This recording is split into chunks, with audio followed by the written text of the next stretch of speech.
A long time ago, when the Earth came into existence, the mana that made up the world was too ponderous to hold its shape, and merely swirled in a muddy mass of chaos. Then the first of the gods appeared and said, "Let there be Earth." The mana solidified, becoming the ground, and the mana overhead thinned and became the sky. Yeah, but Gus, I only asked you how words are related to magic. Just be quiet and listen to me. I'm not even getting paid to teach all this, you know. Yeah, fine. The creator god made the sun and moon, and separated the land from the sea. Fire, wind, and trees came next, followed by other gods as well as humans. Gus the Ghost is a little eccentric, and he can be overbearing at times. But he's smarter than anyone else, and he teaches me a whole lot. All the words and symbols that the creator god used, what we now call writing, are referred to as the words of creation. These words, whether they're spoken or written down, all possess very profound power. Power? That's right.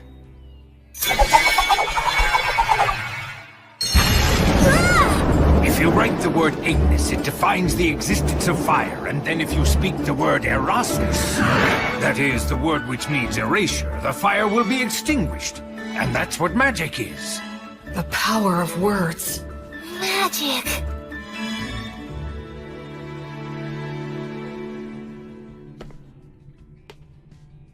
The god of justice and lightning, Volt.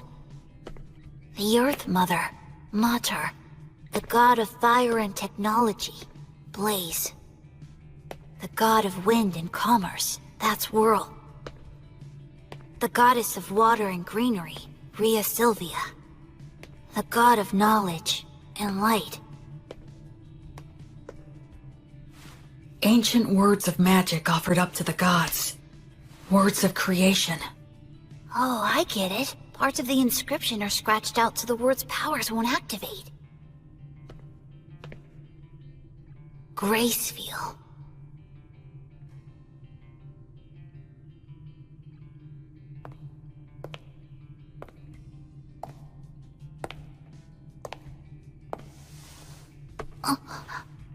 Are you curious about him? Yeah, well, sort of. That's Gracefield, the god of light who governs the cycle of death and rebirth. He's the child of the lightning god Volt and the Earth Mother Mater. You worship the Earth Mother Mater, don't you? Yes, you've got it right. She's the god of child-rearing and the bounties of the earth. Of the 6 principal gods, she's particularly revered by people in rural areas. So when you do your daily prayers, the Earth Mother is the goddess you pray to, right? Mary? What do you say we head back and have dinner now? Sound good? Yeah! Huh? Blood! Oh wow, that's a really nice boar! Oh, you're gonna get some tasty meat up of this guy today, Will. Thank you so much! Hey, that kinda hurts. Wow, looks tasty! Go on, eat up. Don't worry, I will! It's so good! Thanks so much for the food, Blood! You too, Mary! Yes, gratitude is good. After you grow a little bigger, I'll teach you how to go and hunt for yourself too. What? Hunt? Hunting teaches you all kinds of valuable lessons, although you're gonna have to get used to taking lives. What's wrong? Are you losing your nerve? Stop it! He's still too young for that. She's right. Huh? He needs to learn the basics before that. But I must say I'm impressed. I can't believe he's only 3 and he's already learned to read and write. He just might be as much of a genius as I am. I don't think it could hurt to teach him some magic. Hey, come on, give us a break. What if he becomes an old miser with an oversized brain like Blood the skeleton looks scary, and he can seem out of control. But he always keeps things lively and friendly. What do you mean? What's with the crack about the oversized? Hey, Mary. What's wrong with strengthening the bond? About this bread, just when do you bake it? That's a secret. Huh? The 3 of them keep a lot of secrets. Like why they live here, and why there are no other humans here except for me. From the time I was born, I've never met anyone else but the 3 of them. But the biggest secret is, why are they undead? There are so many things I want to ask them, but I can't. Because I'm keeping a secret from them myself. That secret is...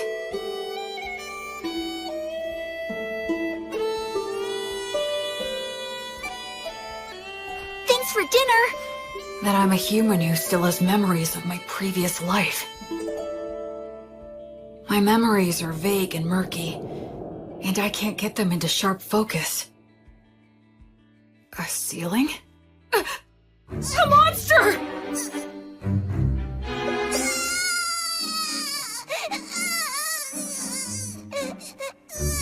A mummy? A ghost?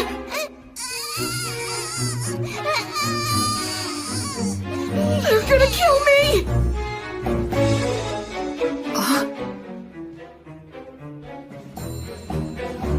What? This is the 186th morning after that day. Half a year since I started living with these walking corpses. It's time to eat.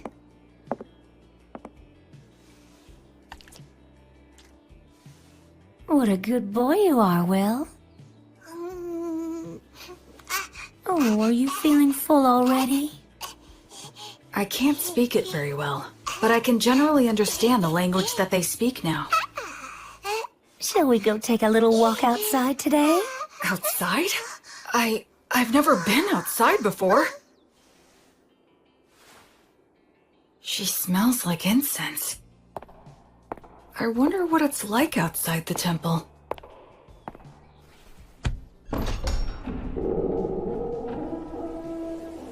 That breeze, so refreshing, and it smells of plants wet with morning dew.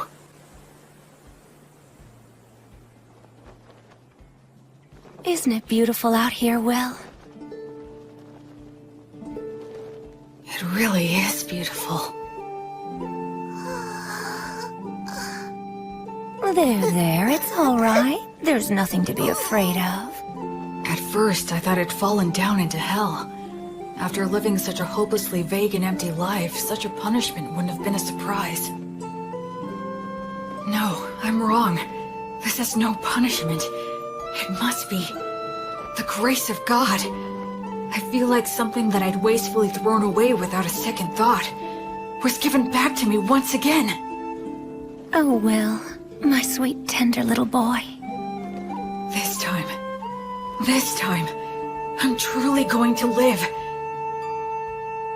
I'm going to live in this world.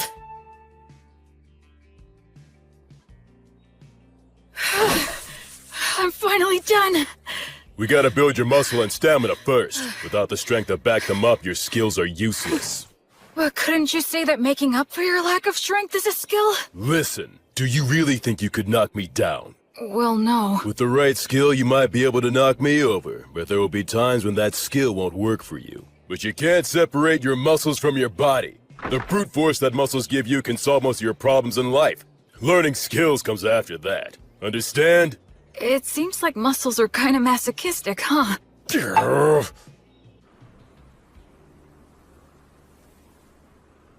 Flamo Ignis! Ah! Erasus! Fool, your pronunciation's imprecise. Given your talent, you really need to learn to control your accuracy, or you'll kill yourself. That's scary. Well, magic can be a scary thing. Do you have any idea of the reason why words possess so much power? I'd guess it's for the same reason we think a chair is a chair, right?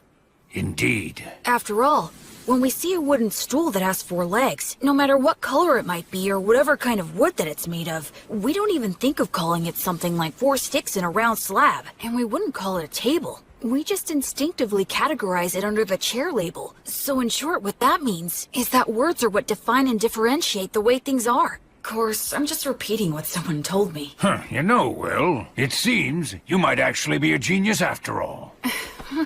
But isn't there anything I can do to get more consistent results? Afraid not. That's just what words are all about. There are always fluctuations in speech. No one is able to say a word in exactly the same way twice. The only answer is to let your instincts determine the ideal level. Instincts? But... You should start off by learning how to use your minor magic more skillfully and accurately. but hopefully you'll do your best to get by without even using that. Without using magic? How's that possible? I'm talking about money. That again? Man, how can a ghost worship money as much as you do? Oh, come now. You don't know what you're talking about. Money is extremely important. Money is what makes the entire world go round. With money, you can solve anything without magic. Buy tools, hire help, and the ability to make a profit is just as important as magic. Why, oh why must I have hands that are incapable of holding silver and gold any longer? It isn't fair. I want to feel money and count gold coins with my own hands. Curses! You're not normal. Creatures such as these are beasts. Demon beasts are a particular type that are extremely aggressive. Wow, that's... Old Gus has taught you about the myths, hasn't he? The minions of the god of despotism and tyranny, specters and phantoms, and the demons of the god of dimensions who lurks in hell. And the god Stagnate, who commands the undead. People such as the three of us. We used to be human once too. Really? Is that true? Yes. When we all died, we clung to strong emotions that led us to a pact with the god of the undead. So we're considered traitors to the virtuous gods. Mary... I'm sorry for talking about this. It must seem very strange to you. Hey, Mary, tell me something. Do you think I should get stronger? Well, it would certainly put me more at ease if you did.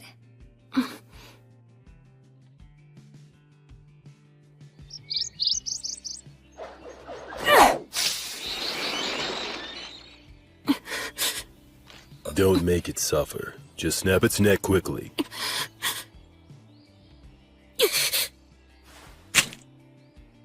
Can't get used to it, huh?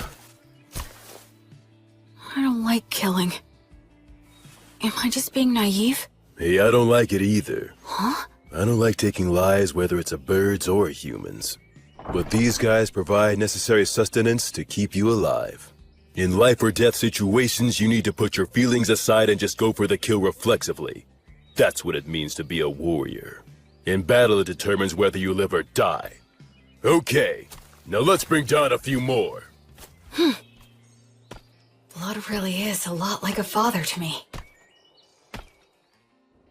You're almost 8 years old now. I think it's time you started some real-life combat training. Huh? It's bad enough when you stop just before hitting me. With your strength, if I take a hit from you, I'll be dead! I'm nothing but bones now. You'll be just fine. Probably. Probably? That's the whole reason why I said you can use the magic you've been learning from the old man. Go on ahead. Simply do as I taught you. That's right. Do it well and you could actually land a hit on me. Hey! And don't cry that I'm playing dirty. The battle has begun! Acceleratio! Polare! Oleum! Cadere Uranium! Not too shabby! Move, you fool! Distance yourself!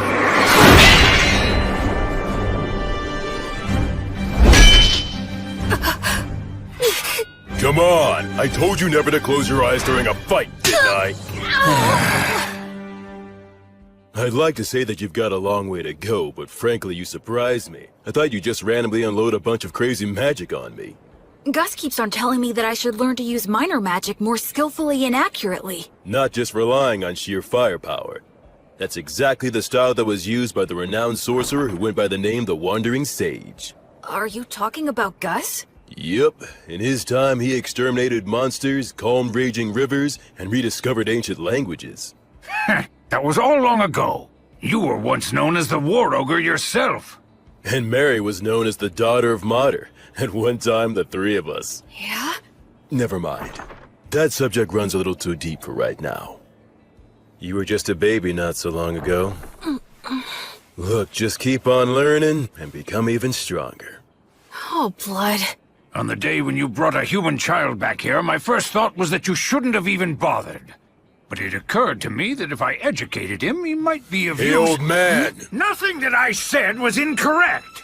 I now recognize his true talent and am teaching him to use it, aren't I? That's not really the point. I know that's just how you are.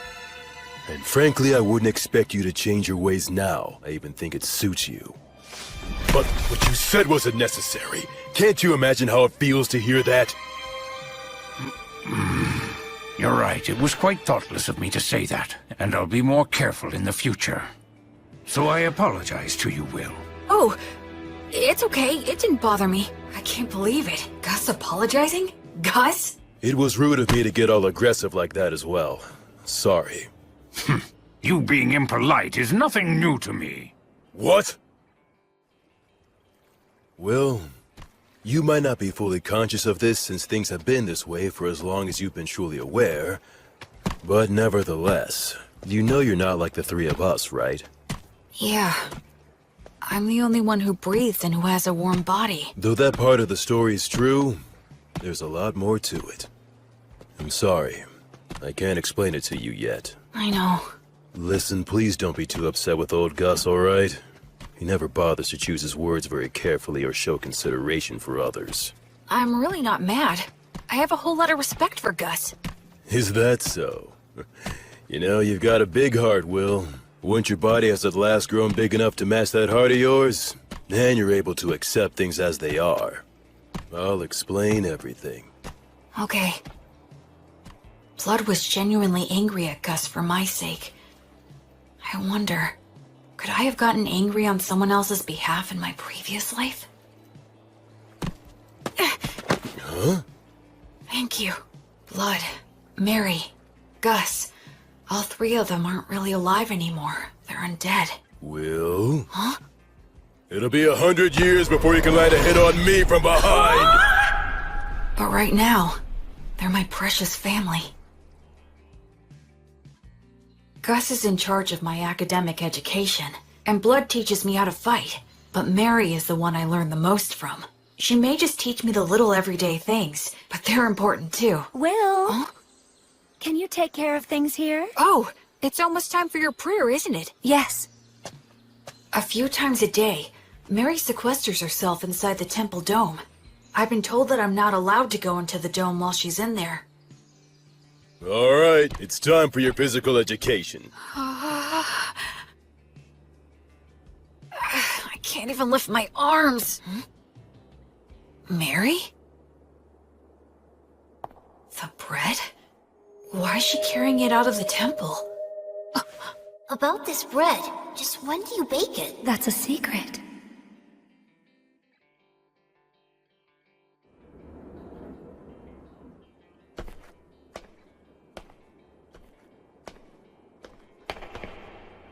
I'm sorry, everyone, but I just have to know.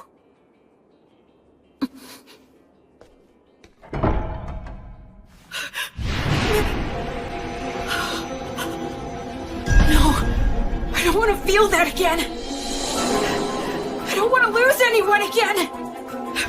No, Mary! No! Mary! Mary! Mary! Mary! You guys! Blood!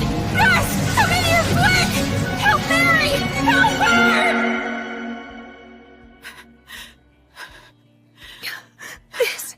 This is entirely my fault. I kept it a secret from him, and...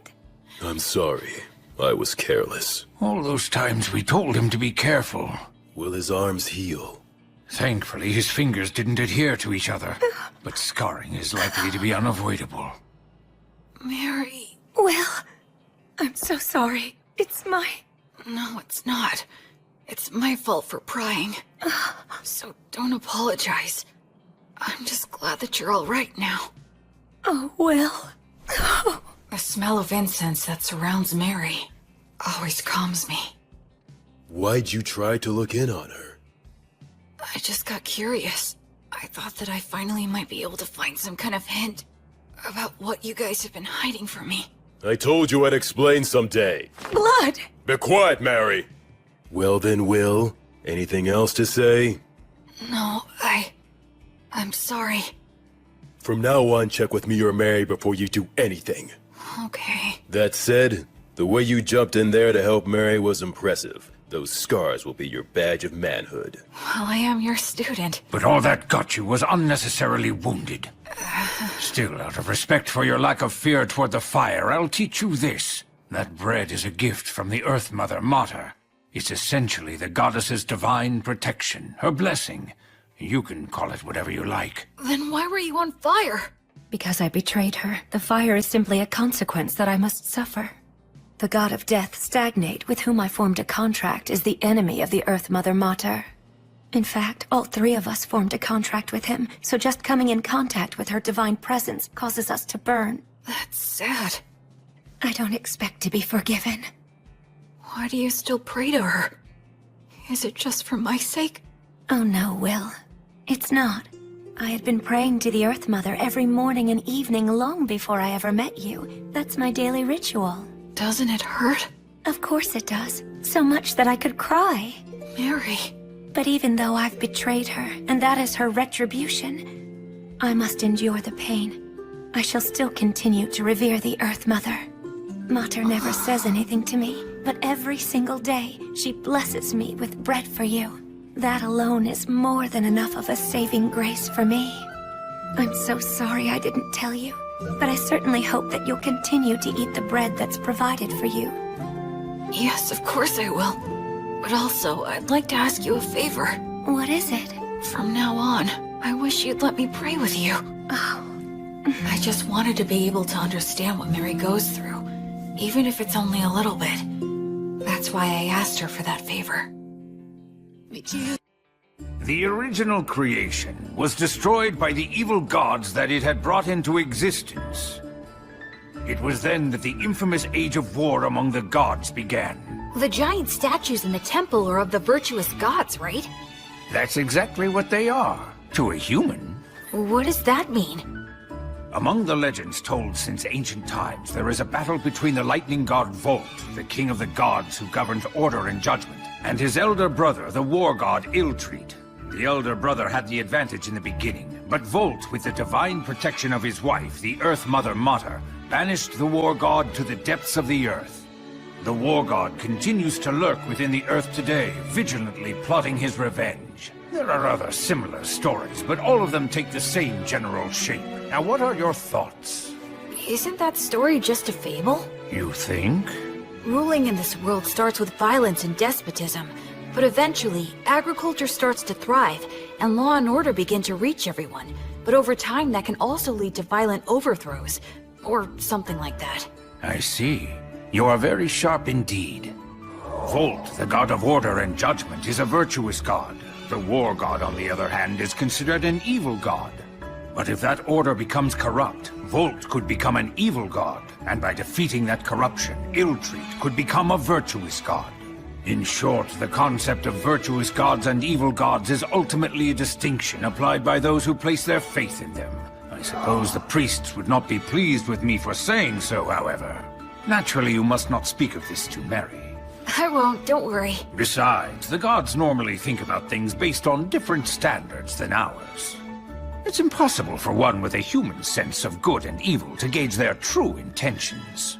Hey, you know what, Gus? You're pretty rock and roll. What on earth does that mean? Like, you don't fit in any mold, you know? Children truly make up some bizarre words sometimes, but I do like the sound of that. Becoming free from obstructive thoughts doesn't mean thinking about nothing. You just block out the past and future, and focus only on the present. I need to offer up my current insignificant self to the gods. And then dive in deep, as far as I can.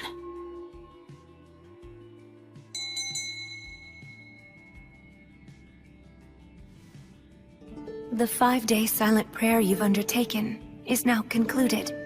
You did very well. I've done nothing but pray continuously for the past 5 days. Do you feel all right physically, Will? Yeah, I'm fine. And you're only 13. How remarkable you are. Only because I've been praying with you all these years. It's been 5 years now since my arms were burned. Mary says she has the ability to heal the scars with her blessing, but I chose to keep them, especially because blood called them my badge of manhood.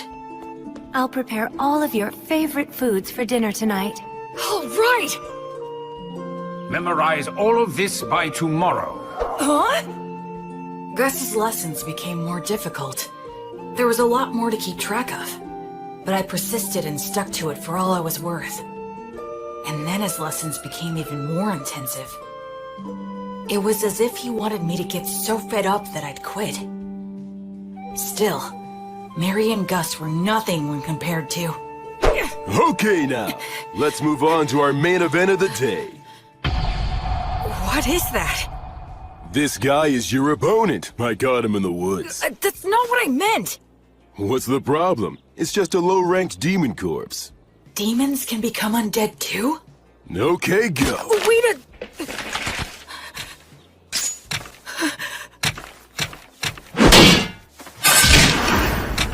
I got him! Look, Blood, I beat him! Yeah, good job there. So this is what they mean when they say a trained warrior can kill with mechanical reflexes. Yeah, I guess so. Huh? What is it, Blood? Well, for your first killing match, that wasn't too bad. Hear me? I said it wasn't all that bad, so don't get a big head. Oh, is that what you meant? Well, I'm more or less a genius, wouldn't you agree? This kid just might be a genius. Come on, aren't you gonna chew me out for that? Okay. How about we speed things up now and try something harder, genius? What? I always saw the ruined city from the top of the hill. That day was the first time I set foot in it.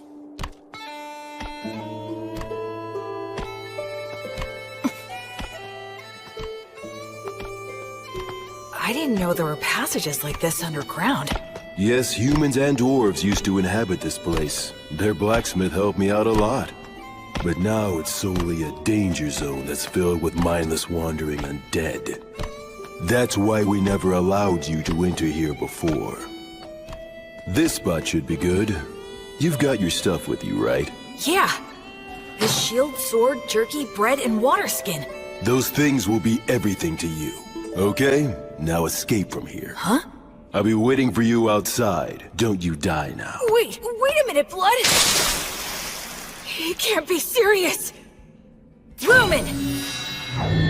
Blood? The exit is this way, right? But what was it that Blood just said a minute ago? This place is... But of course...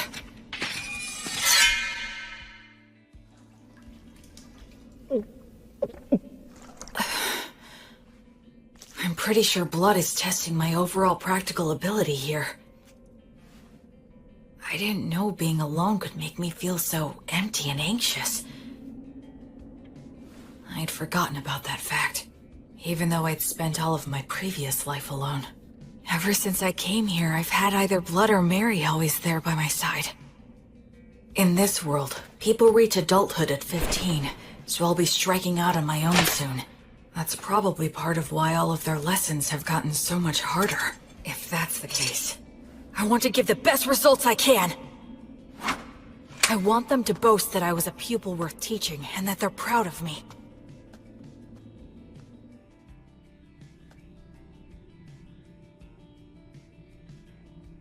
That's probably an undead Vroskus demon wandering around. They can use the words. They're stronger than any opponent I've faced. Should I stay hidden and slip past it, or go another route? Think. What would Blood do?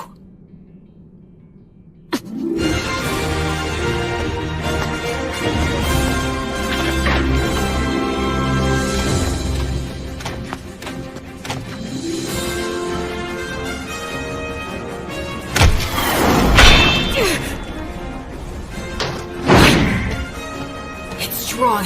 But not as strong as Blood! But there it goes!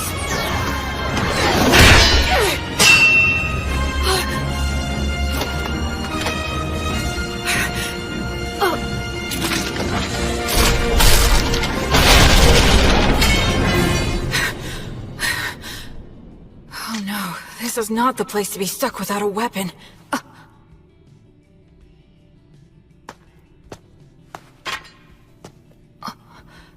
This isn't a demon weapon. A dwarven magic spear, perhaps? It's better than nothing.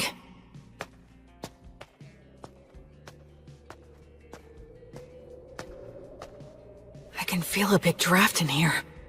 Maybe I'm near the exit. I wonder how long this place has been deserted. It sounded like Blood knew it while it was populated. Does that mean that the three of them became undead around the same time then? From the level of degradation, it's been more than just a decade or two. I already know there are no humans living anywhere near here. I wonder where my birth parents are, and what they were like. And I wonder, why am I in these ruins? My real parents.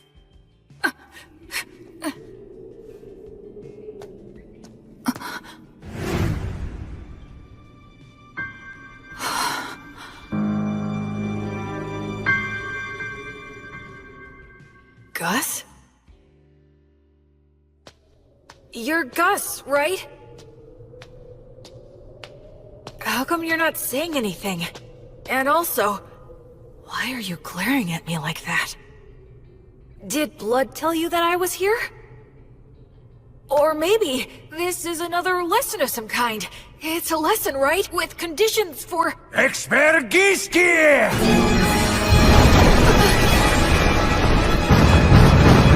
A golem?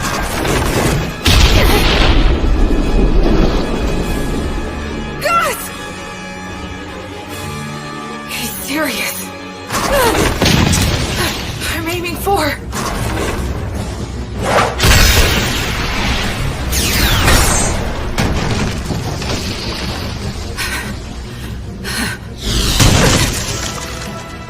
Stone Blast can carry that much force? Pondering! Uranium! Mendacium!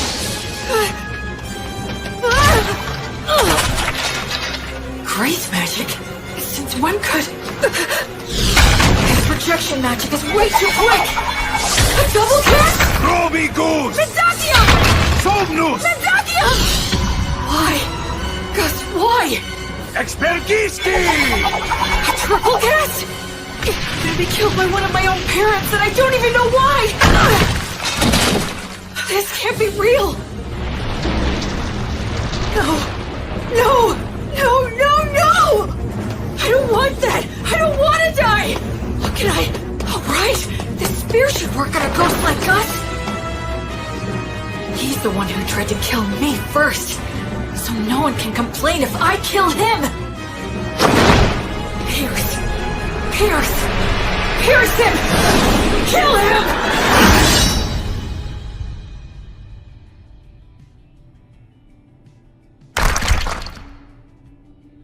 Tell me, Gus. Grandpa. If you really have to kill me, there must be some reason you're being forced to do it, right? I know you wouldn't do this if you didn't have a valid reason. I know that. If Gus really was serious, he wouldn't need to play around like this. If he throws around a lot of fire magic, I'll die of oxygen deficiency and toxicity. If he makes the ceiling collapse, his ghost body won't be hurt, but I will get crushed and die. I know that, but I still don't want to do it. I don't want to fight you to the death. Because hurting you would make me feel worse than dying myself. If it's something that really is important to you, then it's fine with me. You can kill me. I'm not afraid. I'm your pupil after all. But if it's okay, I would really appreciate it if you didn't make it hurt too much. Forgive me. I think I took that lesson a little bit too far. I admit this place did give me an advantage, but even so, I did win. Must have been a shock. What shocks me isn't that this was a lesson. Against a sorcerer, right? Gus. Now don't ask questions. If you manage to defeat Avroskis and take his spear, even Blood will congratulate you heartily. Oh yes, weren't the double and It's triple that Gus is trying to pass all of this off as a lesson. Tricks like that soon. So, please don't be upset, okay? Come, Will. The best thing to do in a gloomy place like this is leave. This city, the three of them, my own history. There's something more to it all.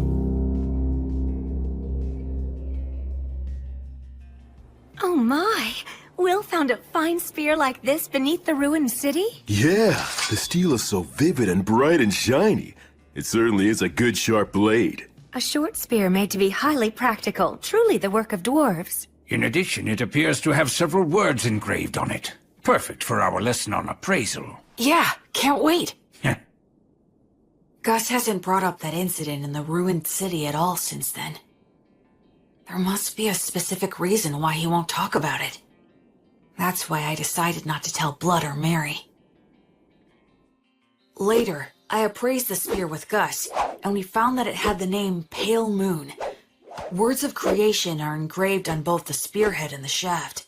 The spearhead can emit light magic, so it can serve as a light source or distract enemies. The shaft is imbued with magic that allows one to expand or shorten the spear at will. That should make it easy to carry. Above all, I was excited to finally have a magic weapon of my very own. After that, I returned to the city underground every now and then for Blood's lessons. I head down there with only a short sword to collect any weapons and armor that I find.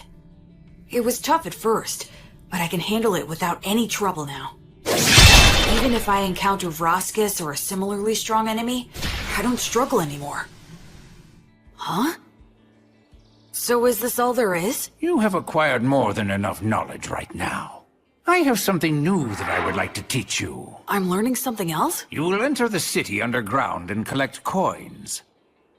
I am going to teach you something very important. Is this enough? Indeed, it will do. You're finally gonna do that again, old man? Gus? Yes? Isn't this what they call gambling? That's a vulgar description. Think of it as a game of intellect. But it's gambling! Come on, I was all excited when you said you'd teach me something important. Now, there's no need to get angry. Besides, games such as these should not be underestimated. They are most often used in duels between sorcerers. Do I really have to place a bet, though? Where's the fun in it if you don't bet? Oh, I get it. You're scared to play, aren't you? Huh? Oh yes, you should flee at once. You very well should be scared to compete against the one who is hailed as the Wandering Sage. How dare you! 2 sixes! Alright, I'm the winner! Your competitive intuition never fails to astound. Hey, one more time! This time I've got it! What in the world are you two doing, teaching that to Will? Mary, there's a reason for It was really only Gus! All three of you will go and sit down right over there. Mary's lecture was painfully long and downright scathing, but I learned something very important that day. It's not a good idea to get hooked on gambling. Listen, Will. I have been observing the heavens for the past several years to pass the time, so I know when the winter solstice is. That will be the day you turn 15, and your coming-of-age ritual. I believe that shortly before your coming-of-age ritual, Blood will challenge you to a one-on-one sword fight, an earnest and passionate duel. I get that feeling as well. I know it won't be easy, but I'll do my best to win. I can't make the three of you feel at ease if I don't. I'd like you to do something for me. Sure. Do you think you could find a way to lose the duel in such a manner that Blood would never notice it? Why do that? Because I need you to. No, don't make me do it! Please tell me, why are you always leaving me out of the loop? I know you, and you would never trample on somebody else's feelings without a perfectly good reason. Haven't I said time and time again that I trust you? If you just explain your reasons, then I'd be glad to throw away the duel. I'd even risk my life like last time. So why won't you tell me anything? Don't you trust me at all? Or am I just that utterly useless to you? Forgive me. I can't explain. I see. Well then, I guess I can't help you. I'll pretend I didn't hear a word of what you just said.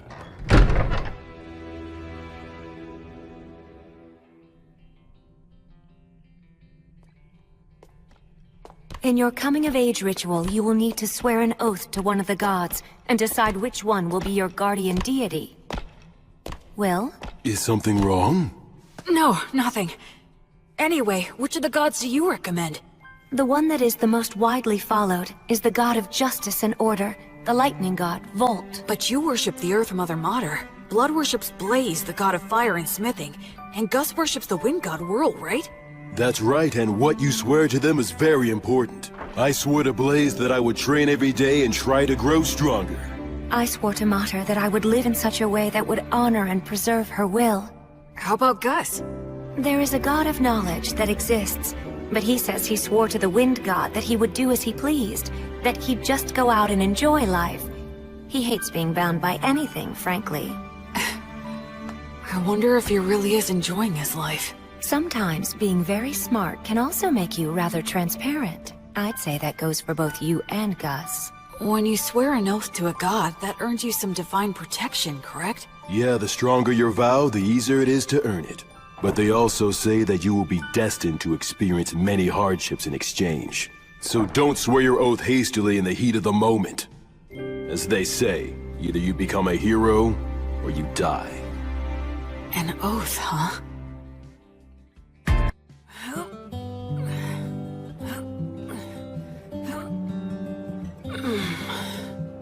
Okay, that's enough.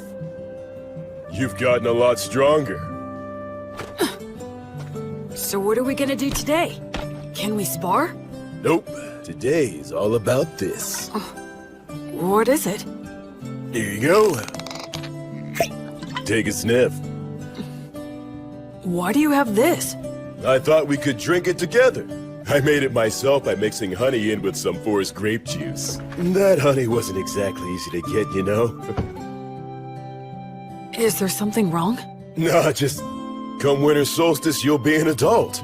And a man's gotta get used to this stuff. But won't Mary be mad about this? Not if we keep it a secret. In fact, it'll only be between us men.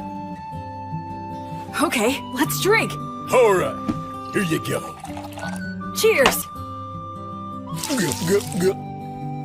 Whoa, nice! That's delicious! Even better, I get to drink it with you. Yeah, it's good. Okay, let's test your courage. Test my courage? We're gonna take a little peek at Mary while she's changing. Won't we get in trouble? Say what? Come on, follow me. The hallway's spinning. Hey, you okay? I'm fine, I'm fine.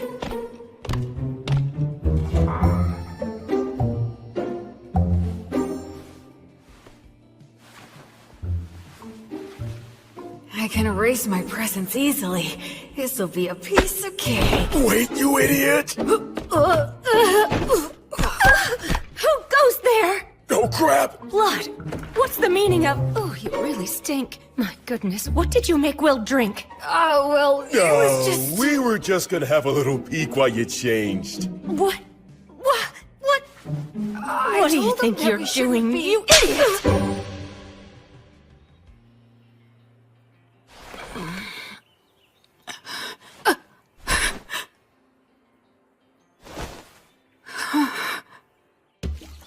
My voice had been changing, so I knew I was due for my first wet dream. I'm sure it was caused by Mary changing. Mary changing. What are you washing there, Will? Is that what I think it is? Stop laughing! I really gotta be careful not to drink too much. Today's the day of my battle with blood. Once this is over, I'll probably be leaving this temple by spring. Do you think you could find a way to lose the jewel in such a manner that blood would never notice it? Okay. Will? Come on, I'll help you get changed. As of tomorrow, you'll be an adult. So, have you decided which god you're going to swear your oath to yet? Yeah. I've got an idea. Oh, well, that's good. Mary, I'm gonna win today. Okay.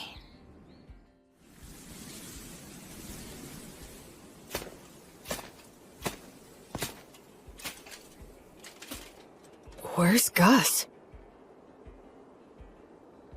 Hiya, Will. Ready to do this? I'm ready anytime. Let's go! Okay, good. Let's review things one more time. No magic or trying for instant kills, otherwise anything goes. If something happens, Mary will fix it with her blessing. The first one who admits defeat or is unable to fight loses. Now try your best. Not to die!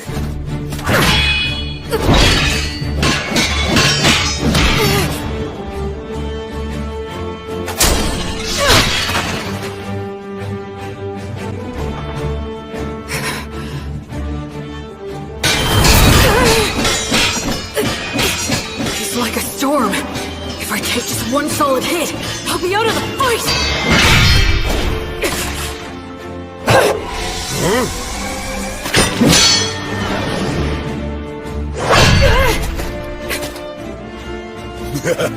Thought you could get in close, didn't you? Oh man, this is infuriating! It's a challenge to avoid when a blood strikes perfectly. But if I receive one with just my sword, it'll shatter along with me. So how do I survive his strike and get into the gap between us? There's only one answer. Here it comes!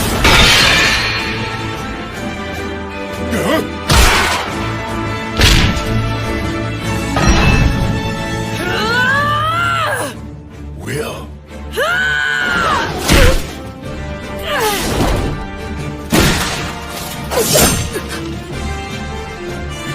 He's holding my sword between his ribs? That was actually pretty good. I concede. Yep. And having no muscles really is a disadvantage. Blood, stop it! Ugh. Don't you dare give me that. You promised that you wouldn't use that trick again. Not sure what you're talking about. The one where you use your ribs to trap an opponent's weapon? Yeah, but I don't have any ordnance or anything now, so... What? He did that when he was alive? Absolutely he did. Can you believe such a crazy thing? Well, my opponent at the time was really quick, and he was about to stab you, so I just... You didn't just anything. I can't believe he survived. If it hadn't been for my blessing, he wouldn't have stood a chance. Look, I only did it because I trusted that your prayer would work. I was genuinely concerned about you. I thought you had died right then and there. Didn't I ask you never to do that again? Even I know what this is. This is one of those things a dog wouldn't butt in on. Will, even if you couldn't beat me, what you've accomplished is still remarkable. Even if you couldn't beat me. You didn't have to point it out twice. I'll make sure you'll lose next time. Now that's the spirit, little Will. Hey, ow! Don't get carried away. The two of you need to take this much more seriously. If I had a killer slash, or a secret technique, I would have taught it to you hands down. But you don't? Nope, I don't. It's okay that the way I fight and the way you fight aren't the same. My initial goal was never to raise you into an imitation of me. So it's only natural that the moves I rely on won't be the same for you. It's the basics that count. Make sure you can use all the things you've learned in any situation. Both Mary and I have already taught you everything that's important. Okay. Okay, Dad. Okay, Mom. You called me Dad, huh? Yeah, I guess that's pretty much what we are. That's true. I can't teach you any secret techniques, but to mark your new independence, I'd like to give you this. It's the most powerful of all the demon blades that I own. What? But I didn't even win, so... I told you it's to mark your new independence. Go on, Will, try it out.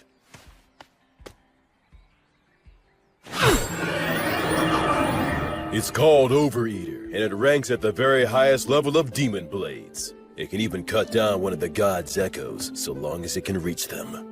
The words engraved on it are too hard to understand, but I can sum up its effects. If a living being is cut with this blade, its wielder can recover life force with each cut. Huh? Recover their life force? Uh-huh. As in, you can swing it around without even thinking about it and still be the last man who's standing. You're a smart kid, so I'm sure you understand this. But don't overuse it. It makes its wielder feel a whole lot stronger than they actually are, but it's not the type of demon blade that benefits one's spirit. The more you use it, the more you need it until you are so weak there's nothing left. And the life and death cycle starts again. That's part of what makes it a demon blade. Anyway, I've said a lot, but I'm sure you'll be fine. Both seem to have faith that I can maintain the ability to use this sword properly. But am I really someone who is worthy of their faith? Well, if I'm gonna give you a demon blade, I guess I gotta tell you about its history, too.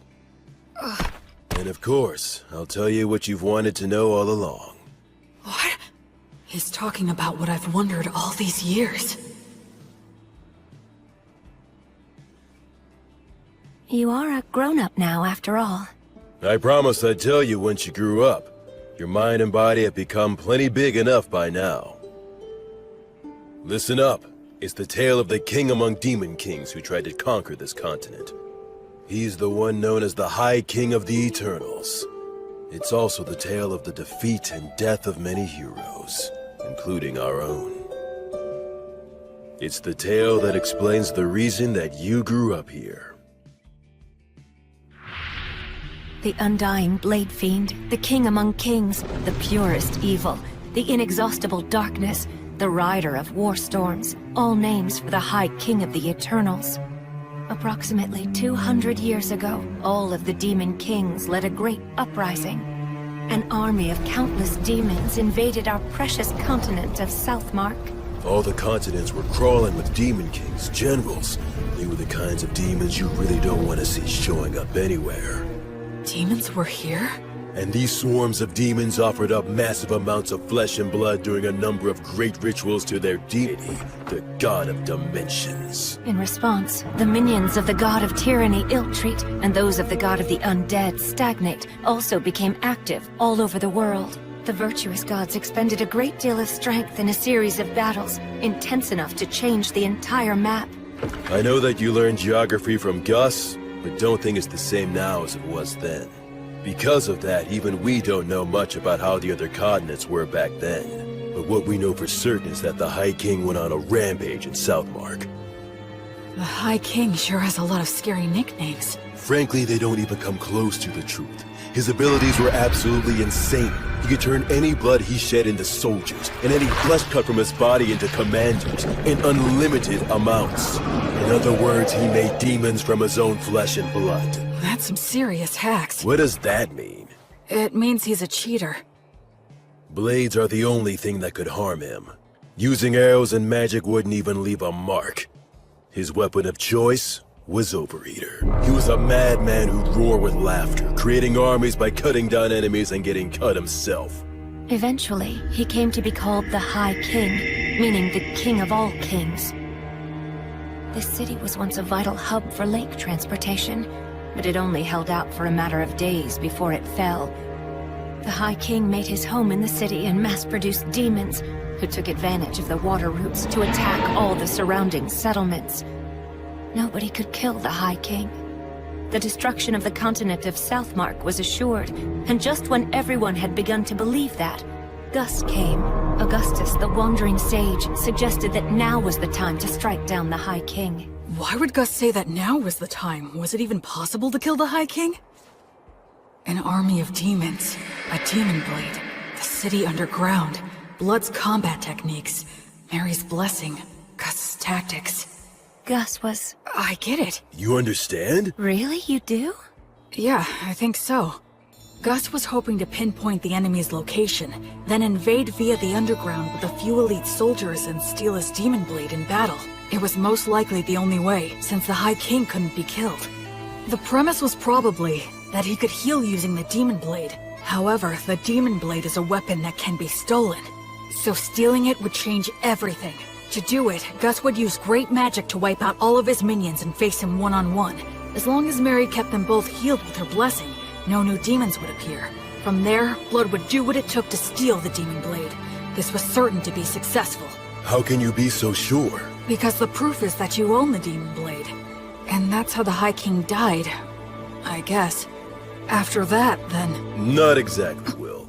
It's clear you really are a genius, but you came to the wrong conclusion. You see, I didn't quite succeed in killing him. Wait a minute. You didn't kill him? That's right. Gus made use of every factor visible to him to draw in any possibility of killing the High King. The thing is, the factors he could see were incomplete. The High King revealed his true nature, taking on the appearance of a hideous, grotesque warrior. And then... well... He was a better swordsman than I was. I couldn't touch him. I'd fought opponents bigger than me many times before, but he was the first one where nothing I did could reach. Even you were no match for him? Yes, even my buddies who formed a wall outside after entrusting everything to me were crushed one by one. Thankfully, I had the support of Gus's magic and Mary's blessing, and the High King was wounded. Despite all that, I'm pretty sure he made it one level higher, enough to become something I couldn't kill so long as I lived. To this day, I still wonder what I was lacking. But it's too late now. You know why, don't you? The undead can no longer grow. My sword skills can't improve any further. So then, when it became clear that we were bound to lose, Gus and I decided we had to place a seal on the High King. We couldn't kill him, but we could do that. So you mean... they completely gave up on Blood's chance of winning altogether? Thankfully, the technique worked, and the High King was sealed deep beneath this land. In other words... unfortunately, in the very end, we couldn't fully believe in blood. And then... Mary? And then... an echo of Stagnate descended down on us. What? But an echo is a body double of a god, isn't it? So then why would... The evil gods act individually, each following their own principles. They'll cooperate if it's in all parties' best interests, but the opposite is also true. I guess that Stagnate wasn't too happy with any of it. The High King was a monster that could slay a god's echo using Overeater. He thought it would be better for him if the High King was sealed, so that's the reason he offered us a deal. You three are exceptionally gifted, so become undead and fight on my side, he said. But that is... If we agreed, he would get rid of the demons in this city, and after that, we could just watch over the seal as we pleased in our immortal bodies. Stagnate couldn't bear to watch the tragedies of life and death, so he hoped to create an eternally stagnant world with no more tragedies by turning as many exceptional souls as he possibly could into the undead. And we had caught Stagnate's eye. Isn't it more accurate to say he set his eyes on us? He told us to choose, but there was no choice for us to make. We willingly accepted his hand. Since my flesh was all cut up, I became a skeleton. Mary was burned by Martyr's flame, so she became a mummy. And perhaps because he had no attachment to his aged body, Gus became a ghost. Mary did tell me once. Because I betrayed her, the fire is simply a consequence that I must suffer. The god of the undead then cleared out the entire city. His power turned the lower-ranking demons undead. It's something that should not even be possible. And the undead demons still roam the city to this very day. And so that's how we became the guardians of the High King's seal, as the highest-ranking undead. In the years since then, we've buried our former allies, and Gus set up a security net that uses magic, allowing us to continue protecting our treasured city. There was nothing left for us to do. You can see that we are bound to the city by our contract. We can't even learn what goes on outside. The three of us began talking about the possibility that humanity had already died out. And then you came along. Or speaking more accurately, it was the demons who brought you here. Oh. So then, I was meant to be a sacrifice to break the High King's seal. No wonder you couldn't tell me before. You couldn't bring yourselves to do it. Yes, as crude as he is, even Blood was careful about that. I can't believe you just called me crude. After the demons were defeated, we argued with Gus a little bit over what we should do with you. Argued? Gus made it known he was against it, but Blood and I decided to go ahead and raise you anyway. That's why Gus said that. On the day when you brought a human child back here, my first thought was that you shouldn't have even bothered. The fact that the demons were able to bring you here means that there must be a place outside that's inhabited by humans relatively close by. I'm sure you're imagining that the situation outside looks pretty grim right now, but if that's the case, you simply need to build the strength to bust through it, just like you already have been doing. So that's the story of why I'm here right now, huh? I'm about to head into a nation of people who survived the Great Uprising. I'll take with me the strength that the three of them gave me. One day, I'll come back to this city. I'll bring my family and friends and introduce them. I could even rebuild this city. I know that one day... Well, be happy, and don't forget to pray so you can do good. Huh? You are the best pupil I could have asked for. Even in today's test in terms of substance, you bested me. You clever, precocious son of mine. I sure love you. Keep getting strong. In no time at all, we became a real family. You made me so happy. Well, my sweet boy, your mother loves you very much. Wait a minute, why are you talking like this is our last goodbye?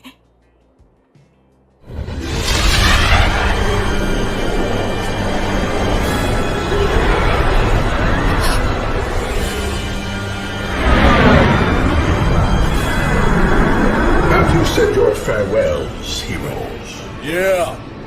We have. Go ahead. We're ready. At last you have lost your attachment.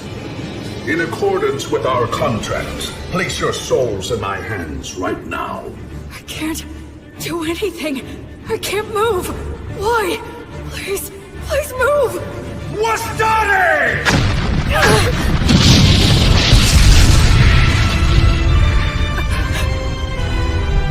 Oh yes, there was a magic user left among you. Will, take Blood and Mary and get out of here. Don't you worry. I am determined to stop him. Ligatur nodus obligatio! That's a huge amount of mana. You know all, Sage, and still you cannot resist. Conciliat sequitur! You retaliated so fast. What are they? Alida Murzaekbo! Pulsar Pene! A quadruple cast? That's the ultimate magic. Normally cast by several people together and reduce all to nothing. Aupernum tabernas! Regumque turres! Damnatio memoriae! Curse you, Sage.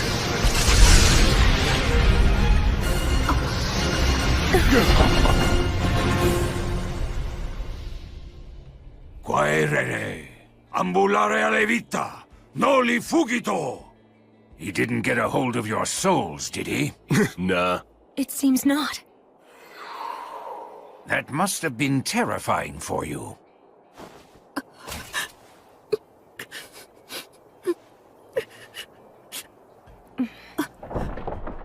Sorry about that. It turned out exactly the way you were thinking it would. I was hoping that we could hold out until Will was ready to leave. Yes, but the two of you made your decision. Now, I'm not so unreasonable that I would demean the intentions behind your choice. I'm just happy that it all worked out in the end, so...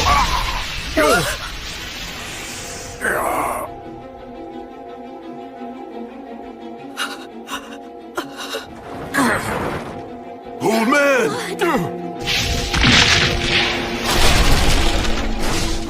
To think you were able to destroy my body all on your own.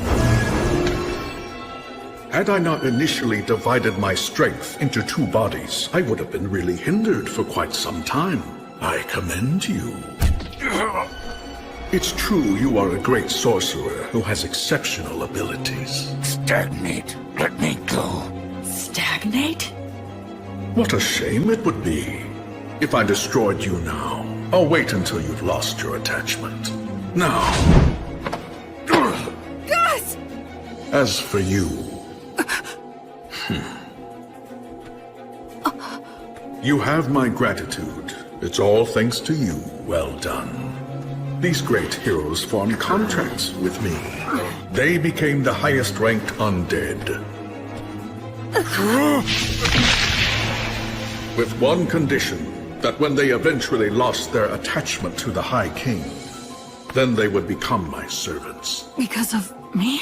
That's right. Thanks to you, the sage's attachment was weakened, and the war ogre and beloved daughter lost hold of theirs completely. I'd say you did a fine job living as their son. But that's because I was reborn, and I wanted to live right this time around. It seems that was a shock, and for good reason. I have an idea. Why don't you come and join my army as well? Then you can continue to live harmoniously with your beloved family. But I won't force you to decide right now. Tomorrow's the winter solstice, on that loathsome day when the sun is at its very weakest. I will seek out your answer in the evening.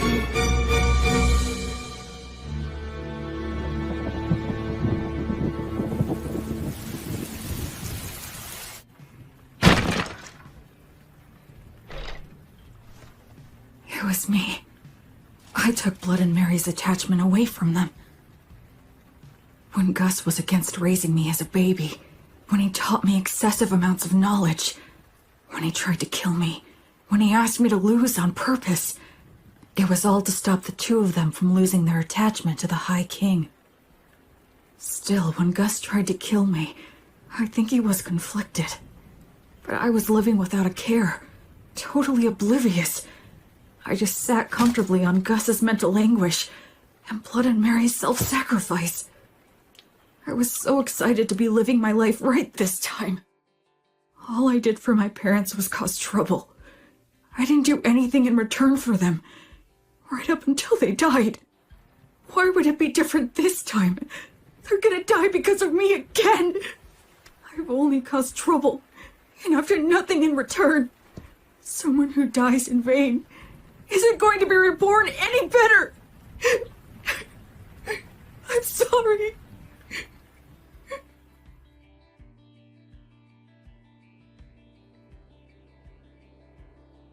Hey!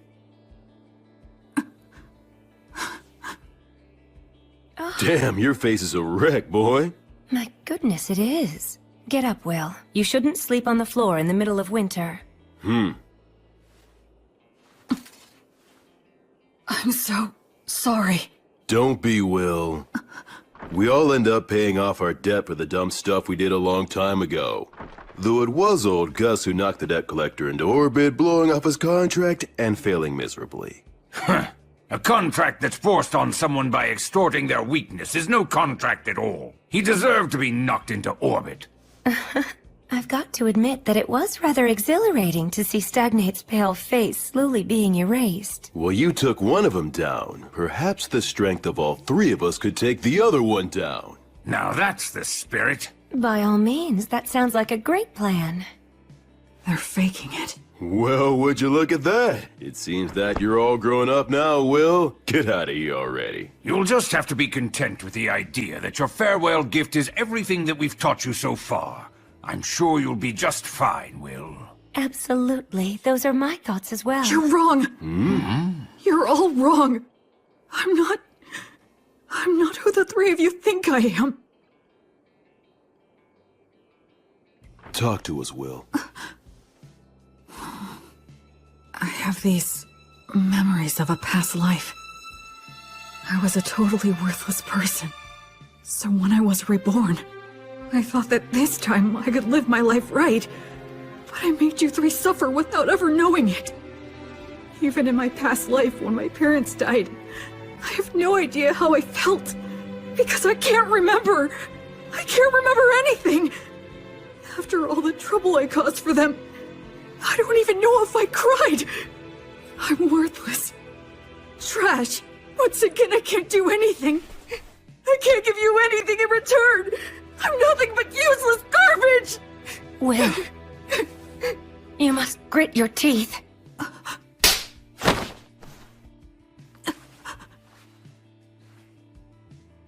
Mary. Speaking as your mother, I will not allow you to go on hurting yourself anymore. You say that you're garbage, You've always been very serious, and one of the most earnest people I know. So what about your past life? For goodness sake, why are you so shaken up? Just because stagnate upset you a little? You're feeling all of this anguish because the memories of your past life are murky and vague? You're crying so much right now just for our sake? Why would someone in your situation not cry? Will, stand up. Stand up. William! Straighten up now! Stop kicking yourself! What's your response? Yes, ma'am! You get chewed up because you're being all mopey. It looks like the little whiner has just disappeared. I'm fine. I'm perfectly fine now.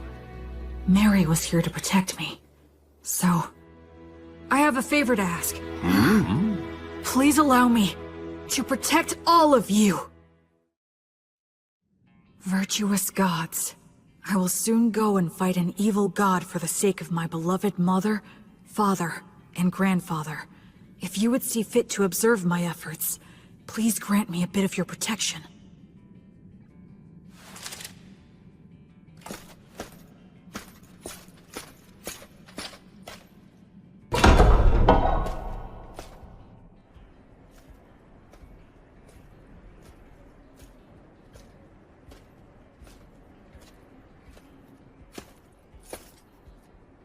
So, have you made up your mind? Yes, I have, Stagnate. Evil god. I don't plan on giving you a single thing! But surely a god such as yourself would never dream of running away from a human child, isn't that right? You have thought this through quite well. Let me guess, you're hoping to restrict my actions by getting me to focus my consciousness on you alone, yes? He figured me out! I'll play along, okay. But please realize you're challenging a god. You must first show me you are worthy of such a challenge.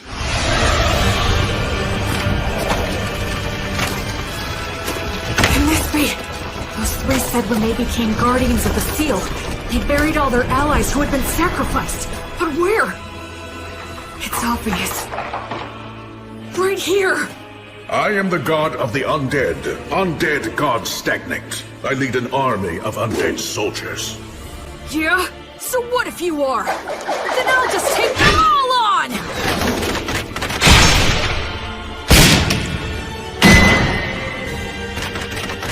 Counter-ray! Uranium!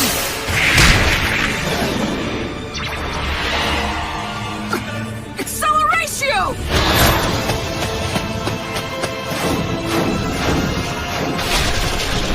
Oh, he is somehow pulling this off against 100 heroes.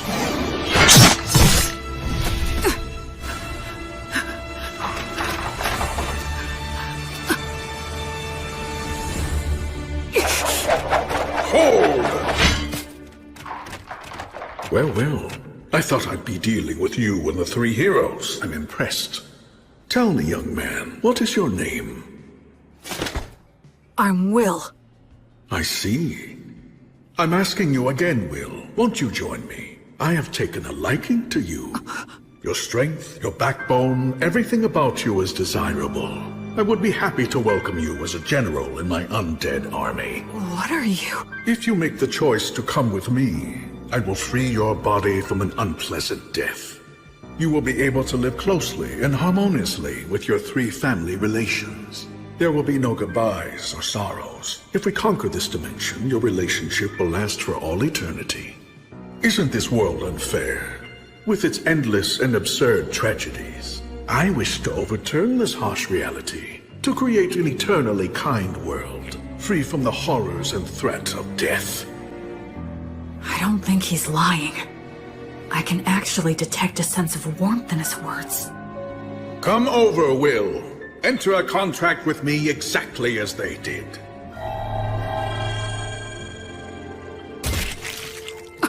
Now, drink my blood. By doing so, you can bid farewell to death.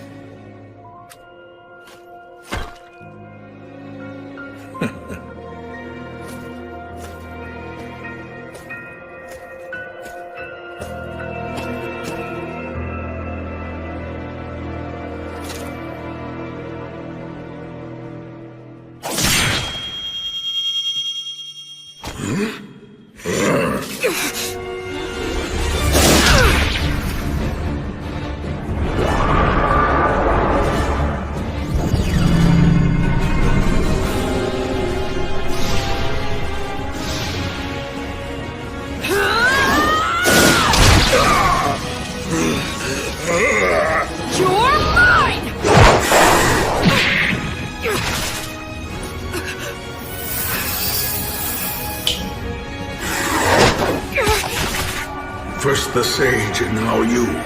I truly cannot let my guard down when you're around.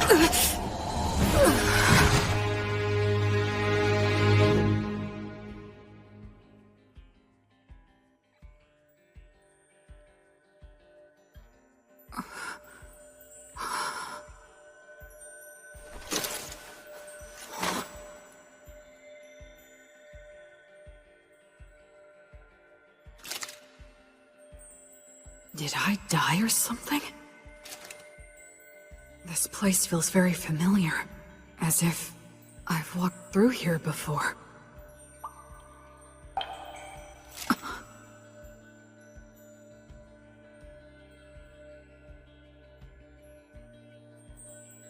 It has been a long time, Goddess of Light. I'm starting to remember. Yes. I've walked under the starry sky before. She was silent then, too. But I remember her footsteps being filled with care and compassion. I thought it was a star, but it's not. It's a planet. What are those lights? Traversing souls. They cross worlds to prevent the stagnation of all things. How could I have forgotten this beautiful sight? A question. Okay. Why did you feel the need to reject Stagnate's invitation? 'Cause in my previous life I was a shut-in. Whenever anything got me down, I didn't bother to get back up. It was a pathetic way for one to live. Except, there's one thing I realized. Being alive and not being dead aren't the same thing at all. I wasn't dead in my previous life, but that was about it. I didn't have the courage to do anything. Just the fact that I had to keep living was a burden. I didn't care if I died, so I wasn't really alive. And by not being alive, I didn't have to fear death. And so, because just a little of that memory stayed with me, I was able to make the decision to live a good life in this world. I think that if I live right, I can die right. Denying death like Stagnate promised and trying to live forever would be the same as being in that room again. No matter how else he tries to sweeten it, I would still refuse. I just want to live and die with those three. They're my family. I mean, who wouldn't want to protect their family? That's all. Thanks for listening.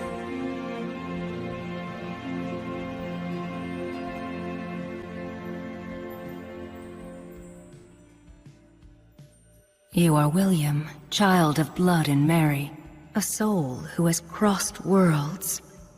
Yes! You now fully understand the gravity of life, Yes. and you are still prepared to accept death. Yes. You fully understand the despair of death, right? Yes. And you still love all of the lives that will one day burn out. Yes.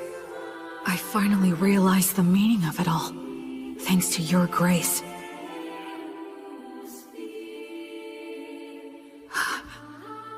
Thank you so much, Gracefield.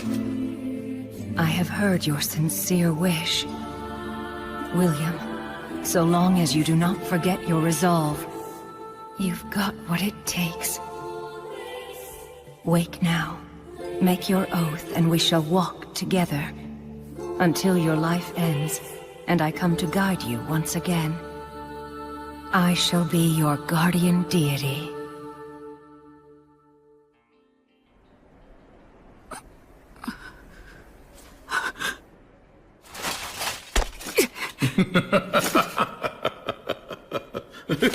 Goddess of the cycle of death and rebirth, Gracefield, please walk by my side. Citing a blessing, huh? What do you hope to get done with that? Such a vague technique is no match for my blood coursing through your... He has a stigma. This is the badge I earned when I learned Mary's prayer. My arms burned by divine fire. Now that I can see your body more closely, how many holy communions have you taken? Every day, Mary prayed to Mater for food to sustain me. Mary's daily prayers, her unyielding heart, will not bend to you! And I swear to you, my god, Yeah, the stronger your vow, the easier it is to earn it. But they also say that you will be destined to experience many hardships in exchange. I will offer up my life to you. I will be like your sword to banish evil, and like your hands to save the suffering. I swear it on the flame of Gracefield! You earned the protection of Gracefield? What a shame. A crying shame. I had so hoped that you would be joining my ranks. But since you have been taken in by her, I have no choice. God of the undead, stagnate! I will defeat you and fulfill my oath! Unseasoned hero, die with your resolve undone. Kill him! It's okay. I know exactly what I need to do.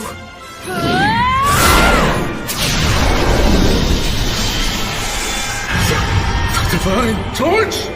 Gracefield's divine protection grants peace and guidance to the souls of the dead. How dare a fledgling priest put on such airs? Acceleratio! War started!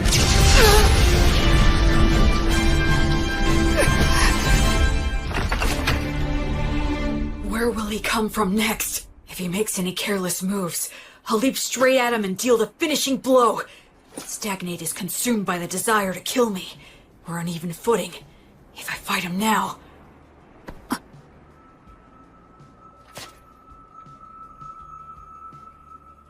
Was that some kind of warning? What about? What if it's possible he's not consumed with me at all?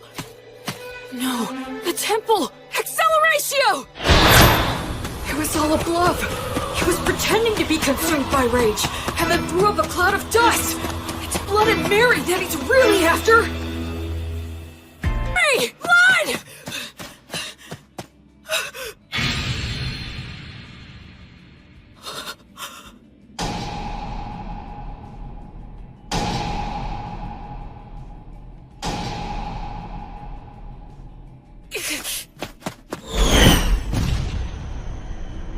It's no use. I won't get to him in time.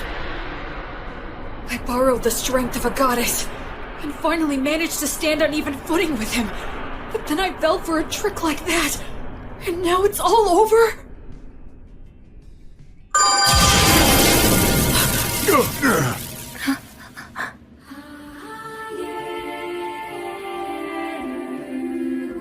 I don't remember seeing her before, but I guess...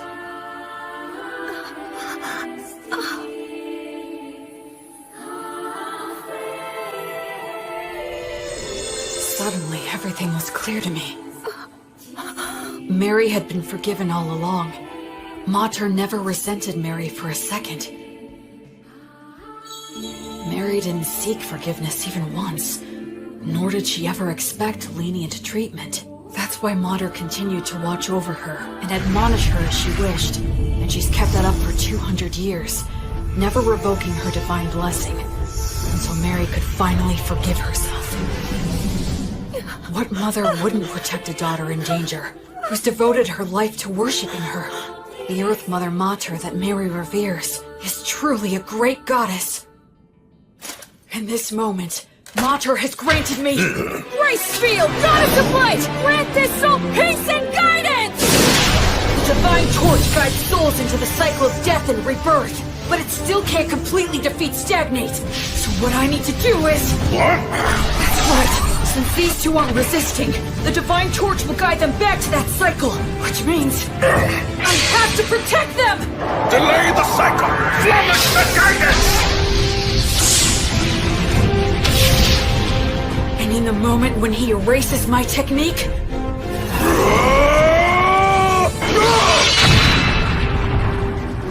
Acceleratio! Basta! Casserios! You should start off by learning how to use your minor magic more skillfully and accurately. An exhilarating strike like that is far more Gus' style than some magic that would erase his existence!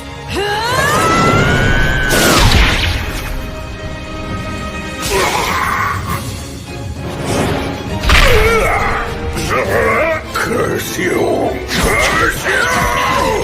Will, child of blood and Mary, disciple of Gracefield, I will remember that name.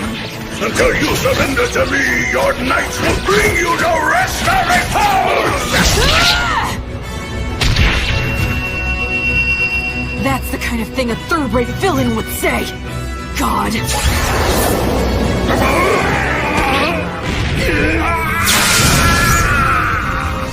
I swear on the light that is Gracefield, that I will never become like you! I will live right, and die right!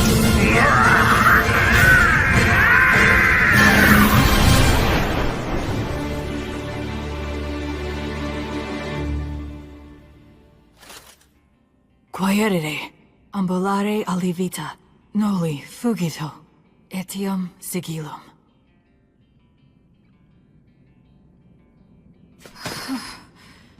I was way too close. This overeater blade that Blood gave me, then Gus mightily defeating the double of the Echo, as well as Mary's Earth Mother Mater buying me valuable time. All these things that the three of them have given me. The sword, the magic, and the prayer technique.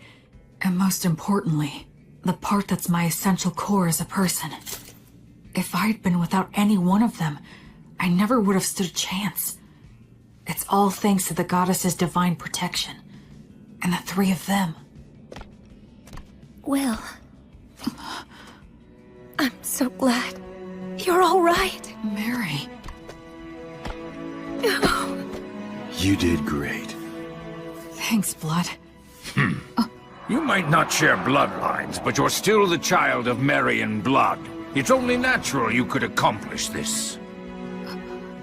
Yeah. I did it. I did it.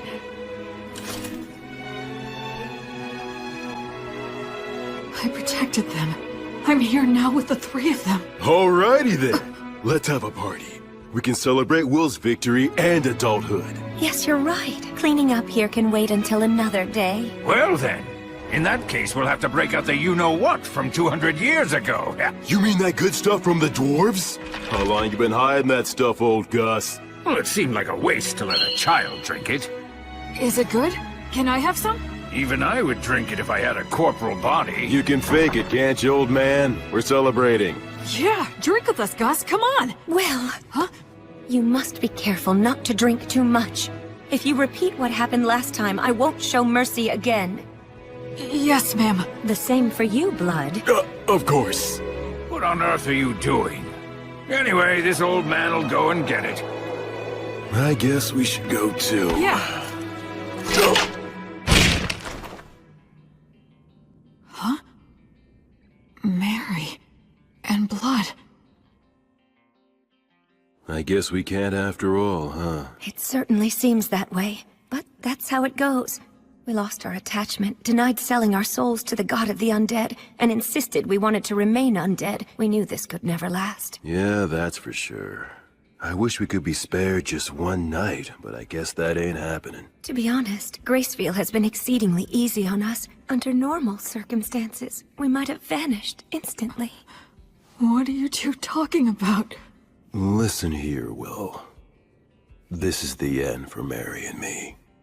You're joking, right? We're supposed to be celebrating. Don't be mean. Oh, Will.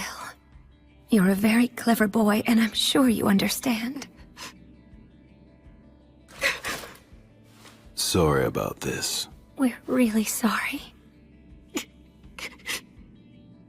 Can't anything be done? I'm afraid not. Even if something could be done, we mustn't do it. It's like you said, you gotta live right, and then you can die right. We got lost for a couple of centuries, but one could just call that a detour. Besides, parents should always precede their children in death. This concept is one of the fundamental laws of nature. Yeah. You're right. I guess so. But just this once, I'm gonna say something I'm not supposed to. I don't want to see the two of you die because I can't bear the thought of living without you. I want to see both of you again, when I can make it back here someday. I want to duel with Blood, beat him, and have him beat me. I want to say silly things to each other. I want to do chores with Mary, and hear her say that I've gotten better.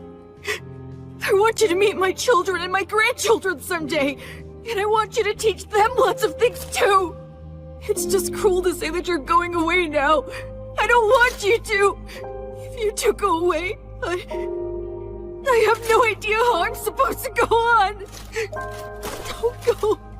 I can't. Please find a way to stay. Change somehow.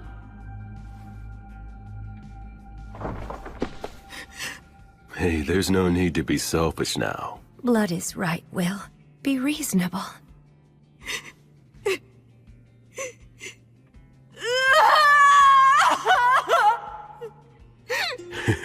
It's the first time I felt like a dad in ages. Will was always such a good boy, ever since he was a baby. Listen, Will. Even though we have to go away, humans can live just fine as long as they eat and sleep. You'll find something else to hold dear. Ultimately, you'll go on living. Once you leave here, you'll make a ton of friends. Go out and bag yourself 2 or 3 pretty girls. You'll have all kinds of fun. Blood! Don't encourage him to be disingenuous. Now, Will, you must be sincere both in love and marriage. Because you swore to the goddess of light, as well as the fact you killed a god, the path you'll walk is sure to be filled with a lot of troubles. No doubt you will experience setbacks and be a target for unjustified criticism. You may be betrayed by people you help. Your good deeds may be forgotten. You may lose all that you had gained, and you may end up with nothing but enemies. Even so, love others unconditionally. Always do good things. Do not fear loss. Forgive all sins. Build, don't destroy. Offer hope in despair. And be a source of joy for others in sad times. Most importantly, do all you can to protect the weak from any form of violence. Just like you did for us, when you challenged the undead god for our sake. Okay. Oh, dear Will, my William, you'll always be our sweet child. May the divine protection of the spirits of courage and the virtuous gods be with you forever. Listen, move forward with faith in the results you'll achieve. Once a person makes up their mind, they can do anything. You might get lost in your own thoughts sometimes, but don't get so stressed that you freeze in place. I engraved the images of them and the words they said into my heart right then and there. I will never forget them. Just like the light of the goddess, I know they will always be there to light my path. Ahem! Did I get here a bit too soon?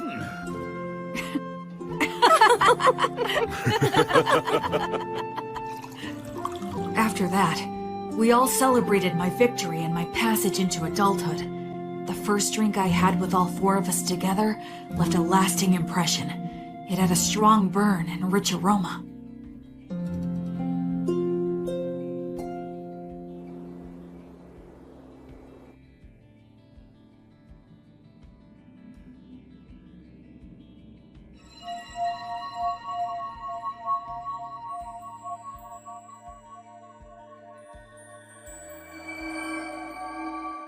That day, the holy light guided my parents back into the cycle of death and rebirth.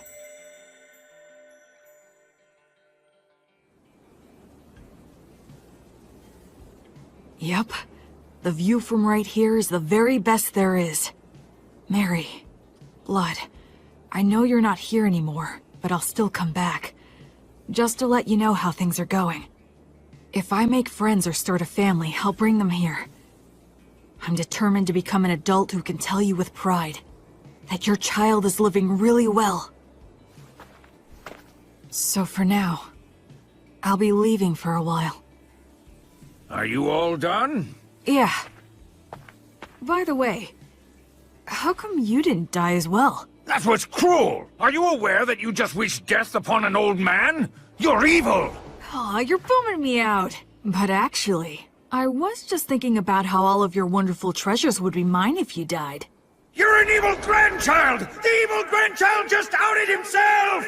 Come on, I only meant that all the money you have no use for would finally have a good use. Know what I'm saying, Grandpa? Yes, fair enough. Fine, take it. Huh? What is all this? It's all my treasure. I'll lend it to you interest-free. Make it grow, you hear? But I mean... Stagnant money that never gets spent might as well be dead. I don't like stagnant money lying around, so you had better make good use of it. Gus. So I guess this is my last gift from Gus. Not that I'll be passing on, though, for a good 10 years. Huh? Well, you know, there is still the matter of guarding the High King's seal. I made a little deal last night with your goddess. She granted me permission to continue wandering this city for at least 10 more years, until the god of the undead regains his power. What? You heard me right. It seems that I've become something like Gracefield's errand boy. But then, what about Miriam Blood? As it turns out, they decided they didn't want that. They would only become more greedy and reluctant to end it. If given 10 years, they would want another 10, then another 10, and then to remain here at least until you pass on. They knew they would naturally desire this, so they consciously chose to die. Just like what you went through. You tried to appear strong when you were really crying and screaming on the inside.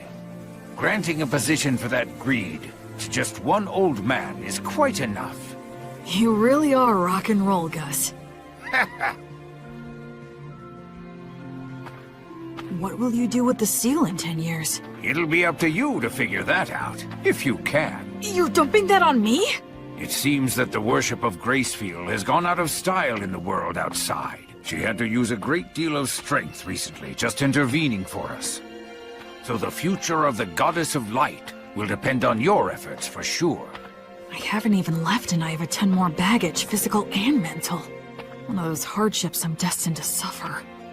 In any case, you're going to need some money. Go on and take it. Yeah, it seems like I'm gonna have a lot to do, so I'll accept it gratefully.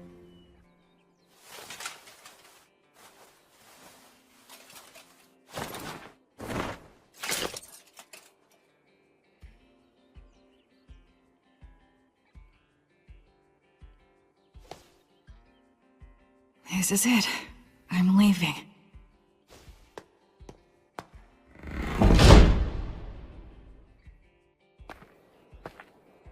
Say, Will, since you will be going into the outside world, you will need a last name to go by. William is the name those two gave you, so I thought I could be the one to give you a last name. How about it? Okay, sure thing. Then perhaps I'll hijack an old custom used by certain clans of elves and halflings. They put the name of their two parents together to form their last names. Merryblood.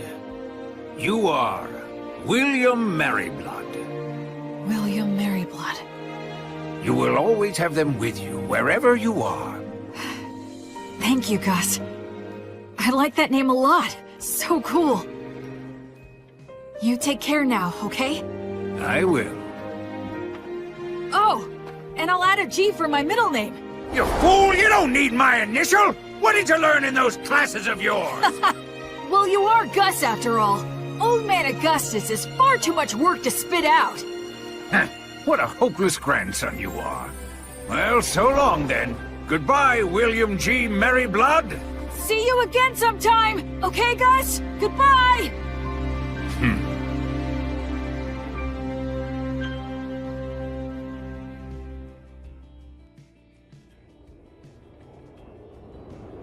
Hey, Fortress General! You doing good? It'd be perfectly natural for two warriors to introduce themselves, say a few words before facing off.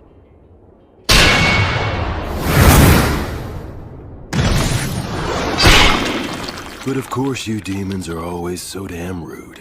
Being told that by the likes of you must leave that demon at a real loss. What a mean thing to say. How's it going on your end? I performed the funeral quite easily, and stopped the transformation to the undead. Looks like old Gus's group did just fine. It appears that way. In any case, we've taken down the fortress. It won't hurt anything for old Gus's group to retreat. The Fortress General fell at the hands of so few. Any more is just reckless. Don't praise me. I'll blush. I wasn't. How many days will destroying the bridge over the Grand Canyon buy us? A few at the most. We're never gonna get anywhere unless we can take out the High King. Gus seems like he has a plan in mind. Yup, probably still a one-way street, though. There won't be any way back. You are not coming. That's rather sudden. I'm a valuable asset in battle, if you don't mind me saying so myself. I know, but you're still not coming. Seeing you die would make me sick. What? Couldn't you at least add, "because I love you," to a sentence like that? It would be so gratifying for me. Like hell I'm gonna say something that irritating. You really are hopeless, you know that? What if I refuse to stay behind? I'll send you back even knocking you out. I already got old Gus's consent. I see. And I suppose it would be pointless to resist. That's right. Your skills aren't bad, but they're no match for the great and superior blood. All right then, how about this? If you leave me here, I'll kill myself on the spot. You what? Did you not hear me? I said if I can't go with you, I'll kill myself on the spot. So you will take me along, right? That is so not fair. You may be the strongest man there is around here, but no man can win against a woman's resolve. You're so damn stubborn.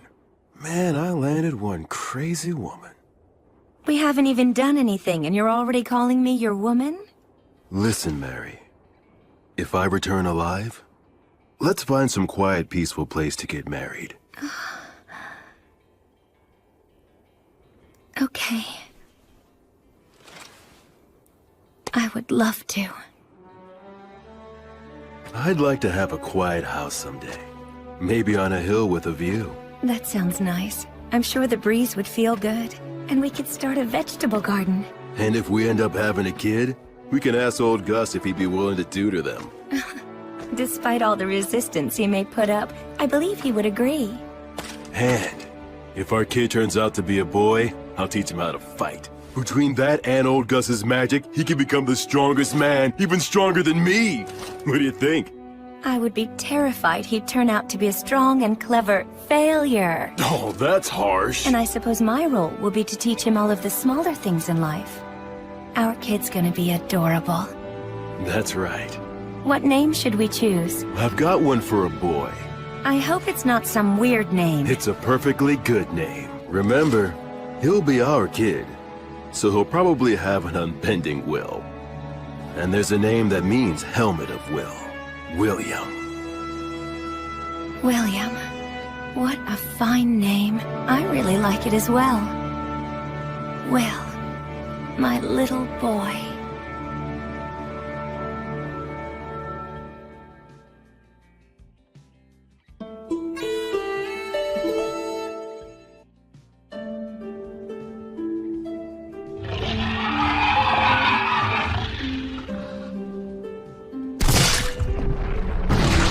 I've fought demons several times since I left the city of the dead.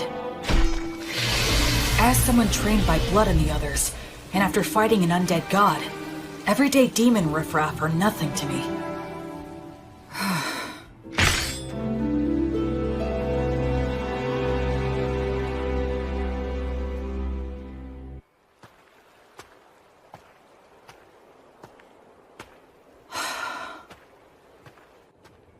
It's been quite a while since I departed, but I still haven't met any humans. All I see is the occasional wild animal and bizarre, distorted demons. It's so cold. It's been 200 years since Blood and the others were alive. Does that mean no humans have returned in 200 years? It's cold, but not cold enough for snow.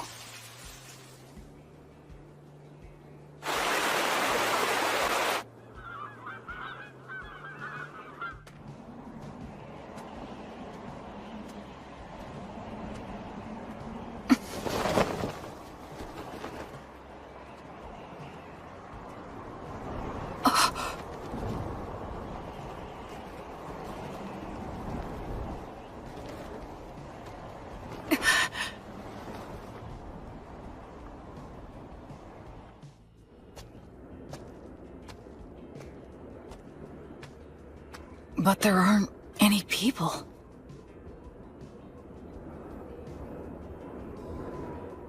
Immense magic left this scar?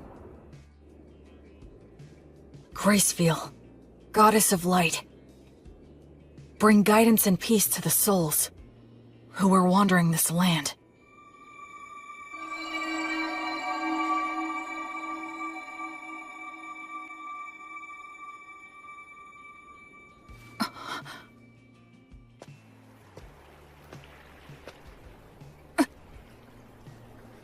Yes, of course. It has been 200 years. The terrain's gonna change.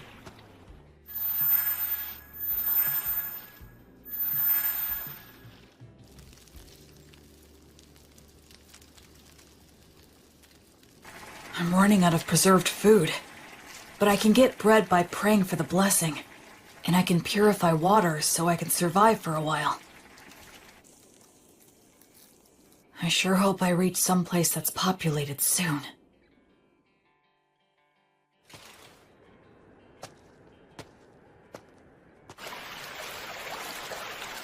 If I keep walking downriver, eventually...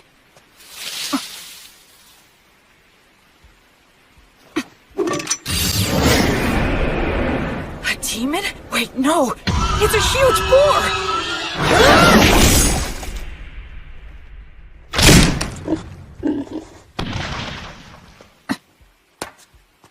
I should finish it. What's this? That's the same white fletching. Is he a hunter? Looks like I'm in a jam here. Both of our weapons are drawn and ready. It all depends on what he does. I finally met another person. I should show him I'm not a threat. Should I drop my weapon? He might attack, though. Should I pray for the blessing and show what a devout follower I am? But that might be mistaken for an attack. I need to choose my words carefully. I'm an outsider with no way to prove my identity. Erenura, Rumen Commentiribo. Ancient Elvish? Are you related to the elves? No, but I can see that you must be related to them. Your bow is elven, is it not? Well, you're not wrong there.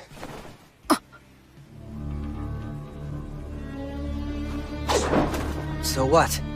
The more important thing is, did you kill the boar? Oh, yes, it was me. That boar was my quarry. You took the kill from me. So... I almost said sorry out of habit from my previous life. Yes, you're right. It charged at me out of nowhere. I was forced to protect myself. Anyway, this'll take some negotiation.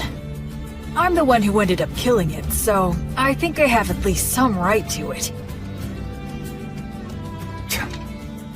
All right, I guess you have a point. Oh, damn it, the arrowhead is broken. I don't have many left. I wonder if metal is hard to come by. We negotiated a few other things after that.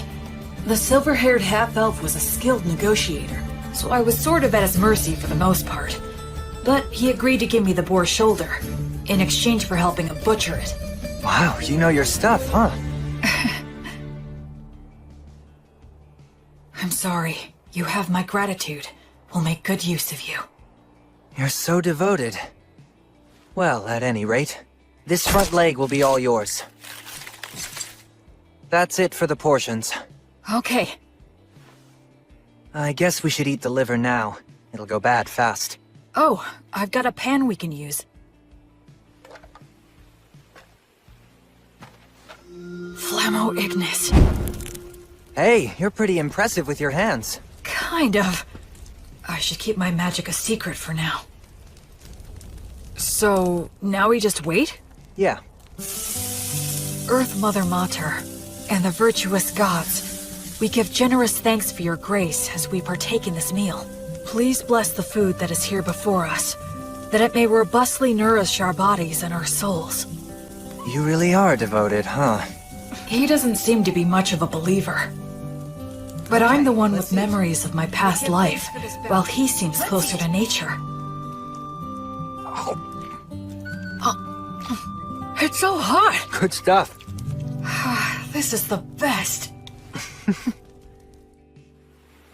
Huh? So you want directions? Well, the thing is, it's kinda hard to explain. I'm not sure how to put it. You don't look familiar. Seriously, where are you from? Telling him I was raised in the ruins by 3 undead probably wouldn't help things. I came here from the south. The south? Nothing further south than this, bro. Huh? We're as far south as you can go. Beastwoods in Southmark. I did come from the south, though. It's a long story.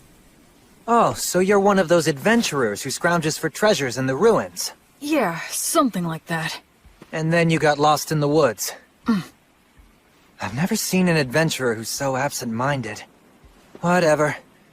Just keep following the river downstream, and you'll reach a small town in a couple of days. You'll figure it out from there.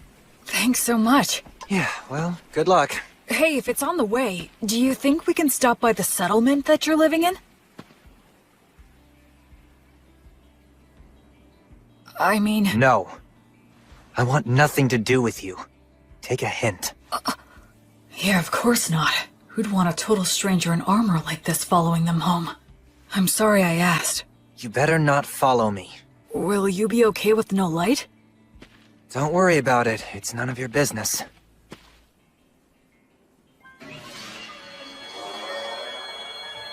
What are those? Fairies. I've never seen them. They say elves, as followers of the goddess of Fae, have a strong affinity with other Fae minions. I guess that goes for him, too. Later. My name's Will. William G. Merryblood. What's your name? Menel. Short for Meneldor. Not that we'll ever see each other again. Try not to die on the road. Meneldor. In Elvish, I think that means a very fast-flying eagle. He was a bit abrupt, but it was fun talking to him. He looked around my age, but they say half-elves are long-lived, so in reality, he might be a lot older than me. Oh, right. I should be close to a town. If I'll be getting more soon, I might as well indulge tonight. Tomorrow, I'll start by heading downriver to the town. After that, I'll try to get some information there.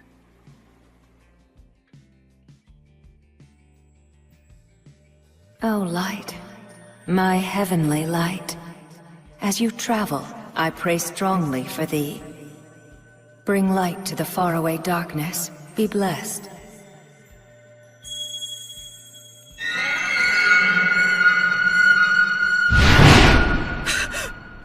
Metal, no! Was that a divine revelation? Lumen! A tragedy is about to befall a nearby village, and Menel is going to be caught up in it. Invenire humanum! That way! There it is! Did I make it in time? Erasus.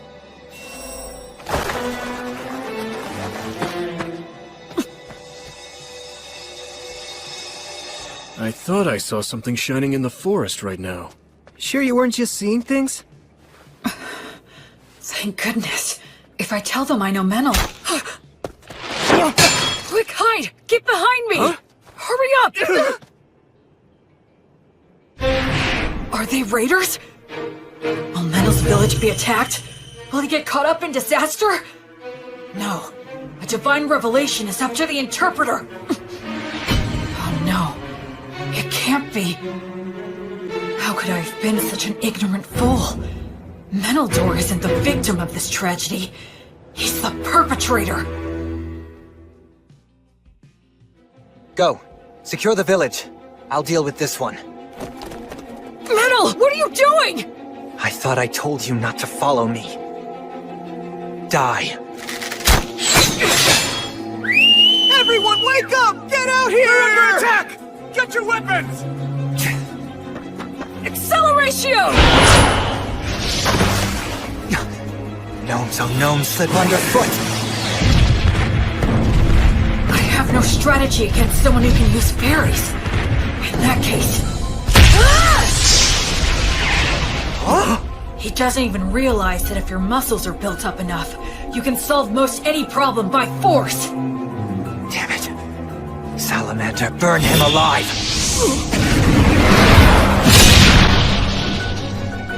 No way! My. You're quite strong, aren't you?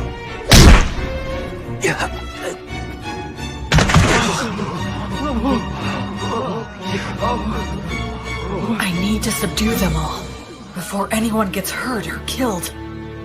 Uranium obligatio! I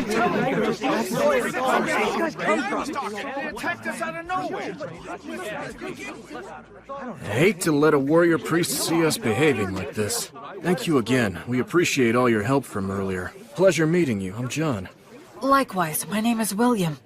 People from all over with different ideas about the law drift to this village naturally. It's always like this. This village is in an area of Southmark known as Beast Woods. Apparently, it falls under the rule of the Fertile Kingdom, but the law and authority of the kingdom doesn't reach these dangerous remote regions.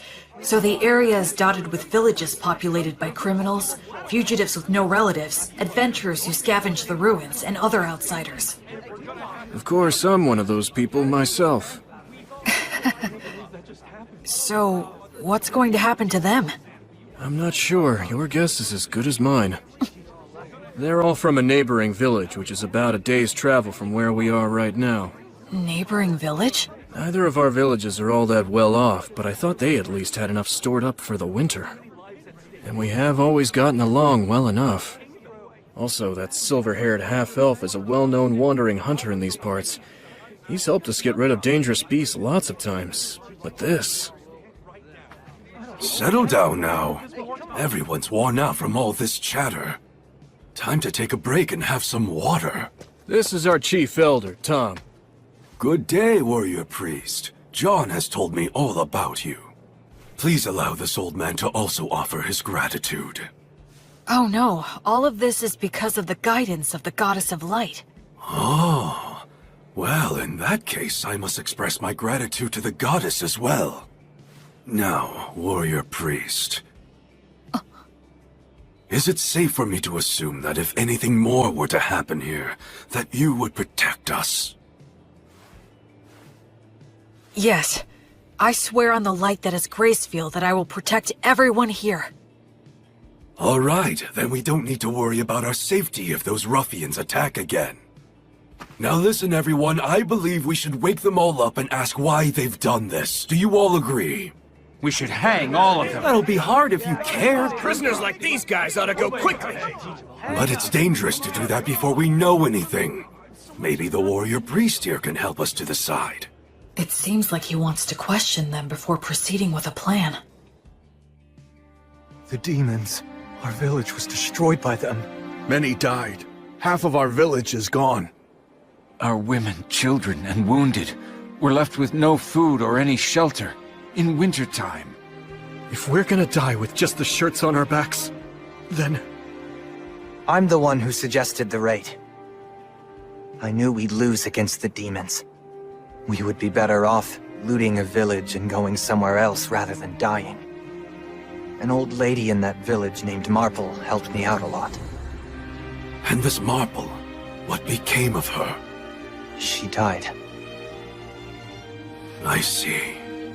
Just hang me. This was all my idea. It was me who deceived these men. Please let them go. I beg you. No way we can do that! Like hell, man! Just hang them all! Stop! We owe a debt to this hunter. And I do sympathize with the people of your village. However, we have no choice but to hang you. Since they have nowhere to go, if they're set free, they'll just loot again. They have to be killed for the safety of the village. That's the smart choice. But my mother told me, love others unconditionally, and always do good things. And my father told me, move forward with faith in the results you'll achieve. And don't get so stressed that you freeze in place. I still carry their words with me. Right here in my heart. Excuse me! I will overturn this hopeless situation before me. Can this be resolved with money? Compensation, monetary atonement? Are you familiar with that custom here? Well, of course we are, but Who here would be able to pay for that? these guys are flat broke! I am able to pay the money. Warrior priest, why would you offer this? Because demons are my arch enemies. They're the ones who killed my parents. Besides that, I swore an oath to the Goddess of Light that I would banish evil and save the suffering. We should readily assist those who have suffered at the hands of demons. We can't allow a village occupied by demons to exist. I'll go and fight them. Actually, I'd like to hire this young man to accompany me. He's an excellent hunter and he knows this forest, right? I'm going to need his talents to help me locate and fight the demons. And I can pay handsomely. Are you sure you want to do this? I feel like we're the only ones benefiting. It's a reward for all of your exemplary day-to-day conduct. Gracefield, the goddess of light who governs souls in the cycle of death and rebirth, is always looking upon your daily lives with her compassionate eyes.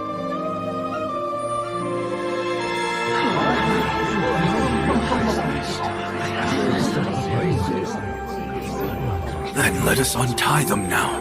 All right. I managed to turn that all around. At least I think. I had a feeling that somewhere, some god was giving me a tiny smile. The people of the village that was attacked took in all the villagers who weren't involved in the raid. Part of it was to use them as hostages, I'm sure, but safe is safe. So are you going to tell me what you're really up to? I don't have anything to hide. I meant what I said. Because you're a warrior priest? Well, I almost forgot. I know it's already after the fact, but you will let me hire you to take you back to the village and destroy the demons, right? You're asking this to the guy who instigated a raid and a murder. Shouldn't I be punished? I already cleared your debt by paying reparations. Besides, it was the only way you could help out. The people were starving, right? It's never crossed your mind I might betray you? If you do, it's the people of the neighboring village who will suffer. You're too damn nice. One of these days you'll be picked apart and left for dead. Well, I'll be very careful then. Okay, sure, I can work for you. I do need some money after all. Great, thanks!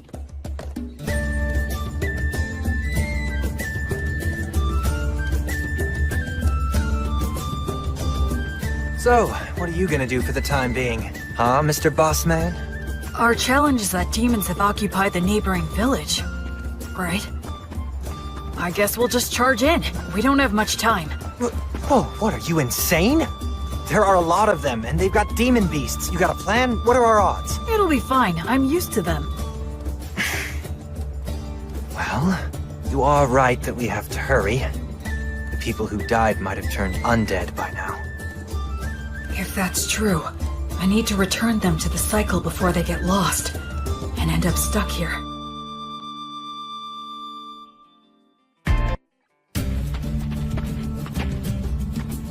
Come this way. Can we get through here?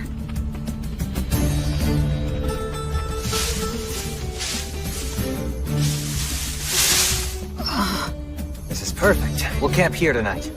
Dear Green Ones, grant us shelter, a bed of grass, roof of trees, and strength for any surprise guests. Wow! It's not such a big deal.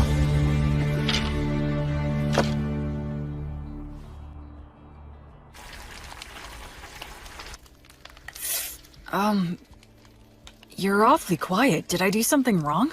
I wasn't raised very well. I'm uncomfortable with people who were brought up like you. But don't worry, I'll do my job and repay my debt to you. I wouldn't say that I was brought up that well. We'll reach the village by morning. Remember, I'm only dropping you off. I won't be fighting any demons by your side. I know. That's fine. Shouldn't we keep watch? The fairies will do it. They'll wake us if anything happens. Hey, why don't we stay up and chat for a bit? I'm tired. If you want to stay up, do so on your own. I wonder how long it's been since I began my travels. One thing's for certain. It's my first night spent with someone else since my departure. Ruins, huh? Used to be. The stones and stuff are pretty useful for building new things. The village is just ahead.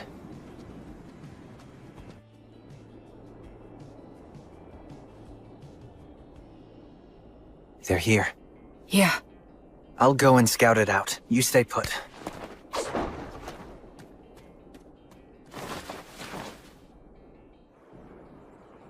A ritual? Yeah, at the ruins of the village temple. Those damn demons. How's the temple laid out and how are they organized? About like this. There's no ceiling, and some of the walls have collapsed. They formed a ring in the center to perform their ritual. There are 2 commanders. They have faces like lizards. I forget the name. Roscus? Yeah, maybe. It's something like that. And what else? They have several soldiers patrolling outside the temple. I know there's at least 1 demon beast inside. What's the demon beast like? Well, it's got a human-like head, the body of a lion, and wings like a bat's. It's a manticore. You already know these guys? I've studied them a fair bit, but still.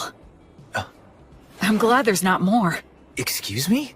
Let's just go and head on and crush them.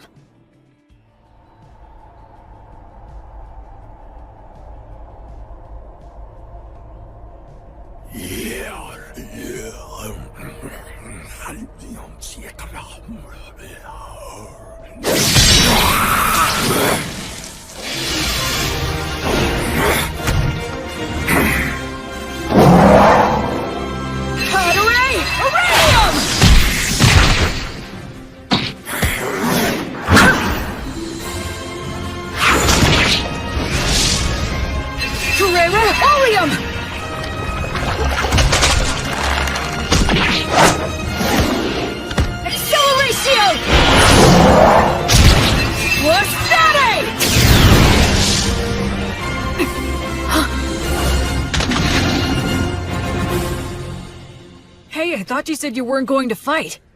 I jumped in because I could tell you were winning. I don't know many people who could tackle those guys alone and win. The conditions were in my favor. Regardless, your strength is abnormal. Do you do some special training or something? Oh, I eat a lot of bread, I guess. Humans usually don't get stronger just from that. Well, I think we took care of the bulk of their forces. All that's left is to clean up any surviving demons. I hope some of the villagers survived. Oh, hang on a second.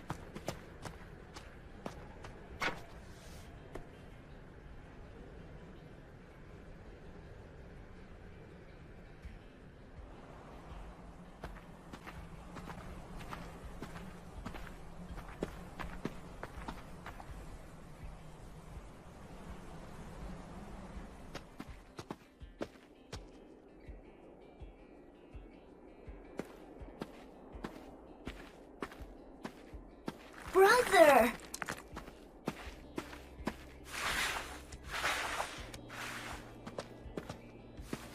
Brother Menno, it's really you. The demons came. They attacked the village. It was so hot, but I stayed strong and didn't make any noise because I told myself to have faith and believe that you would return for me. And Brother Menno, you did come back. Thank you. Why won't you? What's wrong? What happened? Did I? Hey! Listen, you did well. You did a good job. Who are you? I don't... Don't worry, I'm a good friend of Brother Menno's.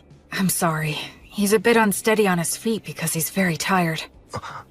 Oh, okay. That's right, you're a good boy. Go on. Menno? I got here late. Sorry about that. That's alright. It's fine. You must be tired. You should rest. Yeah, you're right.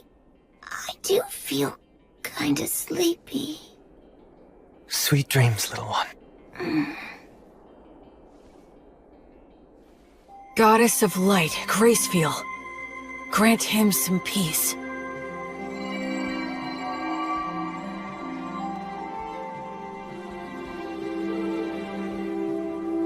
Hey, What's wrong? I'm really sorry.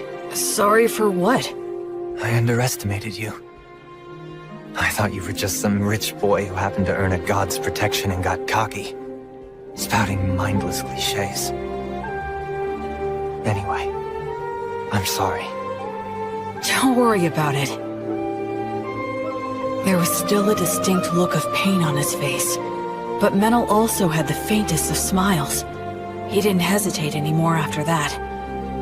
He held the hands of the undead and exchanged farewells with them.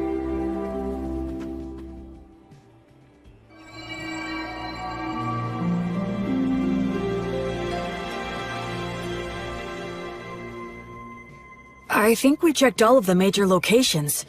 I don't sense any more demons. One more. Huh?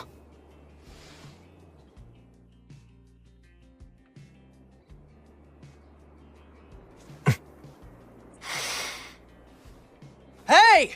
You in there, old Marple? Huh? Whose voice is that? Oh, look, it's you, Menel. This ghost is close to the highest rank. Her soul must be extremely tough.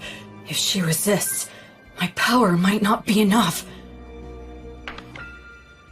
If it comes to that, I'll have to use a magic weapon that works on spirits. You really don't need to worry so much, young man. Huh? I'll have you know I haven't gone senile yet. Really? Well, that's a relief to hear. It seems you stayed behind because of some lingering attachment, but this kid here is a genuinely virtuous high priest. Returning lost souls like you to the cycle of death and rebirth, and treating wounded people are what he does best. Oh? Listen, we can take care of the village now, and I think it's high time for you to move on. Unless you still have something to say. I can deliver the message for you. Menel, you've been bad again. No, I promise I haven't. And where the hell did that come from anyway? Maybe you are senile. I can read you like a book.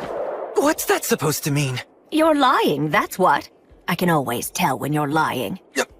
You're a little hooligan, but at your core, you're honest and smart. All this killing and stealing isn't for you. My goodness, you know this more than anyone. You see now, don't you? Shut up. What did you say? Shut up! What makes you think you know anything? Just what the hell was I supposed to do, Marple? You died, and everyone else in the village was starving. What else could I have done? You think I should have prayed to the gods or something? The gods have never helped me out, not even once.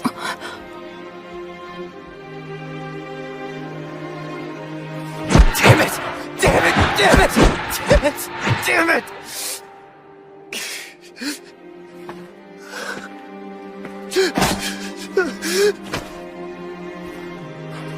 Damn it all. I've had enough.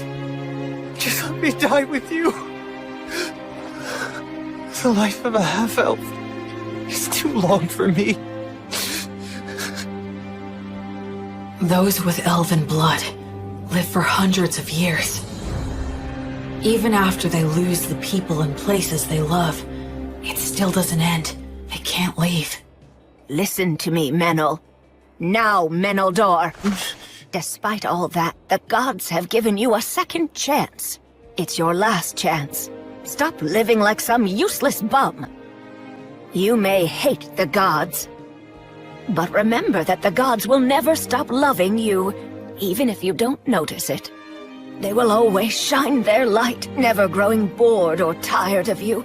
So now, you just need to realize that light is there. Okay, priest, I'm ready, but if you wouldn't mind... Yes? Can I entrust you to look after this poor fool? He's not really such a bad boy at heart. So please, treat him well, won't you? I will. And as for those darn demons and demon beasts that attacked the village, I'm certain that they weren't just strays. The stronghold where their boss dwells is deep in the forest, and he sends his demon minions all over the place from there. He commands the demon beasts to attack people. It seems like they're putting all their effort into one big evil plan. If I may, your lingering attachment. Well, I couldn't pass on without making sure someone knew this. Anyway, I appreciate the offer, but I won't be needing your help. You see, someone's already waiting for me. Oh, she has someone. So it's about time for me to be on my way. Menel, dear, do take care of yourself.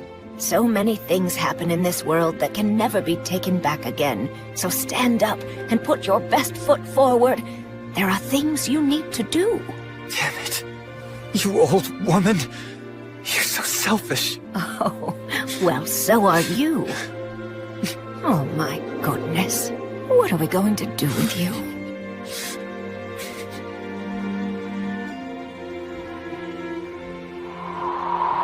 Well, I'll leave the rest in your hands. Of course. You can count on me.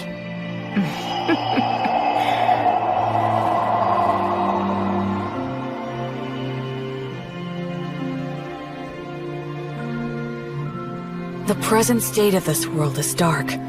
At the very least, in this area known as Beast Woods, demons and demon beasts still run rampant, never fully exterminated. No nation's laws reach here. So even among humans, robbing and mugging are widespread.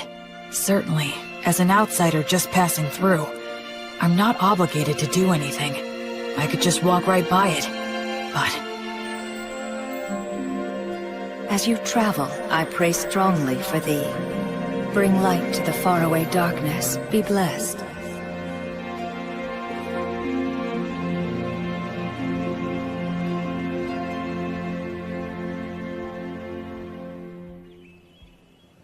a few days later, the villagers returned. Though they were shocked to see the state the village was in, they eventually gathered up their remaining farm tools and started digging holes to bury the dead. And we all laid them to rest together. So, what are you planning to do now? Well, feast your eyes on this.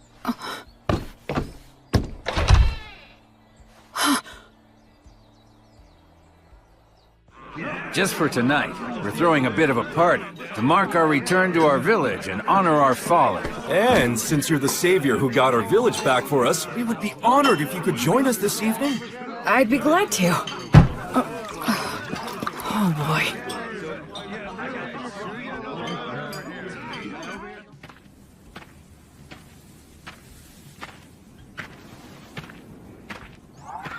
Menno.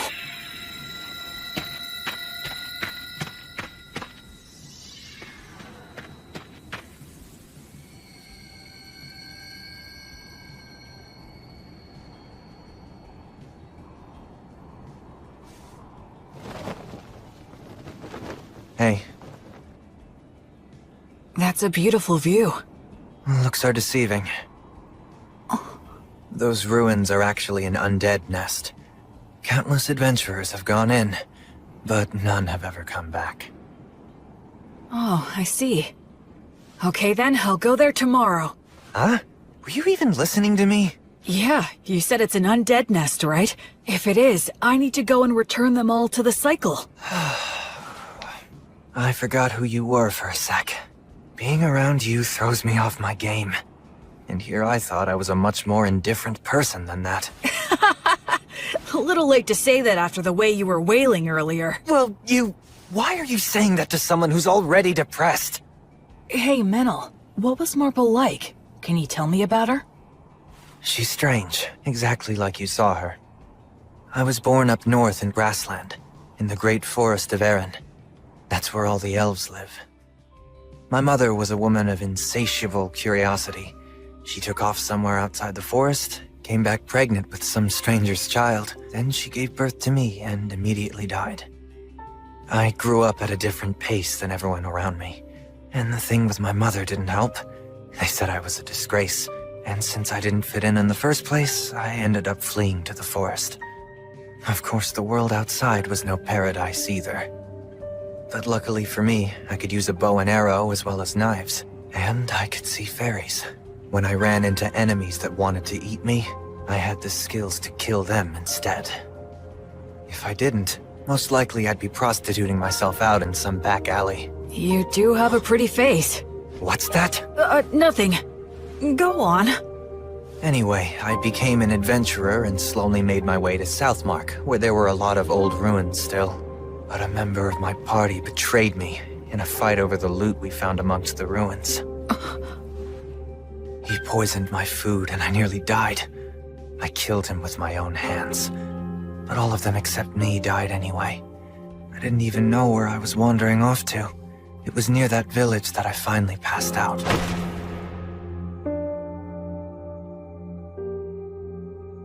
Marple was the one who found me and took me in. At the time, she wasn't that old yet, but she was still such a weird woman. She lent her bed to the antisocial kids she'd found lying on the ground. She let me eat her food, and even lectured me about trying to live a decent life. A lot of people ended up at that village after being found by her. What was she exactly? I have no idea, really. Of course, she's dead now, so we'll never know. That happens a lot on this continent. She did take me in and looked after me well. That's when I started pretending I was a hunter. There are a lot of nasty creatures and demon beasts in this area. I was relatively useful, and I had a place to belong. But I lost it all without any warning. I got all the survivors together so we could be the ones doing the stealing. But thanks to you, we failed miserably. It sucks having a longer life than anyone else in a place like that, so... it's depressing. I just want to die sometimes.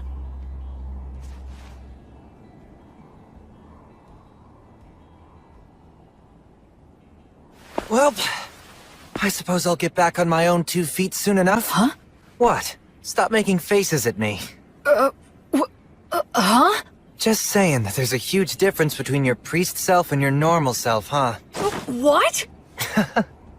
So Will, priest of the goddess of divine light, I'm grateful to you. You stopped me before I could do something irreversible, and you saved the people of the village. Hence, I'm asking to receive the light of the goddess through you. Do you accept what I ask? I will act as the medium. You can form a bond with my goddess. I will pray for you. May the divine goddess of light, Gracefeel, hereby love you, illuminate you, and always walk by your side in your travels. To my guardian deity, I swear to live my life honorably. Please shine your light upon my path. Help me atone for my sins. There'll be tough times ahead, and I might want to die now and then. But I'm not gonna stay down. I'll put my best foot forward, like the old woman said. Menel, you're really strong. It's amazing. I admire you. Come on, stop being gross. Between the two of us, you're the strong one. Where exactly does your power come from? I'm not strong. I just lucked out and happened to get amazing teachers in my life, that's all. Well, I'm not going to meddle. Anyway, ready to head back? Mm-hmm.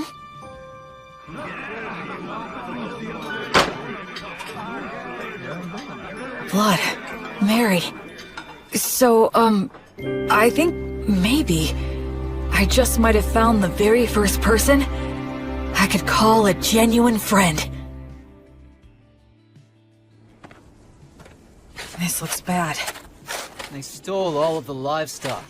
And they destroyed a bunch of tools that can't be replaced. We'll have to make the journey all the way to White Sails to buy some more. But with whose money? Well, we can't replace everything. Hey, what exactly is White Sails? Huh? Are you being serious? What's your deal? You grew up in a cave or something? Sorry. So, White Sails is this... could you tell me about the history of this place, too? Yeah. Alright, fine. You know we're in the southernmost continent, known as Southmark, right? Yes, that I know. So around 200 years ago, Southmark was engulfed by a horde of demons. The 100 heroes took out the king of the demons, but the humans abandoned this continent, crossing the sea to retreat to grassland in the north. The 100 heroes? That's Blood and his buddies. Since the Fertile Kingdom unified the southwestern region of grassland, they've been cultivating the land with the intention of reclaiming it. And as for the area of White Sails, it's the port town that became the center for immigration from the north. I see. A lot of misfits and aspiring heroes go there. Also, those with divine revelations. You're hoping to gather more faithful on this trip too, right? I understand that Gracefield used to have a lot of devoted followers on the southern continent. Can you tell me more? I think that most of her followers were scattered after the Great Collapse. Yeah, that's right. But those followers who managed to escape to Grassland kept her name alive. Yes, even so, her following has declined quite a bit. Rampant demons and demon beasts. Villages that resort to thievery. Faith in the goddess dying out. Perhaps this was the mission that the goddess had in mind for me all along? Well, enough of old history lessons. We need to help the villagers now. Yeah, with regard to that, these villagers don't have a lot to spare. Hey, Metal, wanna explore some ruins? We'll divide the loot. What? I didn't expect looting ruins to be another one of your specialties. I'm used to them. Seriously, who are you anyway? But we do have enough money to rebuild now. We can buy new tools and livestock. Plus, I made up for my personal expenses. Can't wait to get to the city. First thing we're gonna do is eat there. Seafood's in season, so... Someone! Help us! A giant ape! The two running from it are a halfling and a hawker? Stop! No ifs, ands, or buts about it! Good grief! Stop it! Yeah.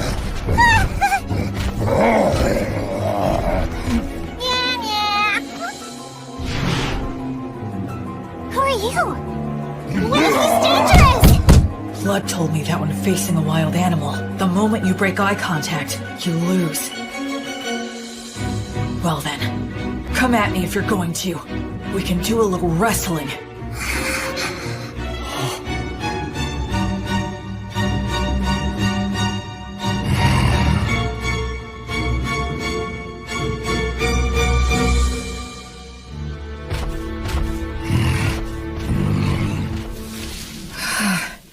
Thank goodness, I didn't have to fight him. Are you okay? Wow, mister, who are you? Some kind of adventurer? Not many people can stop an agitated giant ape just by looking at it. You're incredible! Oh, I'm Robina. Robina Goodfellow. I'm a singing, dancing troubadour. I go where the wind takes me. You can call me B for short. And that dork over there is Antonio the Hawker. I call him Tonio. The company he worked for went under, so now he passes himself off as a hawker on remote country roads. Sometimes it's hard to get a word in edgewise. We were just on our way back to White Sails, which is my home base. White Sails, huh? Boy, you really saved our hides. Thank you very much. My name's Meneldor. I'm a hunter around here. We were about to do some shopping in town. And this guy is... I'm William. William G. Merryblood. I'm a priest in service to Gracefield, the goddess of light. You can call me Will. Wow, that's a noble name! Gracefield's the one they love in the southern continent, right? Oh, wow! I didn't know she still had priests. And not just any priest, a warrior priest, am I right? Am I right? It's true. He may look spacey, but he's got mad skills. I mean, I hardly ever get attacked when I'm walking with him. Are you saying that the beasts know how strong he is and avoid him? What the heck? How cool is that? What? You usually see more of them? Yes, of course. That's why it's called Beastwoods. It feels like their eyes are piercing me. Anyway, is it just the two of you? No guide? Or were they killed? Well, actually, when we came across that giant ape in the forest, I'm embarrassed to say that they ran away. Some guys conned you out of their upfront pay and then bailed?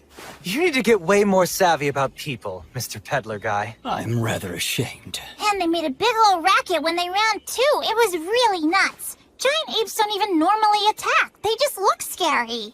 They both lost their guides? So now what are you two gonna do? We'd be more than happy to take you with us if you want. We'll just say you owe us one. I'll do the deal-making, not you. So, we'll owe you one of what? We want to buy livestock, and some other stuff in White Sails. Ah, I get it. If that's what you want, then I'd be glad to help. I can introduce you to a dealer that I know. We appreciate it. And sorry for butting in. This guy has no idea how the world works. So were you really born as a true noble? He has that air about him, like he's pure and untainted. Nah. If I told you about my origins, I suspect you'd have a hard time even believing me. You mean you're of such noble birth that you can't talk about your family? And a priest to an unsung god too! Wow, that's fantastic! My poetic heart is bursting with inspiration! Wait. No matter what I say next, it'll probably only make it worse. Now what? Okay, it's settled. Let's get moving. Yep, time's a-wasting!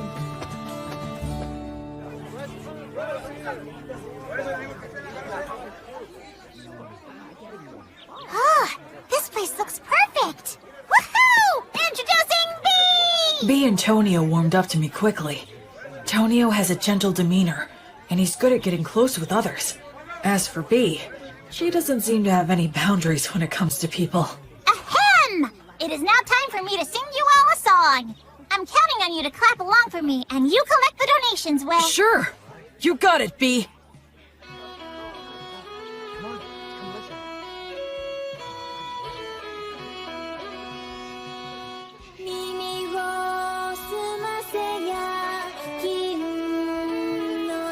It's amazing. Every time we walk into a village, she lures everyone in. It's really impressive. She never gets tired. Very well. Right here. They make a good combo for doing business. Huh? A lot of hawkers use high-pressure tactics or even petty thievery to make their cut. I see. I guess it's true about him working for a company. Hey, Will. Oh? Excuse me, I'd like to ask you something. Sure, what is it? Well, this is my question. Can the blessing you invoke heal sickness and injury? Yes, it can. I see. Then I have a proposal for you. Huh? Goddess of Light. You're as good as new. Oh, wow. Thank you. I'm so grateful. How much do I owe you? Oh, don't worry about that. Offer your thanks to Gracefield. And if Tonio has anything you like, please purchase something from him. I'm a priest who is still just in training. Yes, okay. Thank you so much. Let's get something to celebrate your recovery. How about this hairband? So B attracts the people, Will offers his healing, and both bring him some business. Smart guy. Tonio's pretty cool. Yeah, I think this will help with the return of the Goddess of Light. Your power is damn impressive, though. Well, the blessing is a rewrite of reality through the sublime power of a god. That's how it can heal a wound as if it had never happened. Huh. I'm only borrowing this power from the goddess. I have to be careful not to mistake it for my own power. What? Still in training, huh? Well, I really am still in training. Will? Done with your free treatments? Oh, yeah. Then come with me. Huh? There's a party to celebrate everyone's recovery. Right now? If they're at a party, she can sing again, and he can sell more of his goods. He's a sharp salesman. We continued to pass through several villages, earning money in the same way, as we made our way north for a couple of weeks. Then we emerged onto Wheat Road. Let's sleep over there tonight. Man, you guys went too crazy. It's already dark. Sorry about that. Whee! I'm in such a good mood today, I'm going to give you all a free performance. Wow, how generous of you. Now, wonder what I should sing. I think Race Stop the Penetrator is epic, but it's way overdone these days. I know! The 3 heroes from the killing of the High King! It's a really good one. It's got the Wandering Sage, War Ogre, and the beloved daughter of Mater. Ah, that sounds great. Now that's a solid pick. Actually, I haven't performed it in quite a while. Hey, what's wrong, Gwill? Oh, it's nothing. Go for it. I'd love to hear you sing. Great, you just said the magic words. Without further ado, then. Time rolls on. Or perhaps it's us that's marching on. Be it the strong and sturdy warrior, the bright sage, or the holy woman. So their names really are remembered. But their ashes and their names remain. This is precisely why their song must be lifted up high. So their good deeds live on, and their heroic names resound throughout the world. I sing this night of the Wyvern Killer, just one of the many fearless adventures of the three heroes. Keep quiet now and listen to this tale, one and all.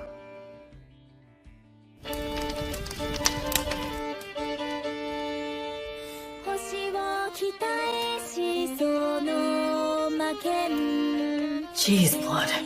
You never talked about yourself at all. So this is what your past was like.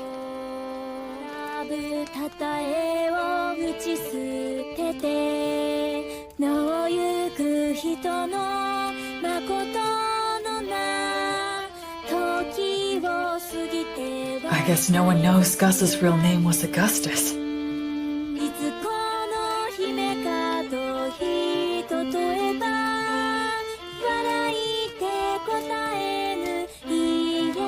Mary's refined manner definitely gave the impression of noble origins, but I'd believe it if someone told me she came from a poor village too. These are bygone days, now far away in the past. Oh, countless wishes now left with no way home. I can only play your melody loudly, to be carried upon the passing winds. The story takes place before they were known as heroes, when the three of them were traveling together. A certain remote village that they visited was attacked by a wyvern, and a beautiful half-elf was chosen as a sacrifice to appease it. Upon hearing of this, Mary said they should save her, but Blood asked where they could possibly get the money, and Gus sent nothing. Their personalities in the song are slightly off, I think, but still, it brings their voices, words, and expressions clearly to my mind.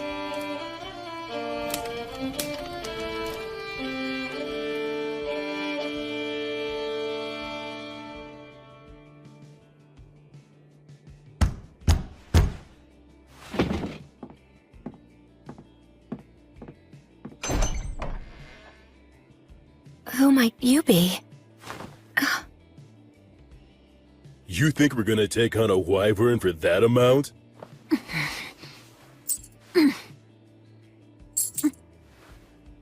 Ah, what fine money. Look how it sparkles and shines. If this will be the payment we're given, then... We have no choice but to do the job.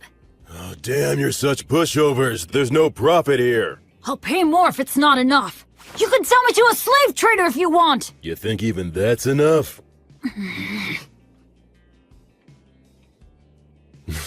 You do have some guts in you, kid. You're small, but a mighty warrior. When a warrior swallows their pride and asks for help, it's only right to give that help. Let's do it!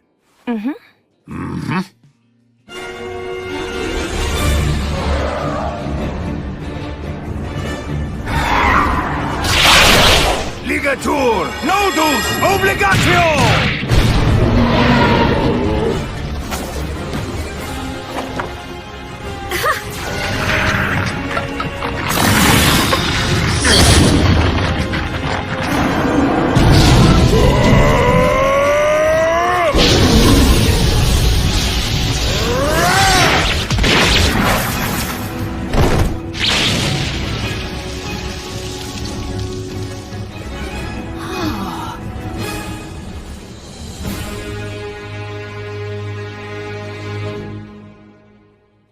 So, what are you gonna do now?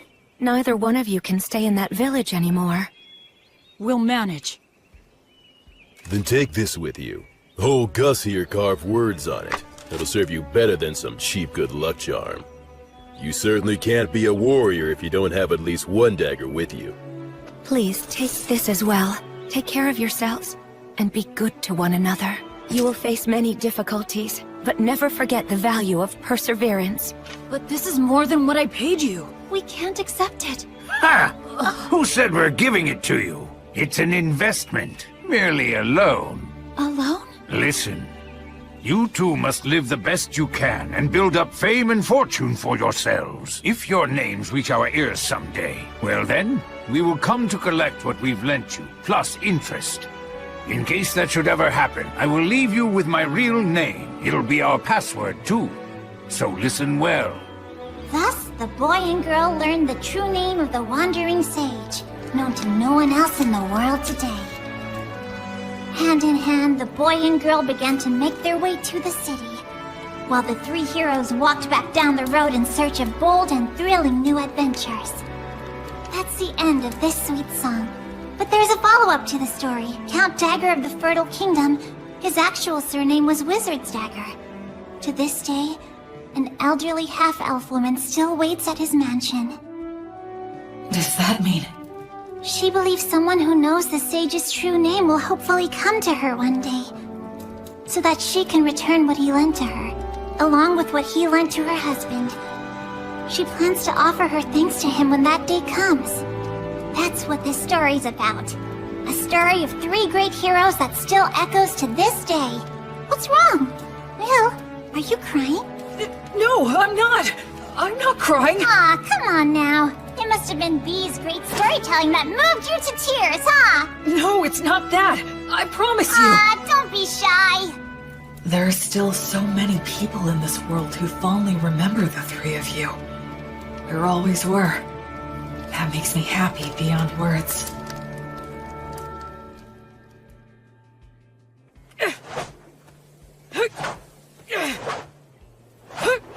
The Fertile Kingdom, huh? Once we cross the sea, maybe we'll meet people who still talk about blood and the others. Hey there. Huh? I see you're up. Looks like you're working hard. Hey, Tonio. Will, you're a strong young man. You think so, huh? In looking at you, it's become clear to me that your movements have been refined many times over. But, then again, maybe you don't want to hear that from a guy who got conned by phony adventurers. In any case, it's obvious that you're used to handling that fine dwarven spear. And those who can handle that masterpiece have to be a master themselves. But there is one thing I don't understand. Something you don't understand? I'm curious to know what it is that you desire. Why are you asking me this? Well, because I'm a merchant. It's my job. I move product and grant people's wishes for fair wages. Satisfaction is a merchant's specialty. You are quite a mystery to me. I can honestly say that I have never met anyone like you before. You are strong and you have courage. You're educated and have good manners. And you're not hurting for money. But you're not really like a noble. You're more like a holy knight that I've only heard stories about. And so, that's the reason I decided to ask you directly. What is it that you as an individual desire in life? Or is it that you're strictly a representative for your divine goddess of light?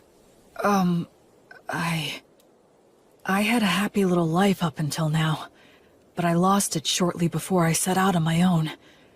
I gained the divine protection of the goddess of light in its place. There's still so much stuff that I don't know about in this world. And so, I'd like to start learning about it. I'm sure that in the process of learning, I'll naturally find out what it is I want. Oh, I'd like to have friends and companions, I guess. Is Menel not someone you'd call a friend? Well, actually, I think he and I get along fairly well, but he seems hesitant to acknowledge me as his friend. He only ever calls me priest, like he has to put me on a pedestal or something. Yeah, having friends is important to me. Yes, I understand. Then perhaps I will nominate myself to be in third place position. Huh? Because I'm sure Menel and Robina would be mad if I jumped in line ahead of them. The very thought scares me. Oh. Well, shall we get some water and start preparing breakfast for everyone? Yep. Okay, here you go. Wow, so good! It really is. You're a fantastic cook, Tonio. He sure is. Honestly, it's one of the only reasons I travel with him. We're eating a lot better now, thanks to Tonio's good cooking. That's right, you can't cook to save your life. Well, it's just that... Hey, Menel, your cooking isn't all that hot either. What? You ate it. Well, we always get good bread from Will at lunchtime. Isn't that so cool? He prays and it suddenly appears. I'd prefer to stop as little as possible. I'm grateful to have food I can eat as I walk. Cool. Let's get ready to leave as soon as we're done eating. Yeah. You asked...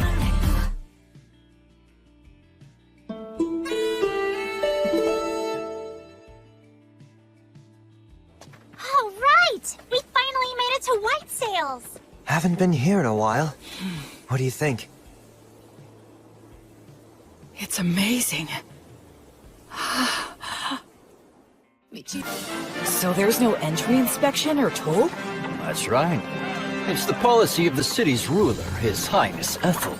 Goods enter the city by boat in tremendous amounts, and then they're distributed throughout Southmark by land and water. Wouldn't that mean a massive amount of goods pass through here then? Yes, and if all of them are checked at the gate, it would be a hotbed for the smuggling of both goods and people. Oh, I see. So, Ethel imposed docking fees for ships and rental fees for companies setting up shop here to make money for the city, keeping the movement of people and goods as unrestricted as possible. Oh. It seems like the economy is their top priority. It's a very advanced city with a real sense of freedom. Quit talking about all that boring stuff. It's Will's first time here. Let's have fun. Come on, this way. Will, this is the city's biggest market. Wow, real people. That surprises you? Oh, look! So beautiful. All this jewelry is in style right now. In style? Yeah, you betcha. They have the latest styles here? That means these people are doing well enough to contemplate things like fashion. It's just one shock after another in this city. Is that... Yeah, that's a street light. Street light? You don't know what those are? Gosh, you're behind the times. Every evening, the apprentices come out. They're from the Academy of Sages, and they light up all the posts which have the words of light engraved on them. So the people here have light even at night. This assignment serves as training for apprentice sorcerers, and they can earn a little pocket money as well. That operation over there is also a large source of income for apprentice sorcerers. What is it? Oh, come on, Will. Even you have to know what that is. It's the public bathhouse, Balnea. Balnea? Huh? What's wrong? A public bathhouse? They have baths here? The water's so clean, you can see right through it. Oh yes, so that's an effect of the words of purification.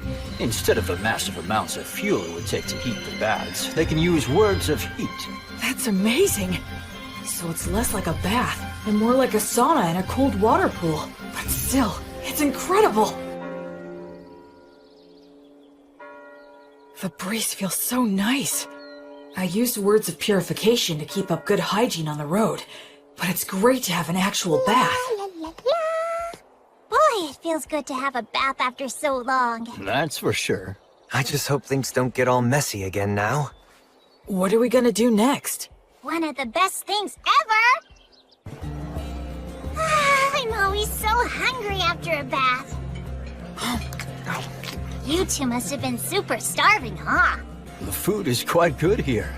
Agreed. I think we all could have used a little more broth, though. It's absorbed the flavor of the fish so well, and the saltiness is just right. I haven't eaten anything like this since I left the temple. It tastes like civilization. All these dishes are so delicious, I can't remember what we were talking about. This is also delicious. Excuse me, could I get a refill? For me too. Coming right up. When we're done eating here, we can head over to the temple. Will, since you're a priest, you need to pay your respects, right? Oh, yes, you're right. Wow, that must have cost a fortune. Don't be like that, Menel. I'll be back as soon as I'm done. Please wait here for just a bit. Are temples in cities always this big? It looks like a beautiful work of art. It feels more like a tourist destination. Excuse me. Yes. Can I help you? I was wondering if you could tell me if there's a high-ranking priest here. I've received divine protection and become a priest, so I wanted to pay my respects. Pardon my asking, but which deity do you serve? I serve the goddess of light named Gracefeel. Oh, the goddess of light. That's a problem. Why's that? Priests of the goddess of light are quite uncommon, so our rules compel me to use the prayer of faith detection. Okay, that's fine. I guess that makes sense. It's inevitable that people would be skeptical of a priest to a minor god. I could be a priest to an evil god in disguise. The thing is, all those individuals with the divine protection that qualifies them to determine another's faith are out at the moment. They're all out? Yes. It's because attacks by demon beasts have been on the rise everywhere recently. All but the vice bishop are extremely busy right now. Vice? What are you doing in the middle of the aisle? Bishop Bagley! Answer me, I asked you what you are doing. Well, I just... It's an honor to meet you. My name is William G. Merryblood. I have earned the divine protection of Gracefeel, the goddess of light, and I have come to the Temple of White Sails to pay my respects. I see. I am Bart Bagley. I am in charge of this temple. Gracefield, huh? The deity who has been completely lost as of late? And what if you're a suspicious person using her name, planning a very dangerous plot? You have every right to be suspicious. Is there anything I can bless to prove myself? Ha! You novices are so quick to rely on your divine protection. Listen to me. Divine protection is not something to be used lightly, nor is it something to use ostentatiously either. He has a point. Gus said the same thing about using magic. I was using my blessing freely since it poses little risk, but... Yes, of course, you are correct. I truly thank you for reminding me of my lack of experience. Ha! Explain what the teachings of the Goddess of Light mean to you. Light only exists in the dark. Words only exist with silence. And life can only exist where there is death. You enter his name in the registry and show him around the temple. Yes, but we haven't performed the prayer of faith detection or the prayer of lie detection. You fool! What did I just say, you idiot? Right now, I need to go make an appearance at the Weavers Guild banquet. Spend your time as you please, but do not cause any trouble, and make sure to offer some money. Well then, right this way, sir. Oh, right. I realize how unpleasant it must have been for you to have met Bishop Bagley, but you handled yourself very well. Huh? Well, the head of the temple loses himself in parties and pleasure-seeking. He's quick to anger and always complains. Despite all he says, he never uses his blessing. The vice bishop, on the other hand, is a most wonderful and virtuous person. I'm sorry, don't tell anyone I said that, okay? Sure. Hey, what do you know about the head of the temple? Well, I've only ever heard bad things about that guy. Like, he's really vulgar. He seems to have some sort of influence behind the scenes of the city's commercial and industrial guilds as well. So that's how he's seen around here? Still, talk about living it up. I mean, he's letting us use the temple's guest room. 2 of them, even. Anyway, what should we plan to do next? We could take in sights, or visit some guilds nearby. Oh, if we do that, then I'd recommend going to the... Wait a second. What was that? Those don't sound like clock tower bells. Is there a fire? That sounds like an emergency alert. It's a wyvern! Everybody run! Huh? What the...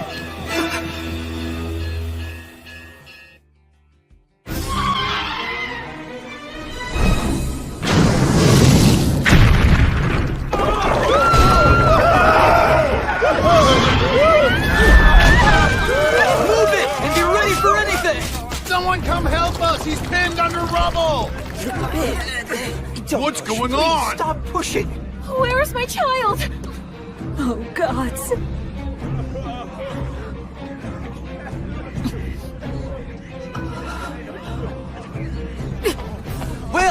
Will, wait!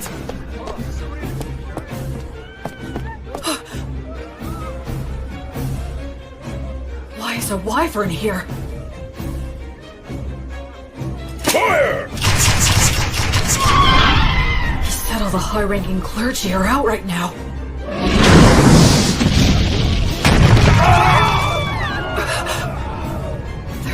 civilization, their city, everything the three of them protected.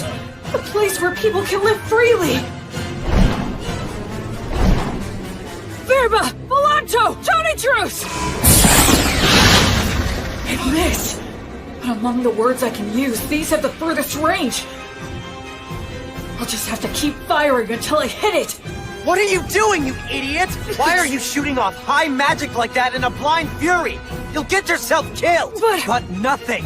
You're fighting a wyvern. You have to be more efficient than that. You've got smarts. I suggest using them, you moron. Don't just rush in. You should start off by learning how to use your minor magic more skillfully and accurately.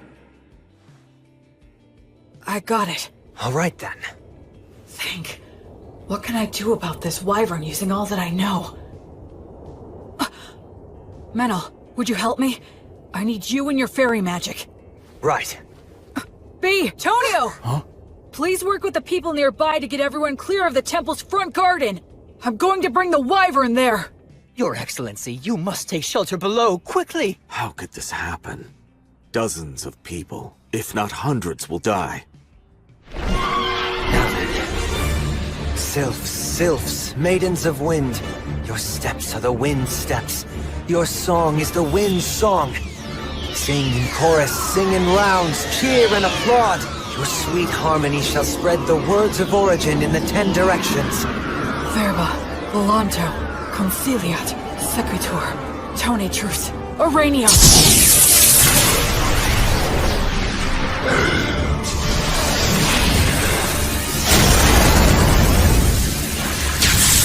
Is that magic? There's a fairy user too? Oh man, are we lucky. We've got this, we can do it, hurry!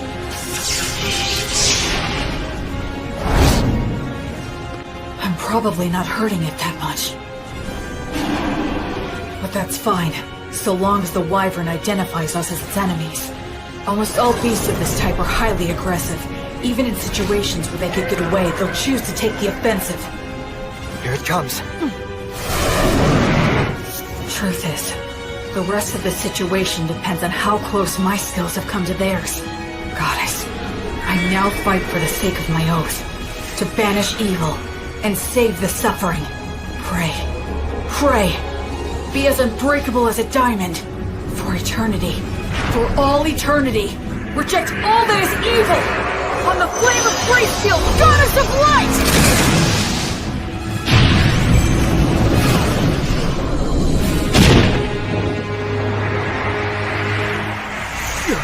What the heck is that stuff?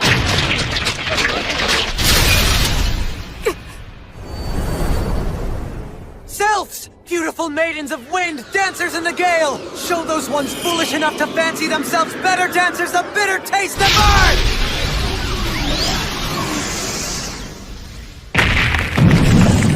Ligator! Notice! Obligatio! It's bound up. No, it's trying to tear them off! Damn it, Strong! Acceleratio!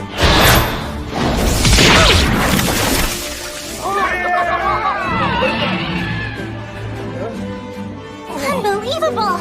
That didn't finish it off. Run! It's gonna use its breath! There are still people back there. What do I do? What can I do? Go get him! Acceleratio! If you're stuck, use your muscles. Be violent. Take him down.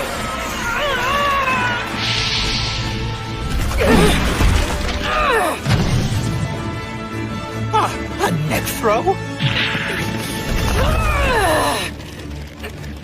You're not getting away! Oh! I won't let your fangs or claws hurt one single person!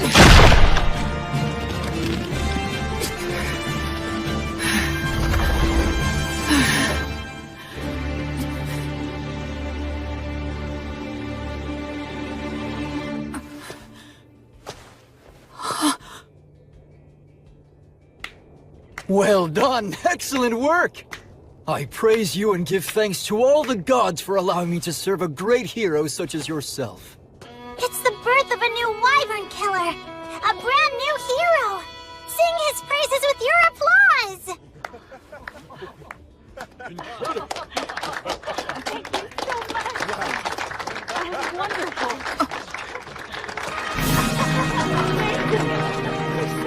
Guess we were too late, huh?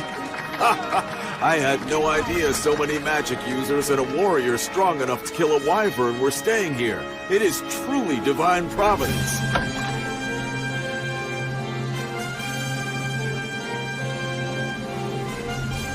You're full of all kinds of tricks, aren't you? You're surprised? I'm used to your crazy antics by now. All I could think of was how inexperienced I am. Huh? It was great for a first attempt, and I was just lucky to land a surprise attack. But what was that black miasma stuff around it? Hey, you brought down a real monster. Reflect all you want, but be happy. It's hard for me to be happy if you're not happy. When he puts it that way, there's a lot I could have done better. But now I'm a wyvern killer like the three of them. And that does make me happy. Yeah. Menel, thank you. I owe it all to you. Yeah, we did it. Come on, you know damn well it was almost all your doing, you idiot. Is the wyvern killer here? Yes, that's me. How can I help you? Please, come with me, quickly. His Excellency, the Crown Prince, wishes to see you right away. Welcome to my mansion. You're a great hero. So, this is the Crown Prince of the Fertile Kingdom, the Lord of White Sails, and the ruler of Southmark.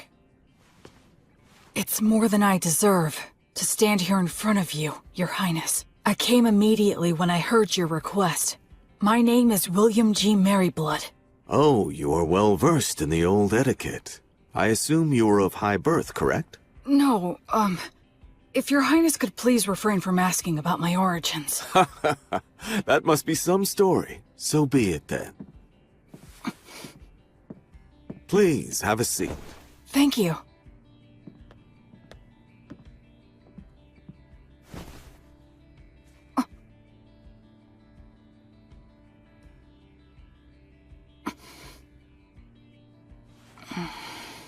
William, there are 4 or 5 individuals in your group, are there not? Yes, 4 of us. Which makes you a magic user, a priest, a fairy user, and a warrior. Well? Actually, we are a traveling priest, hunter, merchant, and a bard. One who shot lightning at the wyvern, one who made the light, one who dealt with the air, and one who broke its neck. That is 4. If that makes 4 people, it is indeed correct that we are 2 of them. What are you talking about? I can explain. My friend there, Meneldor, called the fairies, spread words, and manipulated the air currents to bring the wyvern down to the ground. So you're saying your friend is the fairy user then? And the rest? The rest was me. I'm sorry, but would you mind telling me what you did back there? I used brute force to break the neck of the wyvern. You killed a wyvern and aren't delighting in it? You really are a valiant warrior. Well, Can I do anything to fix the damage the wyvern caused? Of course, work has already been done, and more is yet to come. But there's something even more important that must be done. And it has to do with offering my thanks to the hero, for example. Oh no, Don't be modest, William. I do not want my people to see me as an ungrateful man. On behalf of the people of White Sails, I, Ethelbald, thank the both of you for your courage. You did well to minimize the damage caused by a wyvern's surprise attack. I am unworthy of such praise. I would like to bestow upon you a reward. Is there anything you want? If I may, Your Highness, I traveled here today via Beast Woods to the south. The villages in that area are currently under threat by an army of demons commanding savage demon beasts. I see. So if I may ask you, would it be possible for Your Highness to send his soldiers over there to help hunt down the demons? It's not impossible, but it would be difficult. You saw that wyvern. Within parts of Southmark that I govern, demon beasts like it have caused frequent incidents. You mean... Of course, it's that toxic miasma. Any being it touches is corrupted and turns savage. Are you certain you are well yourself, William? I am naturally resistant to poisons. Oh, that is good to hear. Under the previous king's policies, we expanded our domain too much. We cannot even sufficiently protect the villages we directly govern at the moment. Do you understand what I'm saying? Then, would you give me permission to hire adventurers and mercenaries with my own money and organize an army to drive out the demons? William, are you certain you recognize the full extent of what that could potentially mean? Yes, I understand that I am asking a considerable thing of you, Your Excellency. Yet you stand by your request. Yes. Because if I don't, then how many more tragedies would we be forced to simply overlook? Except to save everyone here is a task not even gods can achieve.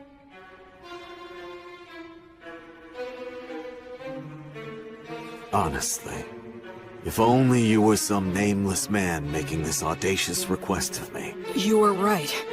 But that being said, had I not killed the wyvern, I would never be speaking with your highness. That is also true. But I must also consider the option of having to kill you. I must also consider the option of having to kill you. That's unnerving. And how will you explain my death to everyone? I'd simply say that you were poisoned in a battle with the wyvern, and you started to spit up blood since the treatment was too late. I understand what his disposition is. A hero who can't even prove his identity is asking him for forces to operate in a region he doesn't even govern. Of course he'd see it as dangerous. I can handle those two, but there's still the risk of projectile weapons, and the prince is pretty skilled himself. No, it's pointless to think about that. In any case, I have to get through this somehow. I need to speak from the heart and plead my case as earnestly as I can. Your Highness. Go ahead. If all the saltiness were to disappear from the world, then what would give salt its distinctive salty flavoring? And if all those who carry a flame were to live entirely in the sunlight, upon what would they shine their flame?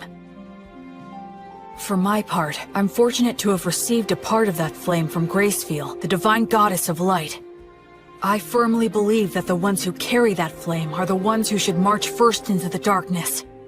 They must shine the light upon those who lament in darkness and light the path for those who follow behind. So please, I beg of you, can you somehow grant me permission for this unusual undertaking of mine?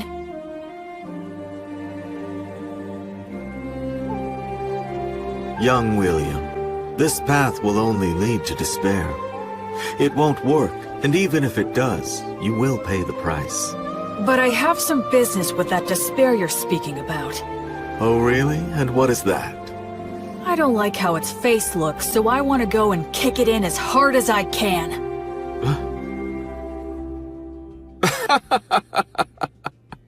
Kick it in the face. I like that. Come to think of it, you are a high priest, aren't you? And you have quite a good friend, too. What, you didn't notice the quick reaction that he had? When I said that I was going to kill you, that half-elf over there gave me the most murderous glare I think I've ever seen. What are you talking about? I did that because I thought you were gonna kill me as well. Damn it, don't look so happy. Bishop, please stop. Please wait, Father. His Highness is with a guest at the moment. Stay out of my way. You damned ridiculous fools! Prince Ethelbald, please, I beseech thee, do not act irrationally. Who, me? Why, Bishop Bagley. I have no idea what you're talking about. Do not play dumb with me. This young man is registered with my temple. He is in the books, though it may be temporary. He is a member of the temple, and you beckon him here without a word to me? Do you mean to disregard the temple's authority? Oh, I had no idea about that. Is this true? Yes, that's true. Claiming ignorance is not an acceptable excuse. You cannot forego the verification protocol simply because I was away. So you say, but the people from your temple seemed very happy to send him to me. A total lack of discipline. I will give them a stern talking to later. In any case, he must— The thing is, Bishop Bagley, He is not what you think he is. Huh? He came here and asked me to assemble a private army. He says he wants to save the poor people of Beastwoods. What? You? I would be lying if I said it never crossed my mind to kill him right here and now. But he's so frank in the way he expresses himself that somehow I started to find it amusing. Which is why I was just sitting here thinking of officially appointing him as a knight. Would your temple be willing to give him its blessing?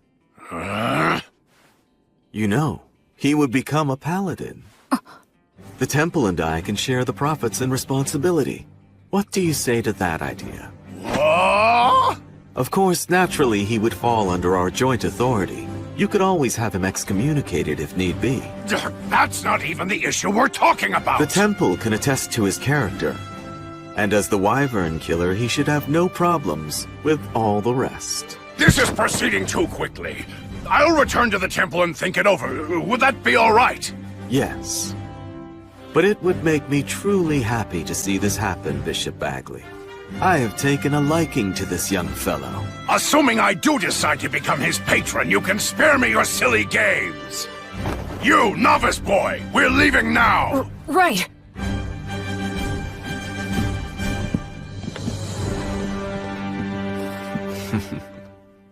Honestly, what a troublemaker you are.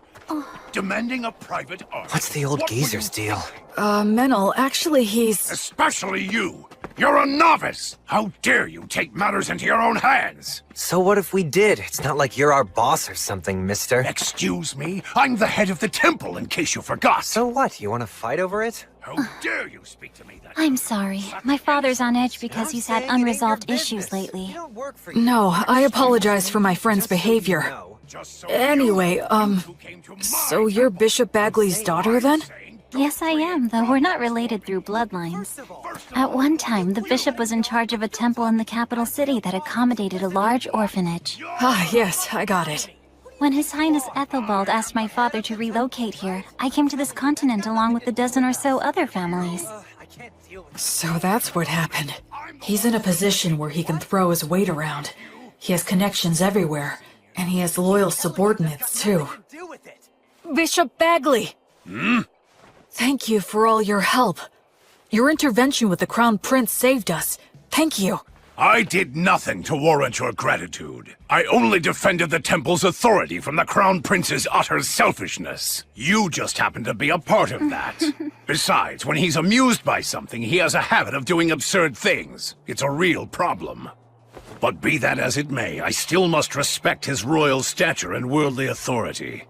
I'll take his proposal into consideration. You will remain in the chapel after the evening prayer. All right, I understand. The thing is, What? What's the evening prayer? You unbelievable fool! You know the prayers that are called Vespers and Compline? Those holy practices were revised 200 years ago. Did you serve your apprenticeship with one of such a long-lived race? Sure. I guess that would be a good way to put it. So it seems that you are not entirely ignorant then. Anna, go fetch some books on the revisions to the liturgy, and while you're at it, find a suitable teacher for him as well. Yes, Father. This boy is a novice, and on top of that, an ancient who's come here from 200 years in the past. He'll take a lot of work.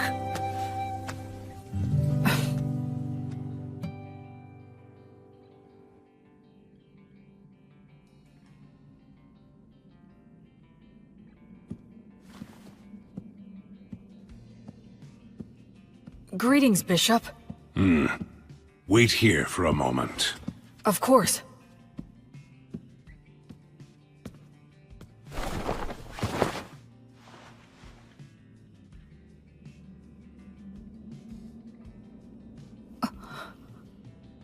His praying form looks frighteningly masterful. Other than Mary, I've never seen such an expert.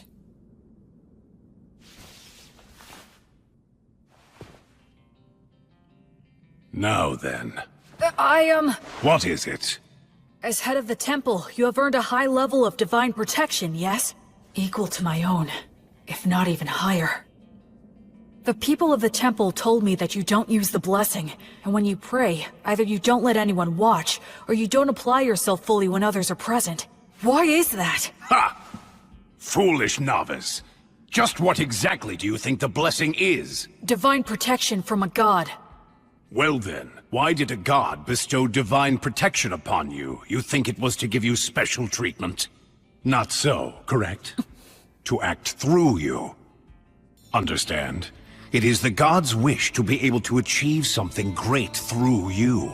And in order to live up to the god's ideals, we must constantly be in thought about how to use the blessing most wisely. Using it for personal gain will sadly detract from the god's glory. Most of those dimwits fail to understand this point, which is why they will one day lose the blessing. I am the head of the temple. This land is wild, and development on it has barely begun. To secure funding and rights, I must yell and intimidate. To lay the groundwork, I must do favors and use bribery. If I were to use such a high blessing in these circumstances, the people would question why a man like me received divine protection in the first place. Now, youngster, do you think this kind of behavior would contribute to the glory of my guardian deity, Volt? No. Precisely. The correct course of action for blessings and prayers is to store them inside. Therefore, I have entrusted the Vice Bishop with the glorification of the gods through such sacred blessings. He's a very capable man, skilled at winning the hearts of the people to the extent we need it. I trust him with the stressful role of being the face of the temple. I didn't know. Bishop Bagley is really quite talented. He's rude, and he looks like a greedy monk who's always complaining. But he's an amazing man. And what about you? Making a novice who has yet to fully comprehend what the blessing means into a paladin? The Crown Prince always falls in love with his own stupid jokes. Listen, nothing good will come of a novice attempting this, so don't do it. I'd be happy to refuse on your behalf. Even the Crown Prince will drop the idea if I firmly reject it. What do you say? Regardless of what you're proposing here, my goddess still wishes to act through me. You won't change your mind. No, I will not. You're the biggest fool. I agree. What did you swear to the goddess of Flux? To offer her my life, banish evil, and save the suffering. Rejoice, then. You have got to be one of the most dim-witted of all the dimwits that I have ever seen here. I can send a few men with you, but the rest will be entirely up to you. Thank you very much. I should respect this man, no matter what anyone else says. Bottoms up! Welcome! You're really putting those drinks away, mister. Don't go for people who use adventuring as a job. You have to find those who are in it for the glory and prestige. We need real ruffians who will put their lives on the line for the sake of adventure and battle. Right. Just like blood. They have demon beast horns and demon beast hide? Those are their battle spoils. It's the easiest way to show off their strength. Come on, let's go.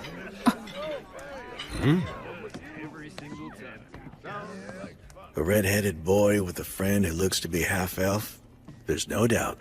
His training must have been extensive. Hey, man, what's the famous wyvern killer doing walking into some pub out of the middle of nowhere? I'm looking for help.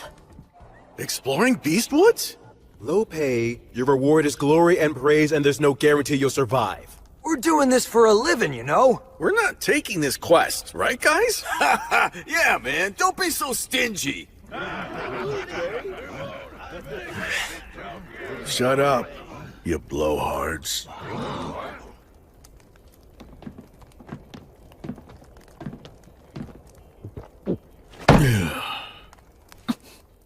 Look at the fingers of a swordsman. You can tell a lot by looking at his hands and whether or not he'll allow any wandering thoughts that prevent him from drawing his weapon. Sounds to me like what you want is a madman, am I right?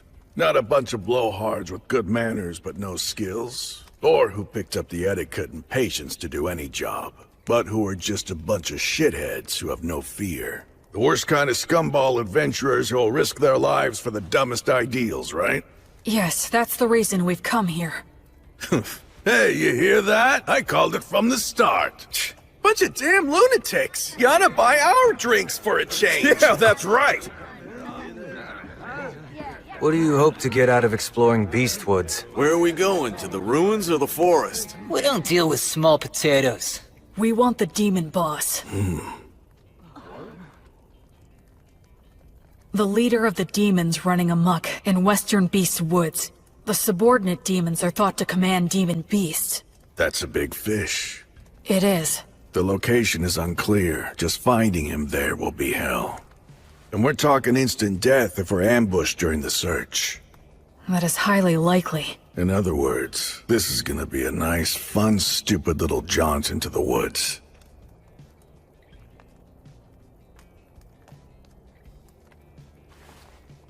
Count me in on it. All I need is food and a bed. And a little pocket change will be nice. Yeah, me too. And me. Count on us Right, too. I'll provide everything. I'm William G. Maryblood. I'm Rastov.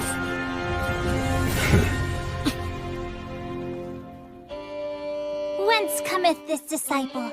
To the lost goddess of flux. She who is the brilliant goddess of light? This disciple of It's almost time for the ceremony. I heard they wanted to make this a happy event to give people work who lost their homes and jobs in the Wyvern attack. But Now know the name of the new hero who has appeared in the city of White Sails! That should just about do it. B, could you please not write an epic about my story right in front of me? What? Why shouldn't I? Well, you actually did do all that, so what were you expecting? You're gonna love it because I'm gonna create something grand! I'm afraid to say that this many cows and horses will indeed come at a hefty price. Oh yeah, speaking of which, can you please negotiate a deal for us to get all of the sick and injured ones at a lower price? Huh? Don't worry, I plan to heal all of them. Oh, that makes sense. Also, I was thinking that it would be a big help if you could start a trade movement between Beast Woods and the city of White Sails. Yes. How much do you need me to give you to fund that? Well, why don't the two of us sit down and have a serious business chat? Let's see here. Easy on me, please. I say go for it. You need to have a good understanding of how money works. You'll be dealing with Rastov and all those guys soon. The Rastov? Rastov the Penetrator is here? Yes, he is. That's perfect! I can interview him then. Huh? Making a habit of flaunting your own accomplishments leads to arrogance. And arrogance dulls one's blade? Yes, exactly. Oh no, that again? This is why you're so useless. You never have any good ideas. So I take it you two know each other? We've talked a few times in the past. It doesn't matter how many interviews. You always say the same thing. You're such a stubborn and broody guy. My answers are never going to change. All of your tales of heroism are terribly ambiguous. I would like to create something that comes a little closer to the truth. What a big fat meanie you are! Isn't reputation important to an adventurer? Whether it's making a living or getting ahead in life. As long as you've got skills, those things come naturally. But surely you realize that even people with skills can be utterly ruined by a bad reputation. Even the greatest warriors can never tell what their downfall is gonna be. Right, Will? So you're saying Rastov's tales of heroism are ambiguous? That is exactly right. This guy will accept the job to take down a huge threat, and he'll just wander off and kill it with one fatal stab, and then he'll saunter right back. He rarely works with anyone else, and he works so fast, there's no one who can actually say what happened. And the guy never says no to any job. So the stories get more elaborate? Yep. I try to interview people, but they just fill in the gaps to their own liking. I put in a few things here and there for dramatic effect, but I like to add more truth to my tales. No need there. See what I'm saying? If only I had a little more to work with. For heaven's sake. Hey, I know! How about the Penetrator versus the Paladin? Huh? That sort of came out of nowhere. You're putting Rastov on the spot too, right? If I receive a challenge from a strong opponent, I have no choice. But Rastov! Alright, you heard what he said! Well, I guess maybe when we're done in Beast Woods. Yes! You promised!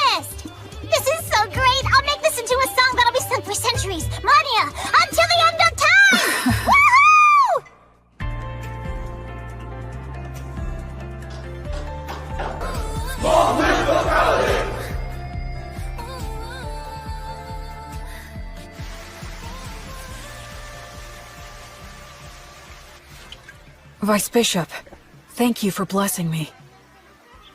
Please think nothing of it. It was an honor to receive such an important duty from the bishop. Ordinarily, of course, this would be his job, but... I asked him, but he said he finds it bothersome to show people his pious side. It's too bad. I agree, for a man of his caliber to be so unknown to the public. So this is where you've been hiding. Oh? We're having a few grappling matches over there. Come on and join us for a round. Okay. Come with us, Middle. No way, man. Hey, it's the Paladin servant. Huh? He's not my servant. He's my friend. I'm not your friend. Huh? Will! We're making a fortune now, and guess what? It's all thanks to your song! Goddess of Light, are you watching? I'm getting by somehow, and I'll continue to. And that's how I became the Faraway Paladin.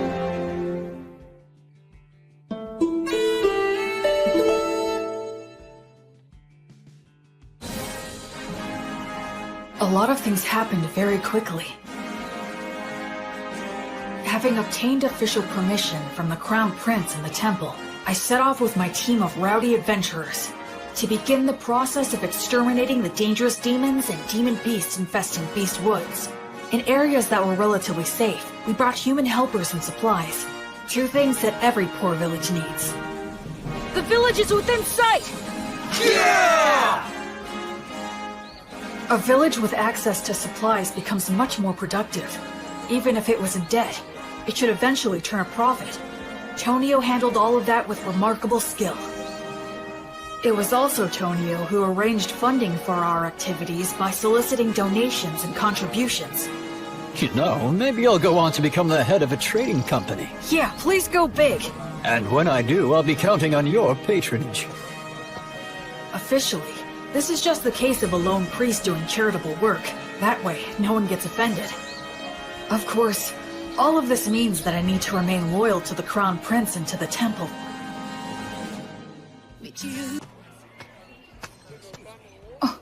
Oh, Will. I see that you've come back now. I appreciate the work all of you have done here. Bishop Bagley agreed to assign a few priests to me, and Anna is included among them. They're all experienced and are able to use the blessing. They're also capable of leading ceremonies such as festivals and funerals. I'm pretty sure that Raystoff's party ought to be returning soon as well. Whenever we received reports about demons or demon beasts appearing, Raystov and the other adventurers would head out in a hunting party to pursue them.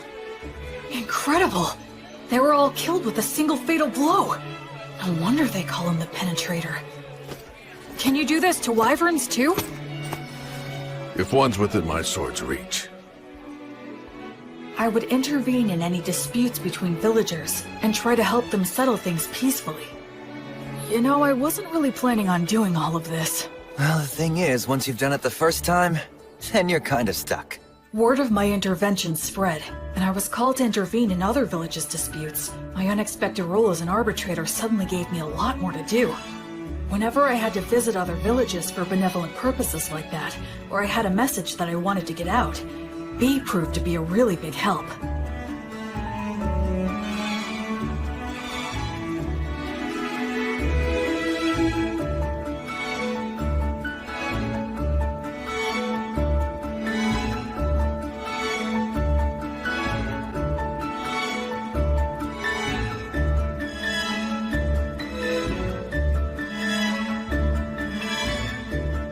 So, we traveled back and forth across Beast Woods, time and time again.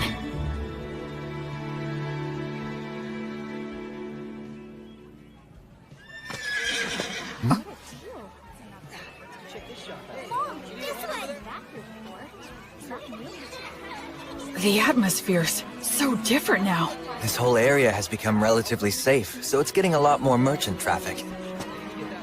A village that once had a dark cloud hanging over it, now full of life and smiles.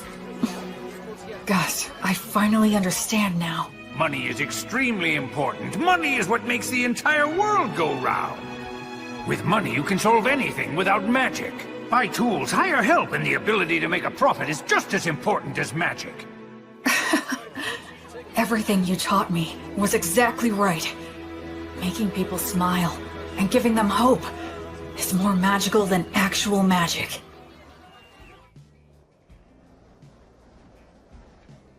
And then, just as we were noticing the first signs of summer approaching...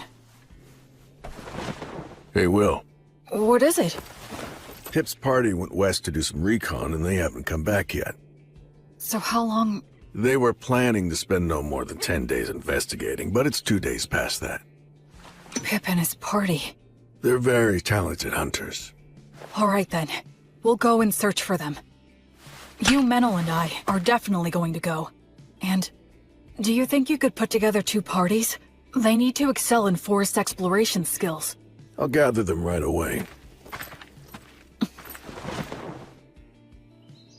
There's a chance they didn't get lost, but instead wound up in the demon's base.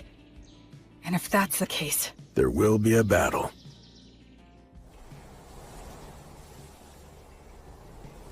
What do you think? Frankly, given the skills Pip and his buddies have, it's hard to believe that they could have just gotten lost. So you believe the demons were probably behind this, then? I think there's a good chance of that.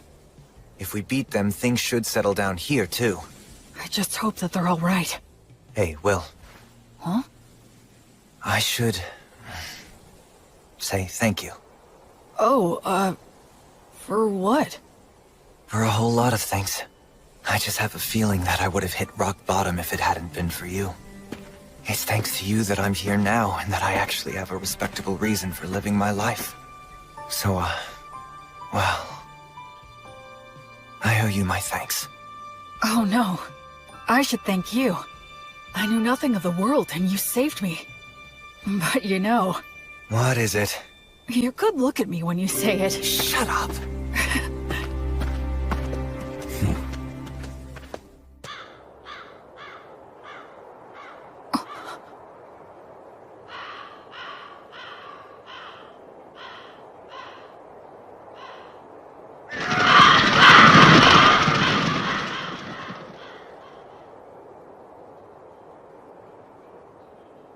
Hey.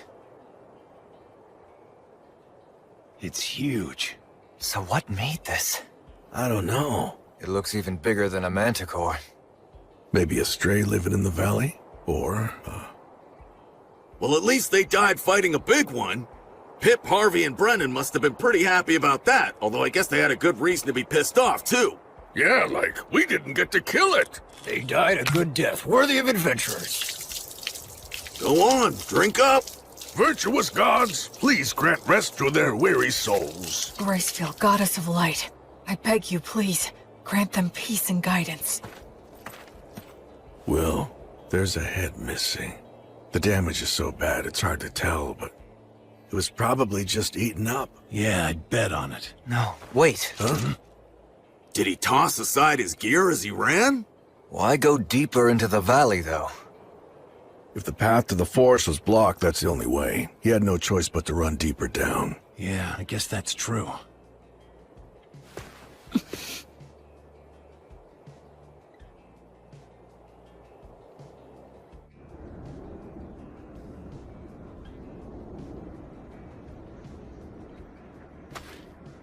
How strange. Yeah. Feels off. What do you mean? What's wrong? The footing here. It's very poor in this valley. Even if they fled, getting this far would be... It's a trap! Retreat!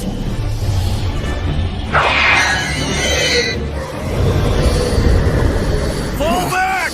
No use. Coming toward us! Stay calm! Keep your backs to the rocks! Don't panic! Form a shield wall! We have to get past them. It'll be fine. We should be able to handle these guys.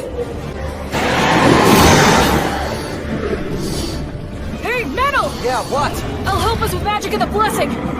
Goddess of Flux, repel the poisons that rain down upon us. Fortis, Vita, Ut, Omnis.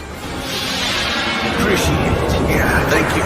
Gnomes, oh gnomes, guardians of treasure, guard us against our foes. Sylphs, maidens of the winds, send a gale of protection for these warriors. Thanks! All right. These beasts may think they've trapped us, but now let's show them which one of us is truly the prey that's going to be hunted down.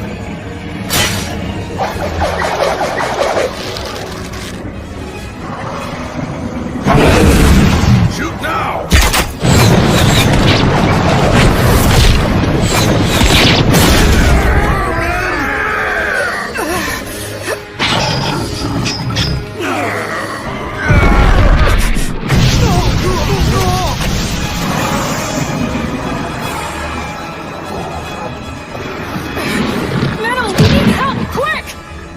Gnomes, gather to us! Build a fortress! Surround us with fences! If you can just buy me some time!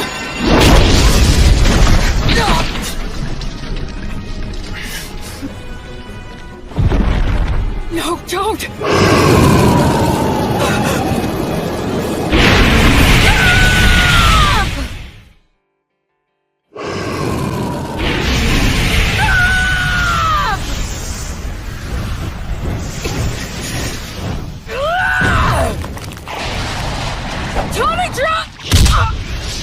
It stopped me from finishing my words!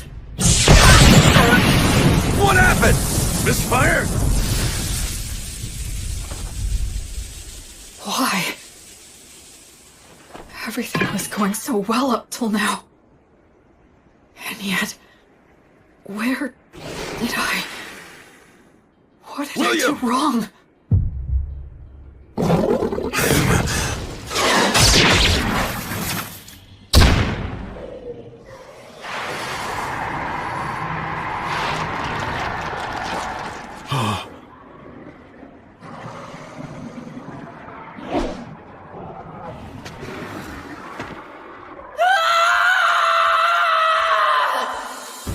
The techniques that I'd honed, the spirit that I'd refined, the tactics that I'd learned, all of it was gone.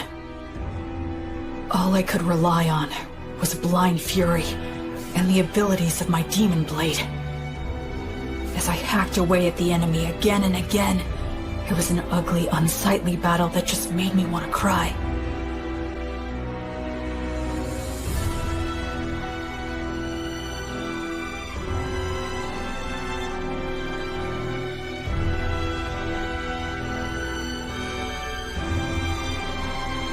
It felt like I'd wronged the three of them. I felt pathetic. That's enough! Stop it!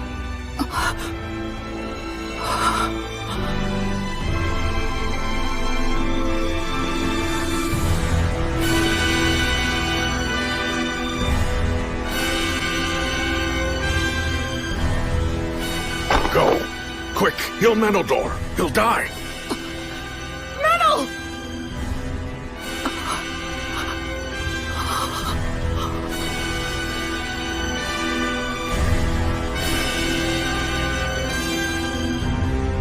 Gracefield, goddess of light, I entreat you, please shine this healthy soul's light down upon these wicked wounds and banish these shadows. Please, please just open your eyes. No, don't go. No, please don't leave me. My head feels fuzzy. Is it 'cause I used the demon blade's power? But I have to heal Menel. William!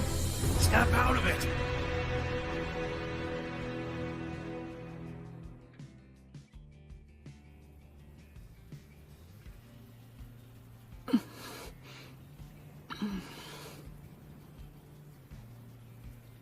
So you're awake, huh? Where am I? A village not far from the valley. After that battle ended, we retreated, bearing you and Menildor here upon our backs. The Chimera fled. I see. Where's Menel? He remains alive. Between the magic and protection you put on him before the fight, and Menildor's own quick reaction, it seems your blessing came just in time. Thank goodness. Although he still hasn't woken up yet. Then I have to go to him. You still need to rest a bit longer. But But if I... Meneldar's condition is stable now. He's already had all the care that he needs. You burned up far too much of your strength. So rest.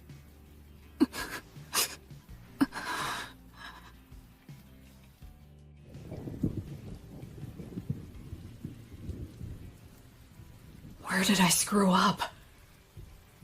When I left Menel to handle the Chimera? No. Given the circumstances, I had no other choice. So when was it?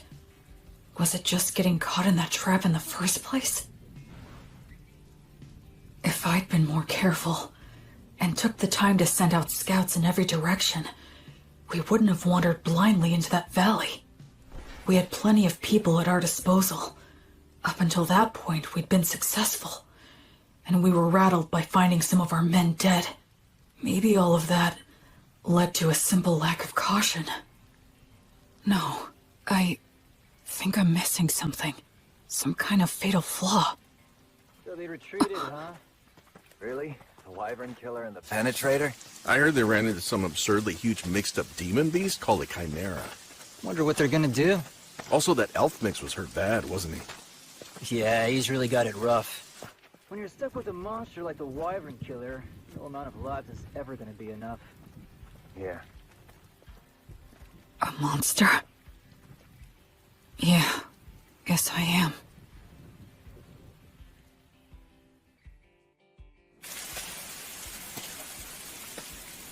It wasn't my battle tactics that were wrong. It was my estimation of our strength. I put my trust in Menel. I just believed that he'd always have my back. That he could keep any enemy in check for me, no matter what. I thought he could handle that much, but... I ended up coming extremely close to getting Menel killed out there. I just decided on my own that he was my friend. And in my innocent naivete, without even thinking, I set him up to face dangers that he wasn't ready for. Hey, Will, over here! B. Antonio. We got your message and rushed right over.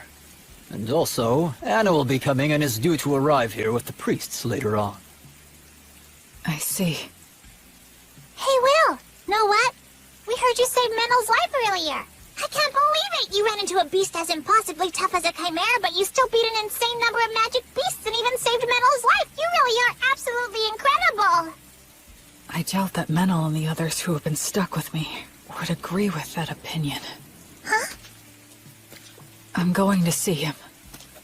But Will... Wait, Will, shouldn't you keep resting at least a bit longer? I'm fine. I'm very strong after all.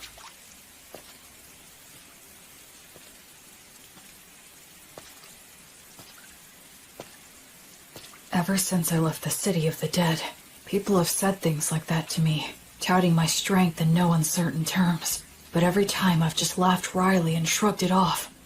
I believe that subconsciously, I was trying not to think about it, but the fact is, I can't avoid it anymore. Because in this world, my strength is simply far outside the norm.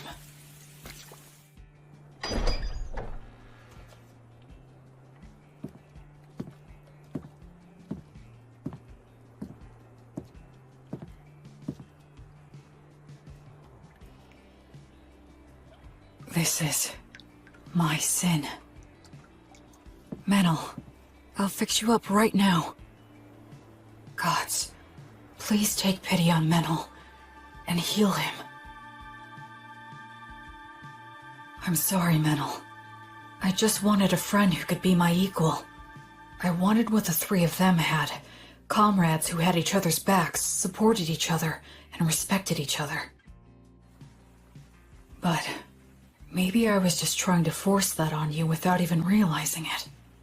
I didn't want to acknowledge just how strong I am. Because if I did that, if I set myself above everyone else, and had to admit that I was different, then... I'm scared. I'm lonely. It hurts. I hate this. Oh, of course. course. It really is just as simple as that. I was afraid to be alone. I couldn't bear not having someone beside me. That's the reason why I tried to see the people I should have been protecting, the people I should have been saving, as my equals. I was averting my eyes from the truth, when really, I was just scared. And for that despicable reason, because of that, I almost got you killed. But I finally get it now. I just couldn't keep going on that way.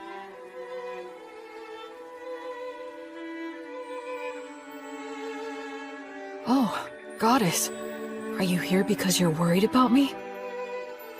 Up until this moment, I've been foolish, but it's fine now. Please, you can rest at ease. I'll put an end to your sadness right away. I'll save everything, everything within my reach. As your sword and as your hand. Everything will be all right. Goddess, I vow to you, I'll solve all this on my own.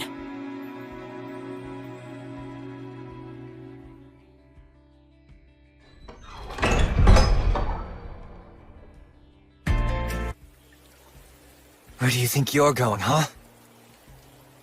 Where am I? To kill the demon beasts, of course.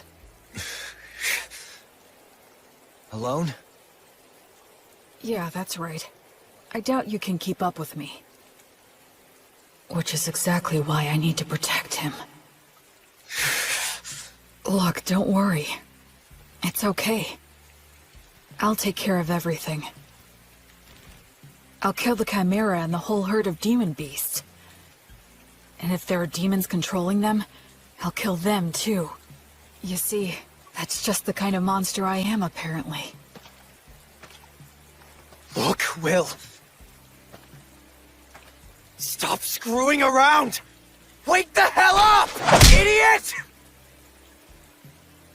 Oh, so this is how it's gonna have to be, huh? Is that all you've got, Menaldor?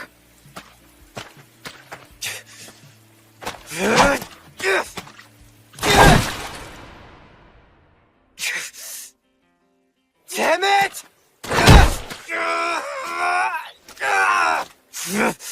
I can't have him following me.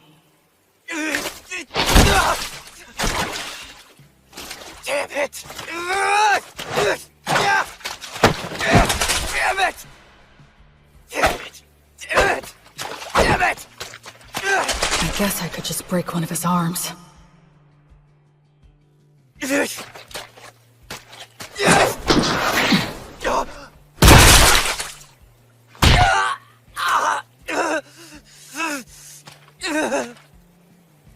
Just go and get someone to heal you.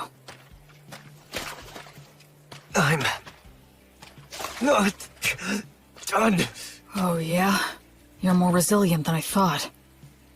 What should I do now? Use words to make him stay here? No, I'll constrict his carotid so he loses consciousness. Gnomes, oh gnomes! Clench your fists! Use them to strike the enemy! Useless incantation. No! If I dodge it, the magic will hit metal!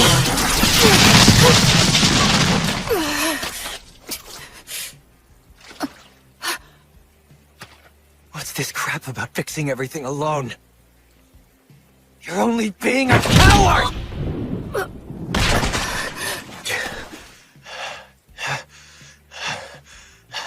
Did you really have to go that far? Huh? We were only together because of pure chance. There was no reason for you to do that. Yeah, that is true. I have no reason at all to go out of my way to stop an emotionally unstable coward who's completely lost it just because he got his ass handed to him one time.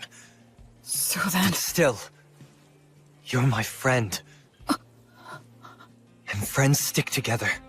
If my friend goes nuts, I want to do something to help. Menel... You don't know much about your own origins, and you're clueless about the world overall. At times I've thought you seemed suspicious. But still, you're a nice person. I know you're trying to do things right and do your best. After After all, you did save my life, and you saved that whole village. We traveled together, and we fought together too. I enjoyed spending time by your side. I'm grateful to you from the bottom of my heart for sending off those villagers. Look, Will, the fact is you're my friend, and I don't abandon friends.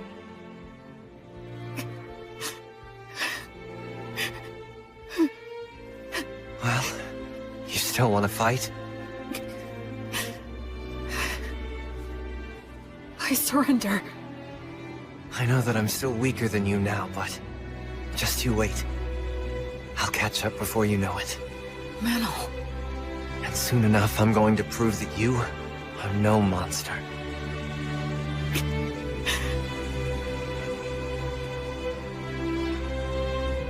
Okay. I'll wait. I'll wait for you. Man, you know what? You can be a real pain in the ass. Sorry. I kinda lost control of myself. Yeah, well, it happens. I'll heal that. But a surrender is still a surrender, which means that I win. Come on, I only surrendered because you wouldn't give it a rest. Keep whining. And so, we just kept on making dumb jokes and laughing about it all. It was my first ever argument with a friend. And I guess I lost that too. Welcome back! Oh, you're back, huh? Will, Menel! Good to have you back! You jerks!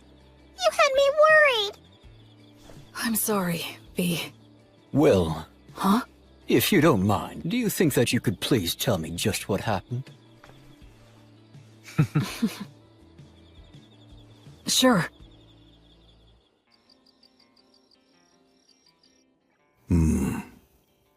That's an illness of the strong. And the stronger that you are, the harder that it can hit you. Depending on the severity of the case, it can even kill you. I'm so sorry. I really didn't mean to make all of you worry.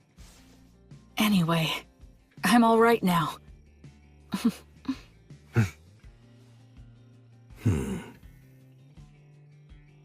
You two were stuck in bed not long ago, and you were off slugging it out?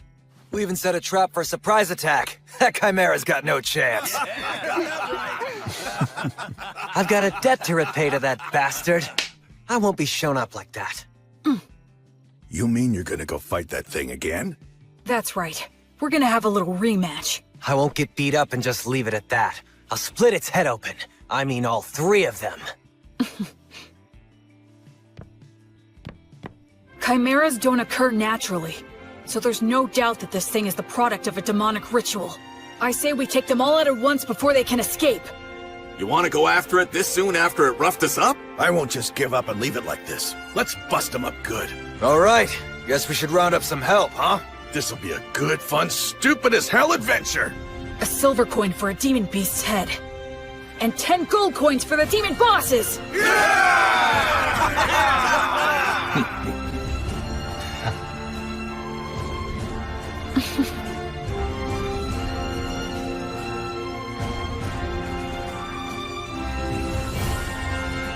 After that, we spent a few days putting a force together, sent out several rounds of scouts, and made our preparations. We didn't arrange any special tricks. We decided just to get enough people together, make preparations beforehand, and face our enemy head-on.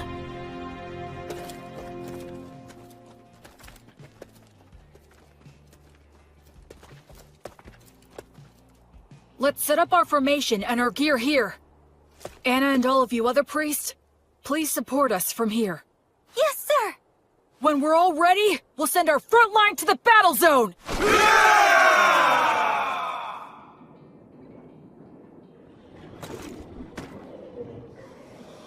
If we can wipe out all of those things, this whole area is gonna be a lot more peaceful. Yeah, let's do that. Huh? Sometimes you propose the wildest things so casually. Here they come.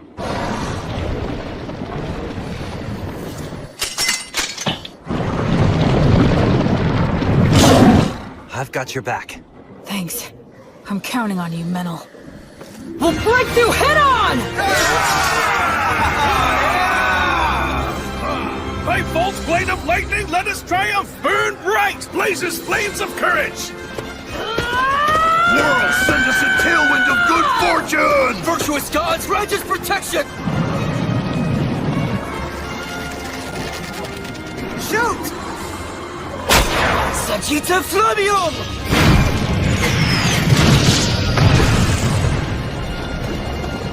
It's war. Ready! Oh, goddess of flux! Repel the poisons that rain down upon us! Let's go, Fortis Vita!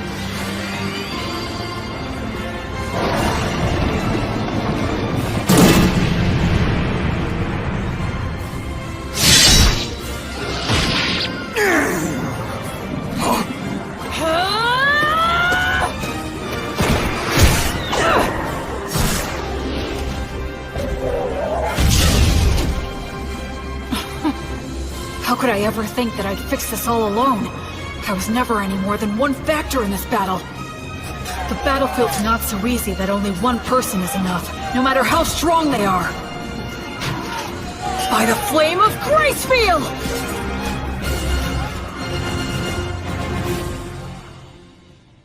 According to the reports, the campaign to eliminate the demon beasts should have started by now. I wonder, will these great wyvern killers actually be able to succeed in a new heroic feat for the bards to sing about? The temple is practically bent over backward in our attempts to facilitate that novice boy. If he fails to succeed in this enterprise, he won't be worthy of our backing any longer. Oh, by the way, Bishop, I understand that you entrusted your daughter Anna and many other brilliant priests to the Paladin to support him on this endeavor, or so I've heard. Losing valuable talent to the philanthropic exploits of a novice has been causing nothing but trouble for me.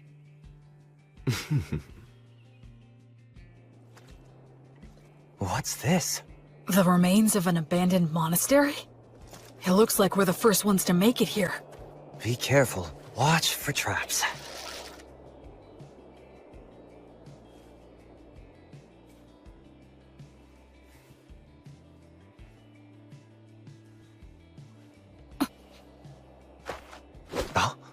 Omnia, Vanitas, Erasus.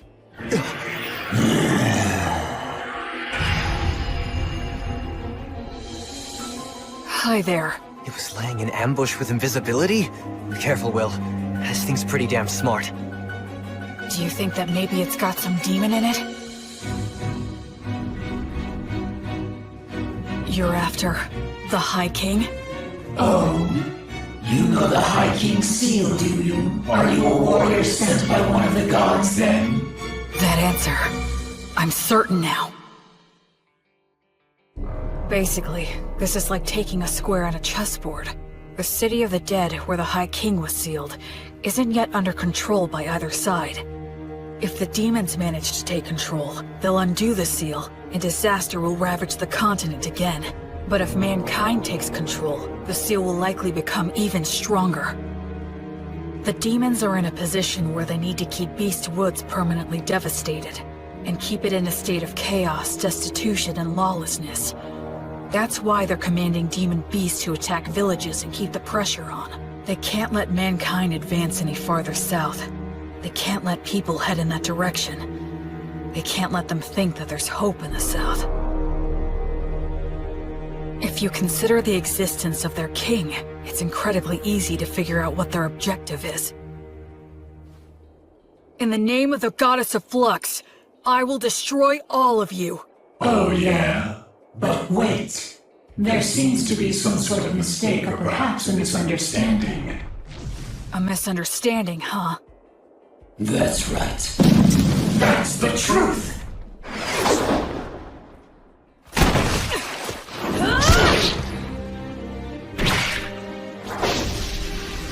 And their surprise attacks! Demons like to stick to the classics, huh? Metal! On it! Sagita Flameo! No, you don't! Sylph's Maidens of Wind! Gracefield, grant us your protection! Don't stop it! Just divert it! Gnomes, oh gnomes, slip underfoot! Tighten, bind, and tie it down!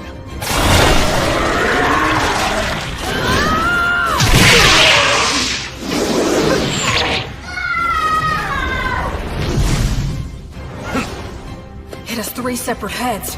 If each one reacts differently, they're bound to end up becoming confused. This demon beast is unnatural. It shouldn't exist! I don't need to score a clean victory in one strike. I just need to fight it the right way and win by being better. I don't need to use a flashy secret technique. I'll just use all 3 of their teachings and do what it takes to win! That's the fighting style that works best for me! Maidens of Wind! Bless this arrow with your kiss!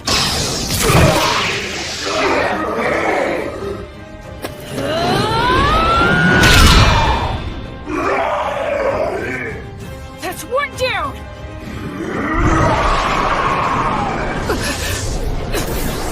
You give me no choice. Although I detest this dragon's power, I must use it! Dragon? This one too? Metal, step back and give me a little room. I'll strike it down now! I was raised on Mary's bread, and my arms bear Mater's stigma, which means poisons don't work on me. I'm sure you'd like some glory of your own too, huh?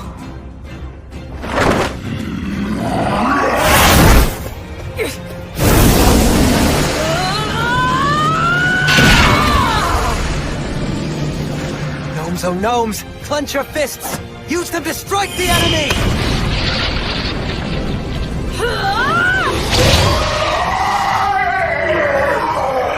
Nowhere to run now!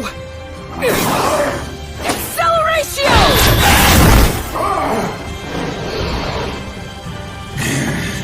Now gnomes! Oh gnomes! Slip underfoot! Fight and bind and tie it down!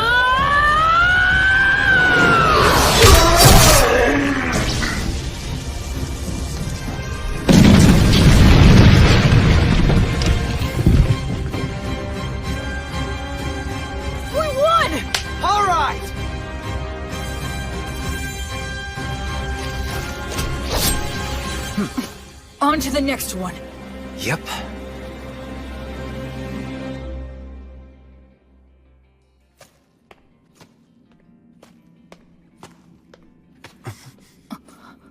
Took you long enough.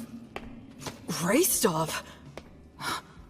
I'll be taking those 10 gold coins you promised. What? No way! He beat us to it? You're kidding! How'd you do it? Came from the side. Since you 2 guys were busy taking care of the Chimera for me, it was actually pretty easy. Well, that's Raystov the Penetrator for you. He's too good at getting ahead of people. You have to be if you want to get to the strongest opponents. Careful. There could be traps here. Haha! I guess we're the first ones here. Those 10 gold coins are ours. Huh? To our victory!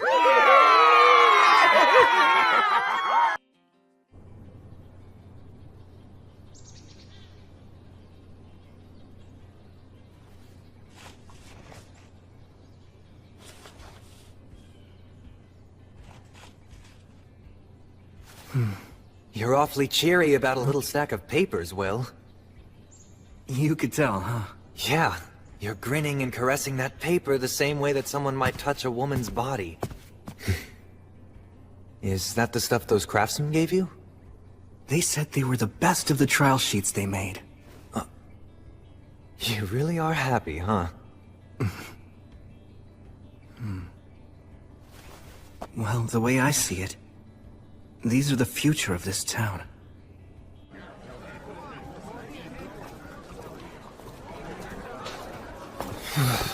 So cold. It's nearly the winter solstice. It's so busy here now. Yeah. 2 years ago, I left the city of the dead and followed the river north, until I found a deserted, half-sunken city.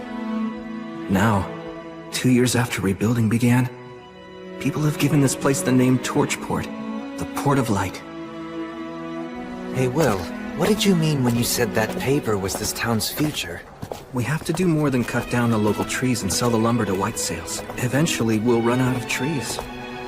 So, we need to diversify the trade in this town. It'll pay off later on. And that paper of yours will do that? It's the first step and one worth celebrating. You know, you think like an elf sometimes. Oh. And you're the type that just lives in the moment. This is basically the end of the Earth. I could very well die here tomorrow. So I should do what I want today. And I'm pretty confident that most of the people who are living here feel exactly the same way as I do. I know. I want to change that. Well, maybe that's the exact reason why the Goddess of Light chose you. Here you are on the front lines, where you could die at any time. And yet you're talking about planting the seeds that'll grow fruit years from now. By the way, we heard from the Crown Prince of Whitesail's brother. We're invited to the New Year's ceremony. You gonna go? Oh, that's right.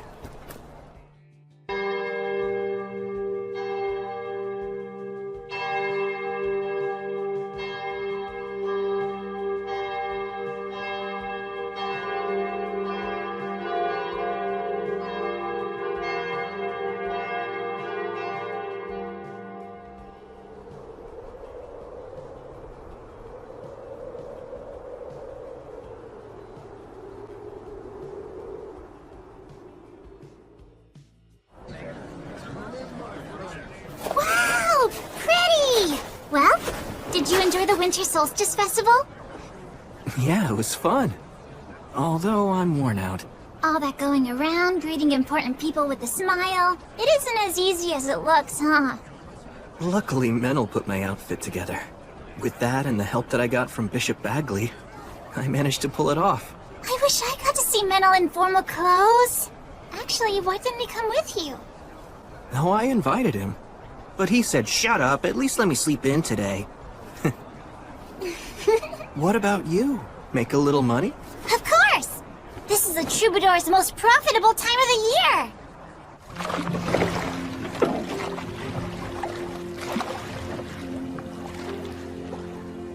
What's the matter? I was just thinking how beautiful this town is.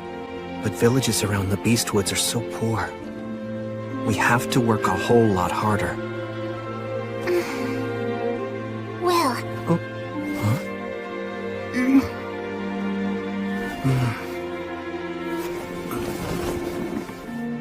Huh? You worry too much. B. You know it's true. You can't help yourself. Well, I made a promise. I swore that I'd act as the goddess's sword to banish evil, and act as her hand to save those who are suffering.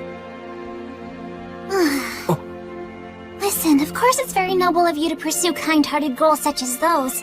But if that's the case, you ought to be trying to please the goddess more. What do you mean? Just think about it. What would you do if a villager brought you food to show his gratitude, but was so thin he could barely stand upright on his own 2 feet? I'd tell him that he should eat it himself. Don't you think the goddess would feel the same about you? Yeah. Thank you, B. To show my appreciation, I'll take you anywhere you want to go. Oh wow, that's an offer I can't turn down! Let's go! B, you sure about this? Yeah, absolutely! There's something I want to see. But unfortunately, it isn't the kind of place a lowly troubadour can get into just by asking nicely. You could sneak in though, right? Because on top of being a warrior priest, you're a great sorcerer. A school tucked away in the woods of a forbidden land where sorcerers study the words of creation. The Academy. Well, let's go then! Wait. Oh! Hold on a sec. This is Maze Alley magic. And there are several signs here too. Warning. Paralysis. Sleep. Blind.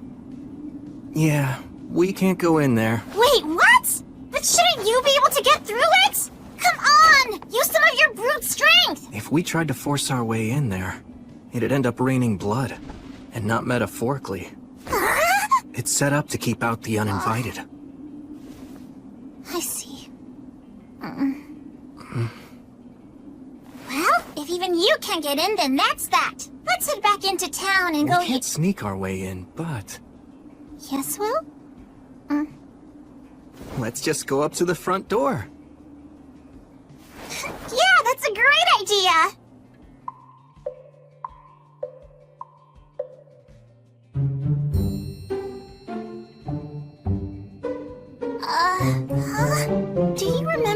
we got to this spot in the first place?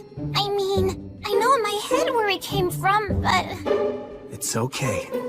Just keep holding my hand.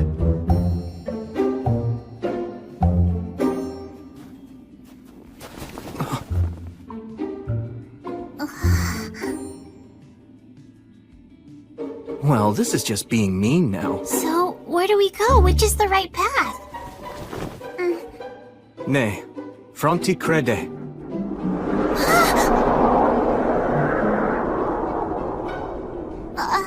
This is the right one. Either learn or leave. So, does that mean if you won't learn, you have to leave? Will, Huh? don't push it, okay? Even the wandering sage in his youth couldn't pass through this route. Or at least he wasn't able to make it all on his own. What? Gus couldn't? He was a child prodigy, but even so, he wasn't able to visit the academy without getting his master's help. That's how he found out how much he still had to learn. I see. So even Gus couldn't get through here when he was young. What is this? A curse? Looking at it makes me feel really uneasy. I can't sense any mana at work here. But doesn't that make it even more suspicious? Setting a trap in something that's obviously questionable is a classic move! You're right. There's a sign carved in it that makes you feel uneasy. Man, talk about super twisted. I could write a song about this alone!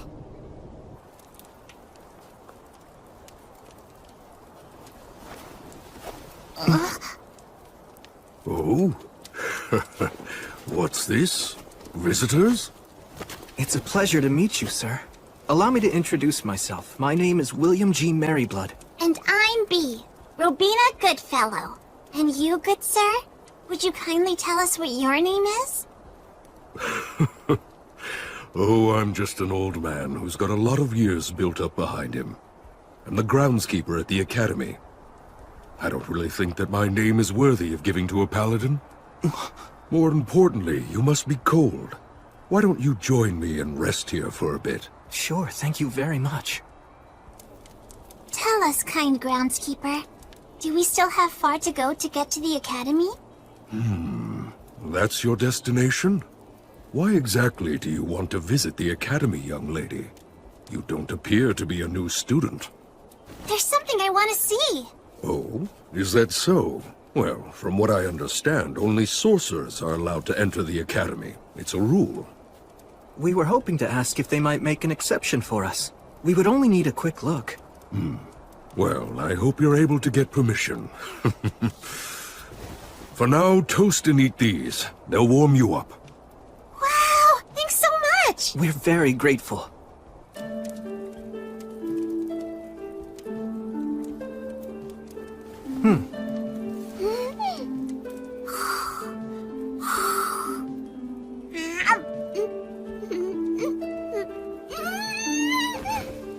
This is so tasty!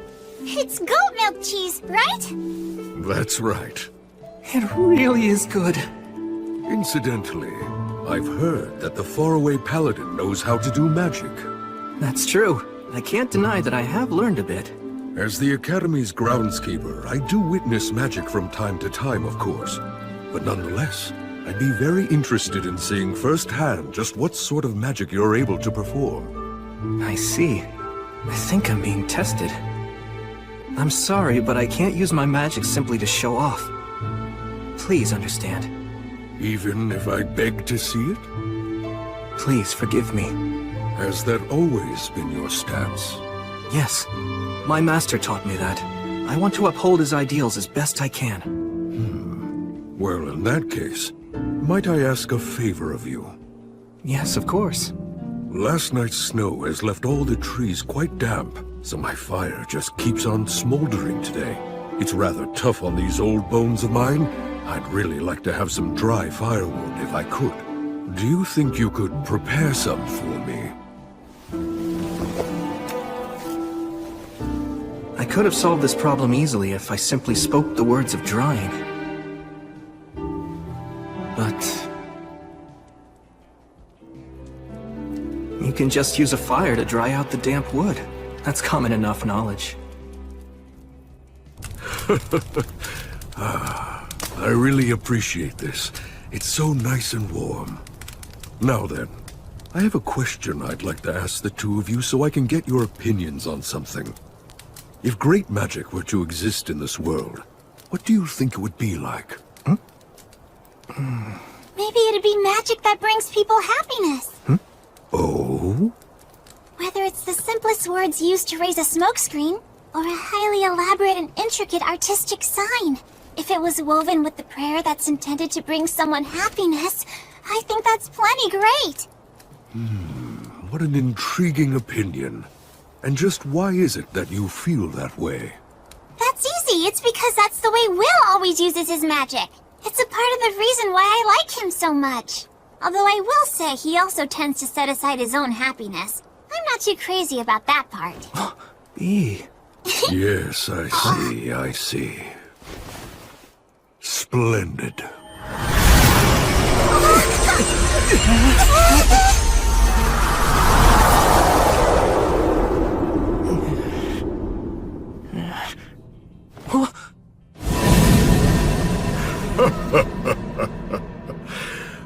Allow me to properly introduce myself. My name is Hiram. I am a professor at the Academy, and I'm also the Master of the Woods. And I serve as groundskeeper as well. Groundskeeper? I'll have to make a bit of a special exception, but I'll assume the responsibility and allow you to tour the Academy.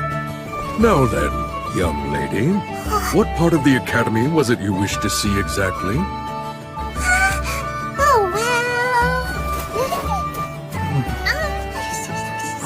Yes, I see. Of course. In that case, let's go.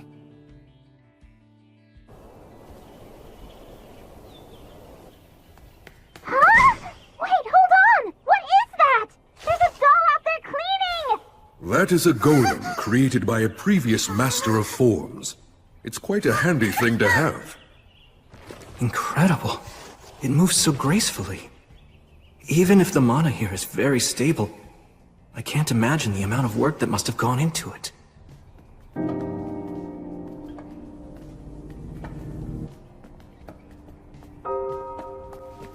By the way, just how do you determine whether or not someone possesses a talent for magic? The words of those with magical talent have power behind them.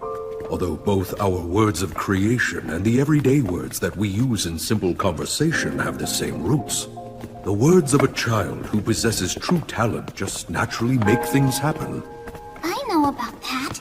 When a kid like that really puts their all into cheering for you, then you can feel an inexplicable rush.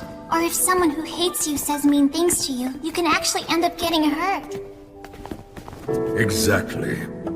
It's said that the ones who make ideal sorcerers are often docile, easygoing, patient, and quiet. Those who are fiery by nature cannot help but use intense language, and if one continues to use words in such a manner, they will ultimately bring about their own ruin. Back when I was little, Gus used to tell me stories like that as a warning. It seems it's a lesson that's shared amongst everyone who uses magic. And it's clearly a sentiment that's alive and well here at the Academy. Well, this is it. Here we are. This is what you wish to see. The Academy's library.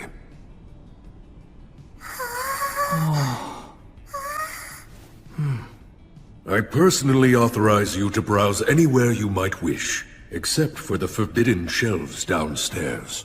I know my request to come here was unorthodox, but thanks for allowing it. Very well then, I shall be waiting for you out in the courtyard. If you need anything, just call for me. So, you wanted to see these books? Yep. Are you surprised? A bit. I thought you wanted to see the Sorcerer's School so that you could use it as a reference in your songs. There's a book I'm hoping to find. You want some help? I think I'll just search on my own for a while. I asked you to bring me here and now you're just gonna be bored. Sorry about that.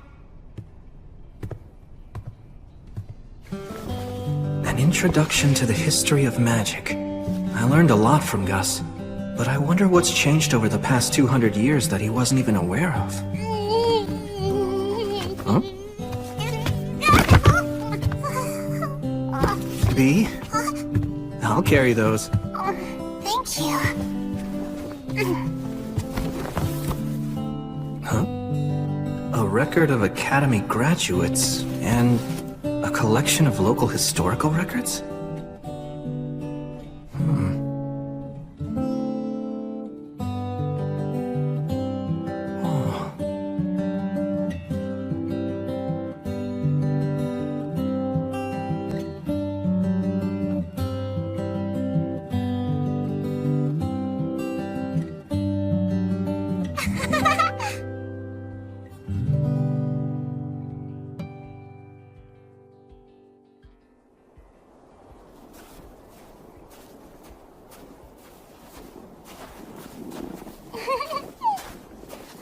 Hey, B.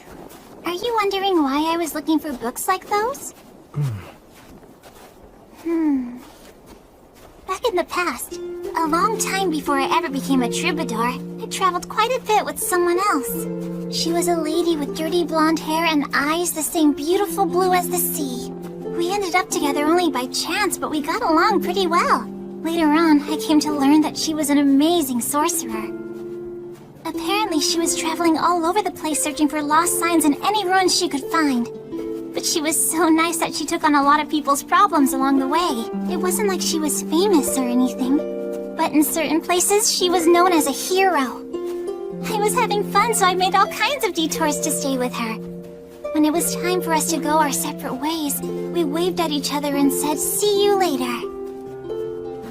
But then, she died not long after we parted. I heard she died fighting to protect a town from a group of specters.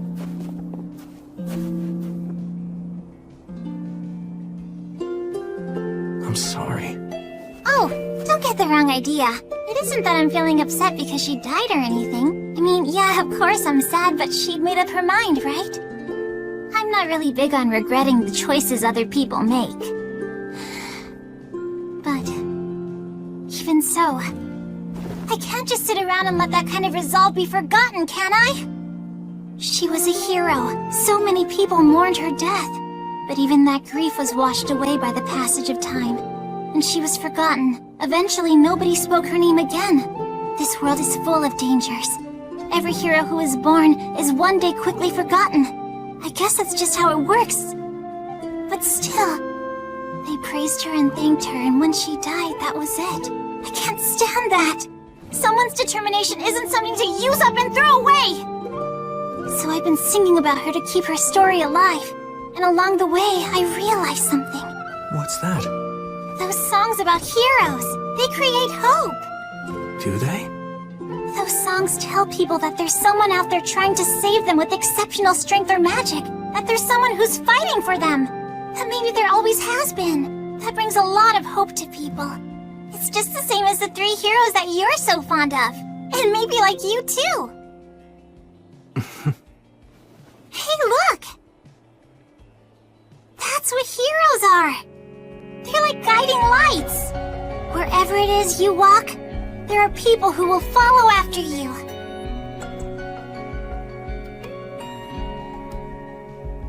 Don't you think that's great? Yeah.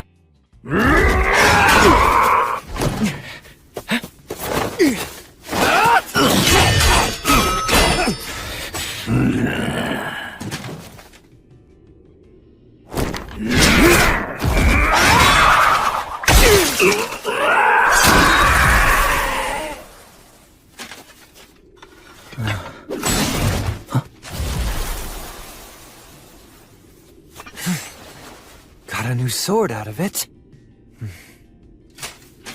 If the demon commanders were the gatekeepers, then that means... Yeah, it means the Lord of the Forest must be ahead.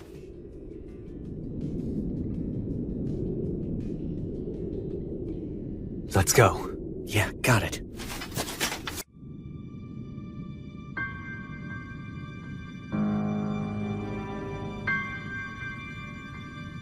So is that big tree? Yeah, He's the ruler over this forest's winters, the Lord of Holly.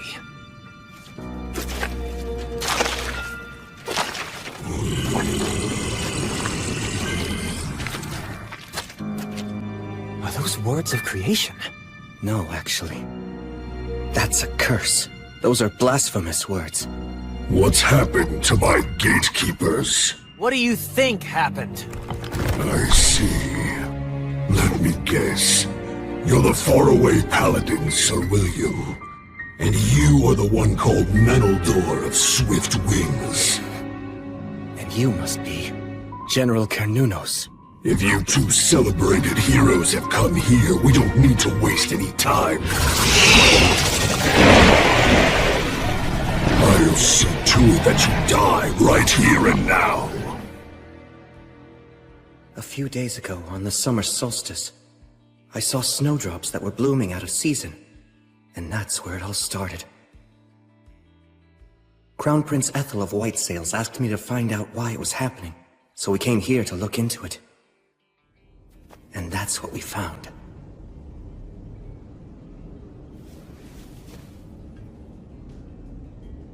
What in the world happened here? The forest. Huh? The forest has gone completely mad. This whole forest region is ruled over by two ancient trees. They're called the Lord of Oak and the Lord of Holly. They're trees? Actually, they're twin brothers. The Lord of Oak rules from the winter solstice to the summer solstice. Each solstice, they yield royal authority to each other, thus maintaining the cycle of the seasons. Then... It seems this time, the transfer of royal authority may not have occurred for some reason. It was disrupted on the summer solstice, so... It must have been the Lord of Oak. Great Lord of Oak, ruler of the forest. Why won't you give the Lord of Holly the royal authority? Nay, children of man, you have it the wrong way around. It is the Lord of Holly who will not accept the transfer of power. Why not? That I do not know. My communication with the Lord of Holly was severed, so the transfer of power cannot be performed. The royal authority is powerful and far-reaching. If it does not lie with the correct owner, it will only foster the spread of evil. It may only be a short time now before this forest suffers a fatal collapse. All right then, will you give it to me? What, Menel? Hear me, Lord of Oak. Please entrust your royal authority to me. I cannot. It may have been possible for the true Fae from the days of old, but because you carry human blood in your veins, you would not last even a month. Your very soul would be destroyed. If I'd have a month, then that's no problem. I can resolve the whole matter with him in that time. But why would you go to such lengths? I swore that I'd live my life looking forward, to atone for my sins. Through a friend who saved the soul of the one who saved me, I made a vow to the great goddess. There's no greater reason than that.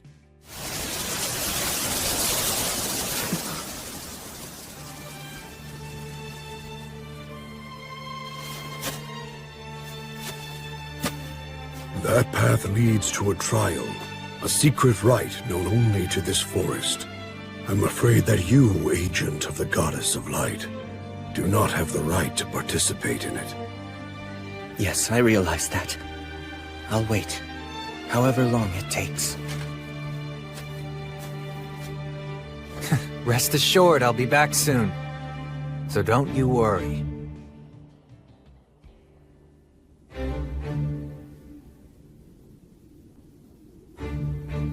I don't know exactly what happened in there, or what trials awaited him. I'm not sure what hardships Menel experienced or what he overcame. But...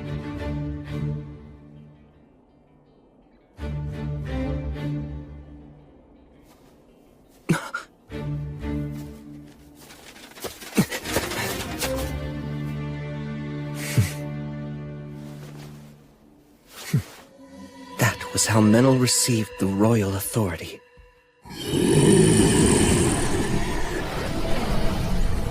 Menel, you ready? You bet. You take him. Hear me! O Lord of Holly, twin brother who rules from the summer solstice to the winter solstice, I bestow to thee the power from your brother, the Lord of Oak, the power that makes a king!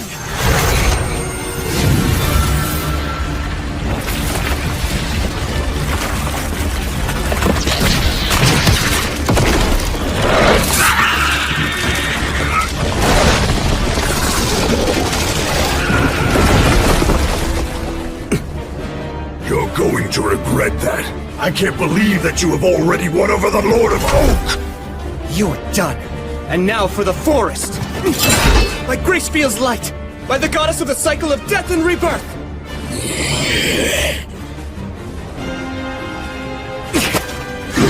Defumo Adla! Tessere Oath! It still went off? Nicely done.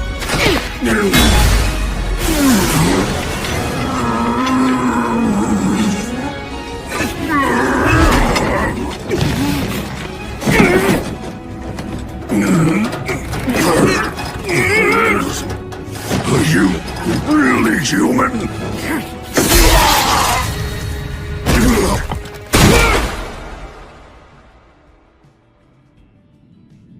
I am the Lord of Holly. For your bravery and valor in eliminating those insolent invaders, and for performing the transfer of the royal authority, I commend you and thank you. I must restore order to this maddened forest.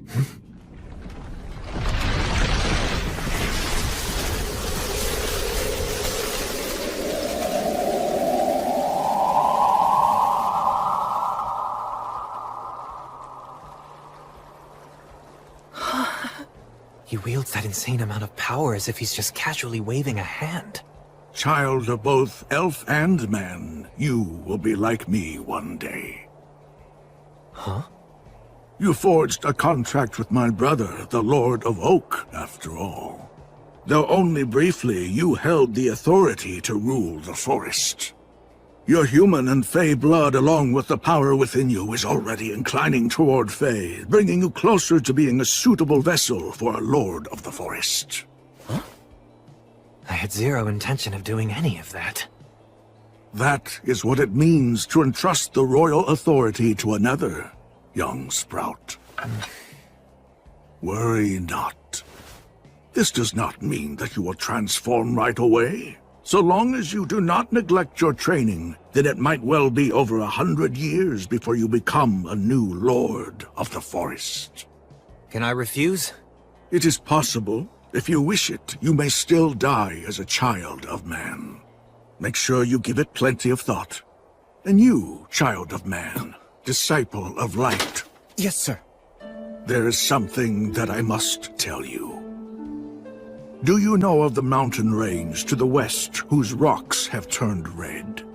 The Rust Mountains? Is that what you mean? I'm afraid that in a future that is not so distant, the fire of Black Calamity will break out in the Rust Mountains.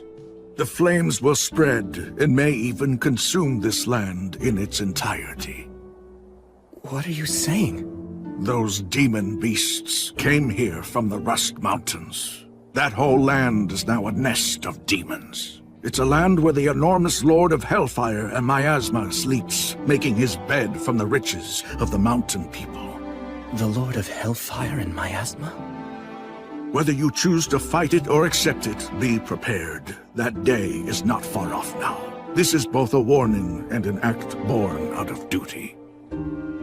Child of man and young Sprout, I promise you will have a bountiful harvest this autumn. The fire of Black Calamity. I truly asked too much of you this time. Although, I guess I should add again. You got that right. You send us every damn time something happens. Well, keep in mind that the Paladin here is a retainer of mine, after all. And if I send for Sir William, I get a fine hero like you along with him. It's really quite a bargain. I'm not some market stall bonus. Perhaps not, but you are the Paladin's friend. Just as a person might fight for a friend, a knight fights for the people and also for his lord. Am I mistaken? Service, devotion, loyalty. That all sounds nice on the surface, but what's the reality? Overburdening someone breeds discontent. What if the next time you need them, they don't want to help? Yes, that is true. I wouldn't want the Paladin to run away from me.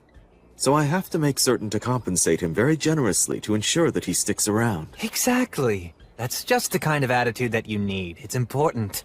I'm sure that it makes him feel good about demonstrating his loyalty. I'll give you money and whatever goods you may want later on. Leave it to Menel. That aside, Sir William. Yes? What is it, sir? I have a big favor to ask of you. It's about Meneldor here. Would you agree to give him to me? What? He's a very talented fairy user as well as a masterful hunter. Plus, he's a half-elf who doesn't age, and he doesn't mince words with me. So, yes, I want him. I truly do.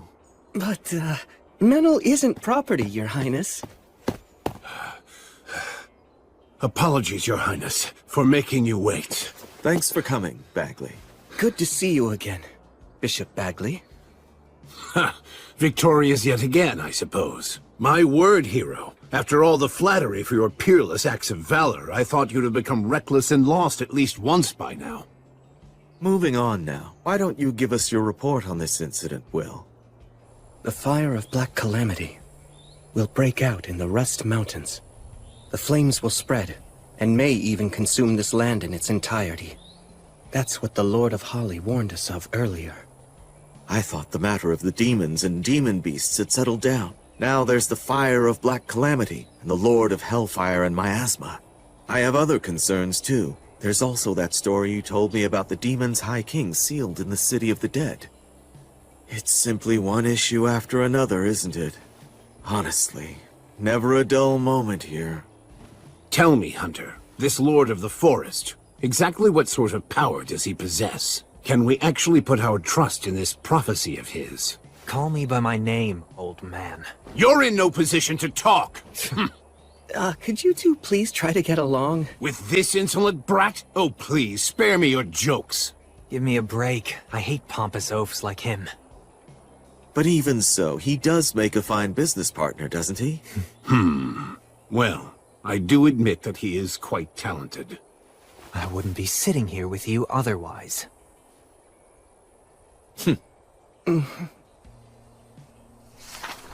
Here, look at this.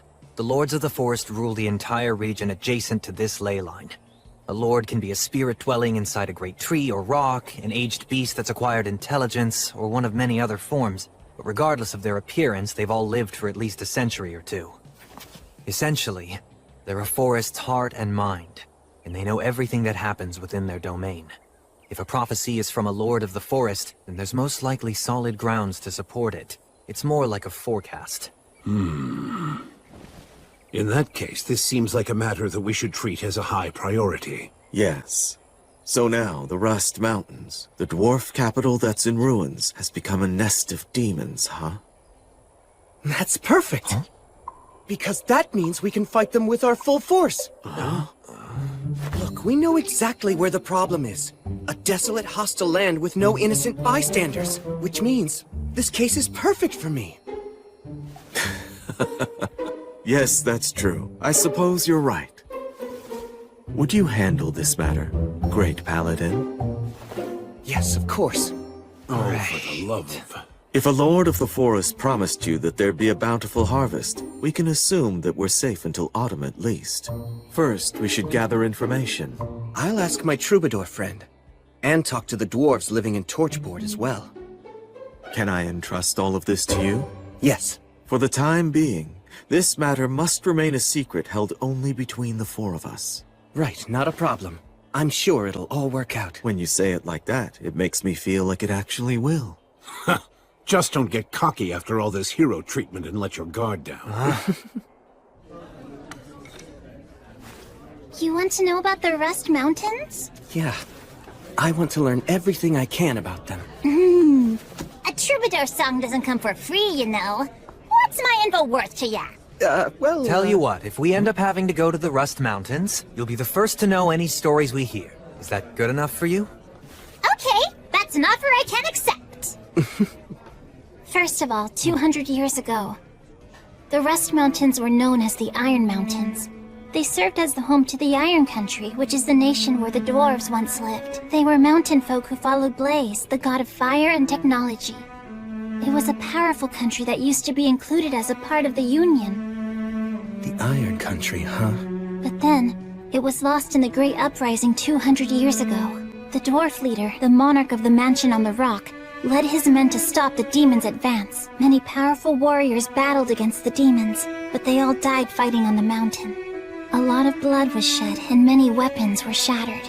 And then the mountain became the demon's nest. Then at some point afterward, the area became known as the Rust Mountains. Was that because that's what happens when iron dies? The details have been lost. Not even the songs about the battle have survived. There isn't any real information about it. Why's that? Because all of the dwarf warriors and citizens were basically wiped out. And also, no one will mention the fate of any dwarf who fled the country. It was just too cruel to talk about. Half a year ago, I remember we took in a group of dwarf refugees over at Torch Port. I'll never forget it. They had a look of utter exhaustion in their eyes. It made me realize that just one wrong step, and that easily could have been us instead. Manel, you... Everybody knows what terrible things can befall people who are driven out of their homeland. That's why none of them want to talk about their home, or bring up anything about what happened in that final battle. I can understand that. Anyway, that's really everything I can tell you about it. I'm sorry. No, don't be. You've been really helpful. But you know, Will... Huh? If you were to approach them with the understanding that you have now, they just might be willing to talk. Especially since it's you. Good advice. Thanks so much.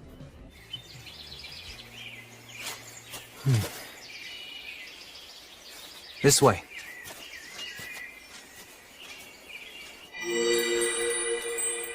This is the fairy's path. You sure this is the right way? Yeah, I can tell. I mean, I can tell now, at least. Because of the royal authority? Apparently, although it's not like I asked for it.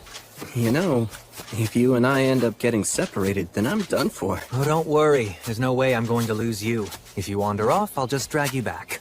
Really? You can do that too? I was planning to train myself to do this. But hey, whether you get it for free or work for it, power is power. It's really all the same once you make it a part of yourself. This is amazing, though. I mean, you are going to become a lord of the forest someday. Well, maybe in 200 or 300 years. It could even be more. It'll probably be somewhere around there. I'll be long dead by then. That's true. Maybe I'll be the one who maintains your grave, and I'll be able to see how your kids and grandkids end up too. Huh. I hope everything will have settled down by then. Wait, you've been planning to do that? Yes, that's right, I have. I have all kinds of debts to you that I can never repay. At some point along the way, all half-elves have to make a life-altering decision. To live in perpetuity as an elf alongside the earth and water, almost like the Fae do, or to live a more human life, fleeting like a flickering fire or a gust of wind. That's the fate of those born with both bloodlines. And my choice is to see what becomes of your accomplishments. I might not be able to do anything all that great, though. Oh, come on, you're already enough of a legend. I'm sure you'll keep on making more legends, even with that spaced-out look on your face. I'll be fighting by your side, so somehow I'll have to survive until your life ends. And then, it might be nice to wrap it all up by fading into the forest.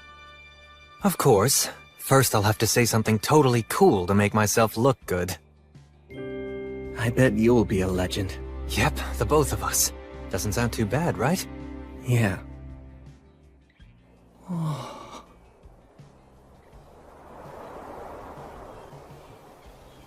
Amazing. It should have taken days to get this far. Pretty handy, huh? It's kind of scary how easily you use that power, though.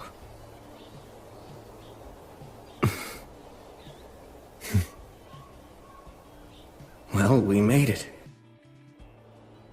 If you notice any... Huh? Hey, Will! Manel! The Rust Mountains, huh? It sounds to me like things have gotten awfully troublesome. We were hoping the dwarves might know something useful that could help us out. So, I know that some new immigrants have arrived recently. How are they doing? Well, they seem to have settled in nicely for the most part. Well, that's good to hear. A year ago, when I said that our city would support the new dwarf arrivals, it made a lot of the citizens feel wary about the whole situation. Well, after everything that those guys have gone through. Their leader's name is Agnar. Maybe he would be able to tell you something useful. Maybe so. I'll go to see him tomorrow. Listen to me, Will.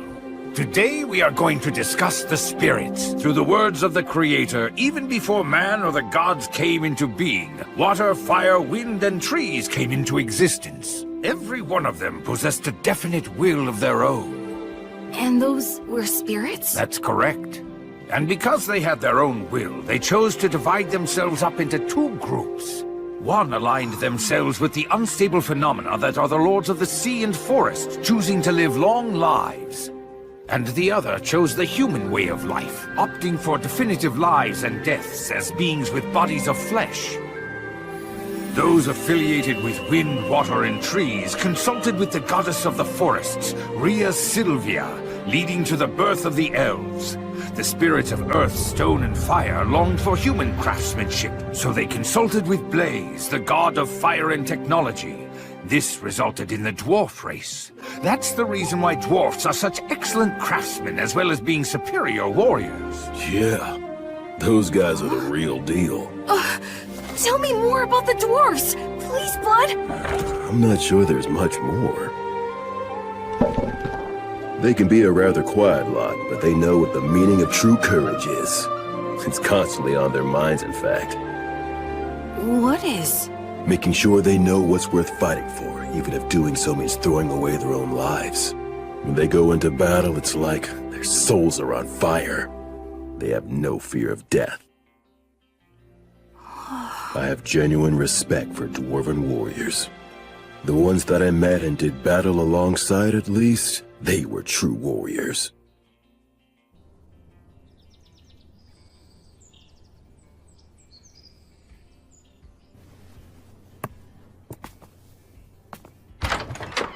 Hello there, good morning. Young master, good morning. I'm heading out soon to do some training. That's quite some bedhead you've got there.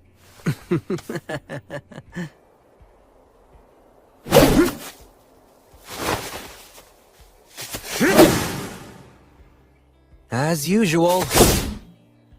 Your look really doesn't fit with your superhuman strength. Yeah, I guess it would have been nice to have the looks to match. It makes you approachable, though. Maybe it's for the best. They say people seek in others what they don't have themselves. Menel, stay here a second. Sure.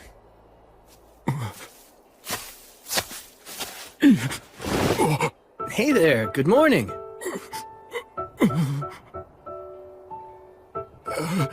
Yeah, good morning. So, would you like to watch? Hey, what are you doing? Who are you? I haven't seen you around before. What's your deal? If you're that interested, just watch us. No, that's quite all right. Sorry to intrude. Menel. Sorry. Guess I came on a bit too strong. Sure did. I don't know if he was interested in watching our training or just seeing the paladin everyone talks about. The training, I'd imagine, since the dwarves are a warrior race. He didn't seem like much of a warrior. You think so?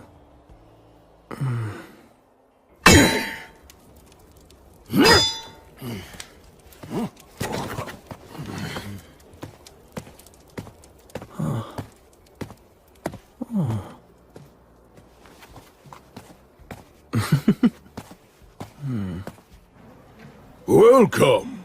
Thank you for coming here to see me. I'm sorry for visiting you on such short notice. Oh no, it's no problem at all. Besides, there's someone that I wanted to introduce you to. He represents the immigrants who've recently arrived in this city. He's actually my granduncle. His name is Grendir. At your service. I serve His Highness, the Crown Prince Ethelbald Southmark. I've been entrusted by him with the duty of governing Beastwoods. My name is William, sir. So you and your people, why did you come here? We came to die. Pardon me. Uncle Grandir, you're only going to upset him by speaking so frankly. We haven't much longer left in this world. Our only wish now is to die with our eyes on our homeland. Uncle Grandir is one of the last survivors from the mountains to the west. Oh, from the Iron Mountains. I gaze at those mountains from this great distance, dreaming of the day when we can reclaim them, and hoping such a thing is even possible. I know that I'd be able to die happy if that dream would only come to pass. While I realize that this may cause you some inconvenience, I would be willing to do any kind of work if you could just allow me to stay in some little corner of the city that... Please just rest at ease. I'll do everything that I can. I promise that I'll protect all of you from injustice. Thank you. Thank you so much. 200 years ago, there was a monarch who ruled in the Iron Country. Short and frail, he wasn't very proficient in the martial arts and preferred to spend his time writing.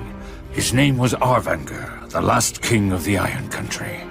He presided over an age of peace. The land was blessed with prosperity and well-being. But then, a storm came.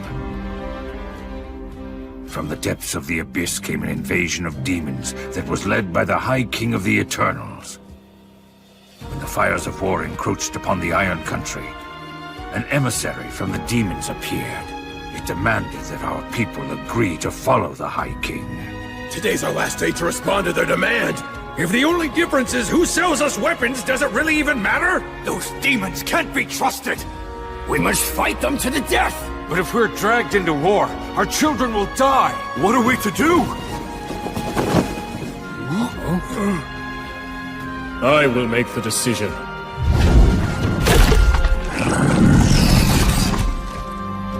What is your answer? This. This is the iron you and your brethren wanted. Come and take it! The dragon is coming! And the Kirkin will destroy everything!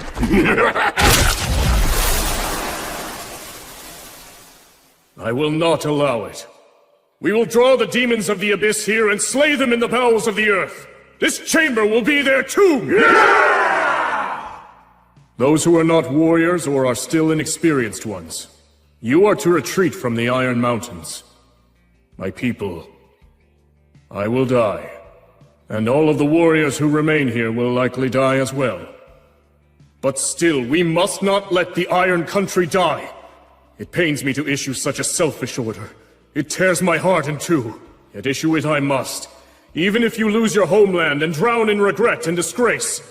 Go live! That is the battle that I command you to fight after leaving this place. No, you are not running away. You are simply being sent to a different battlefield. Your king and his warriors will protect our name and our pride. We'll die in the mountains where our ancestors sleep.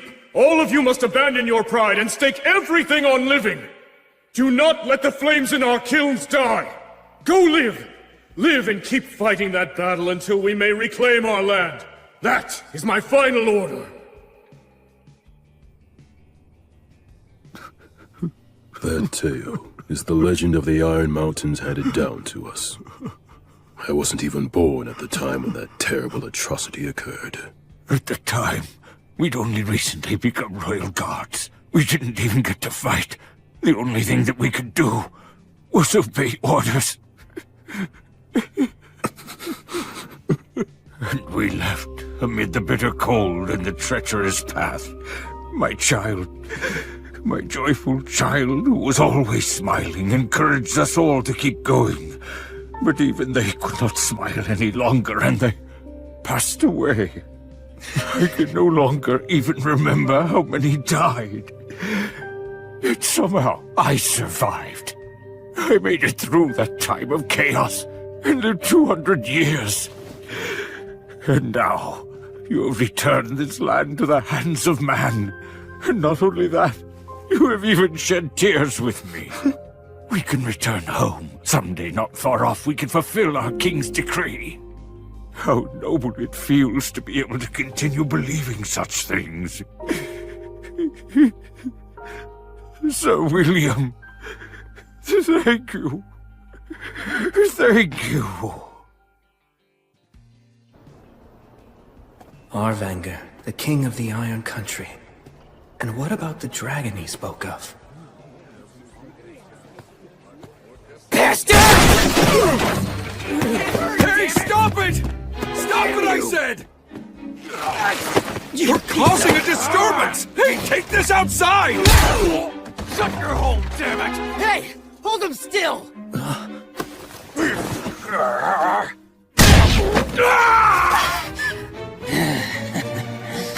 That's enough. Shut up! What the hell? I won't let you take this any further. You two have just had a bit too much to drink, right? Sorry for the disturbance! Take this and spare us!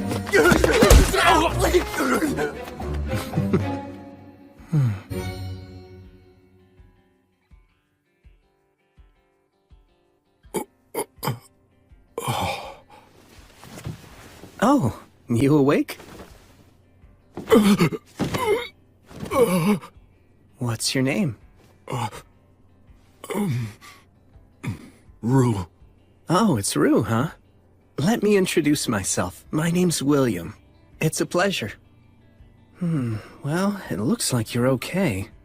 It's amazing you didn't even get a scratch after taking such a beating. Toughness is the one thing I've got going for me. Hi. Are you the owner? Allow me to apologize for all the commotion earlier. My father's laid up right now, sick in bed. When those men started fighting, there was nothing I could do to stop them. May I examine him? What? I could never ask that of you. I really don't mind. Besides, I can't just sit here doing nothing if I know someone's ill. The goddess would be furious with me.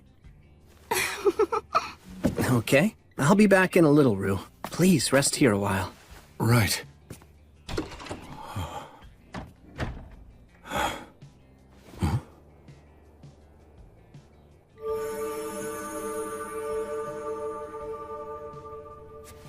Okay, you ought to be just fine now. Oh!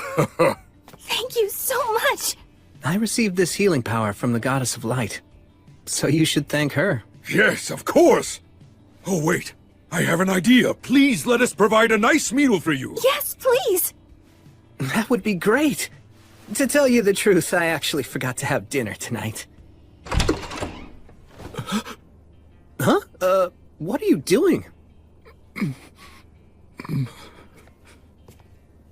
Oh, wow, amazing. It's really nothing. Not compared to what you can do. You're so strong and courageous. Don't do that. Don't say things like that. You really shouldn't imply that you're weak and cowardly. It's like cursing yourself. Be your own biggest supporter. You should try that approach instead. I will!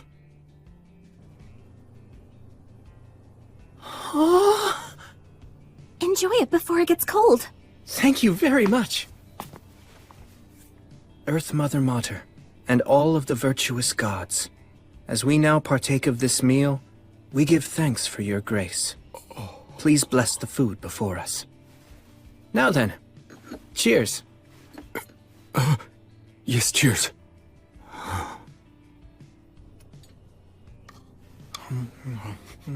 Tasty. Yeah.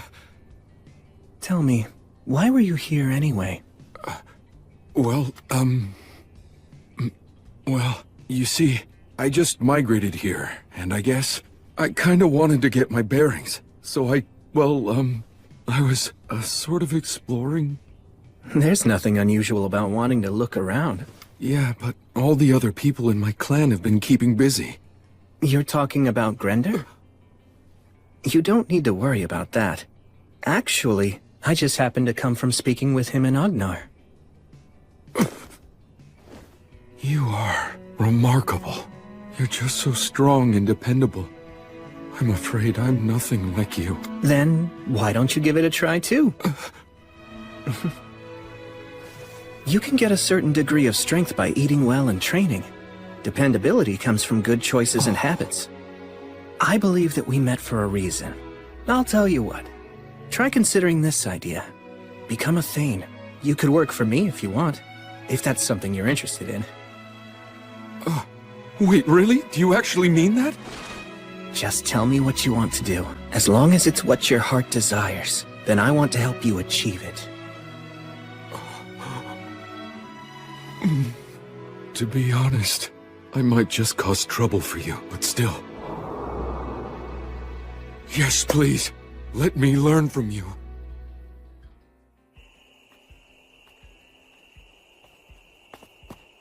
Huh?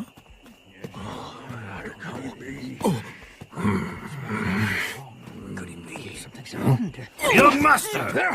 Where in the world have you been? Before you go somewhere, you must tell us! Regardless, I'm glad you're safe. I'm very sorry. We were sorry. Seems Rue was raised by people who really care about him. Perhaps they even care a bit too much. You get it? Could have been hurt. Huh? Listen to me. Never do something like this again. Pardon me. Hello, everyone. I'm William G. Merryblood. I must apologize. Rue and I met by chance and we got to talking. We hit it off and I didn't realize what time it was. No apologies, please. That's the Paladin? He's dreadfully strong. He's more than just strong. He could crush us all, if he wished to do so. My name is Gel Reese. I appreciate your apology, and I will gladly accept it. You have my humble thanks. Now then, what brings you here? It's about Rue. I would like him to become my Thane. You want to make the young master a Thane? That means that he'd have to accompany you on beast hunts. Being the Paladin's Thane is too dangerous. You have to give this more thought. What do you want to do?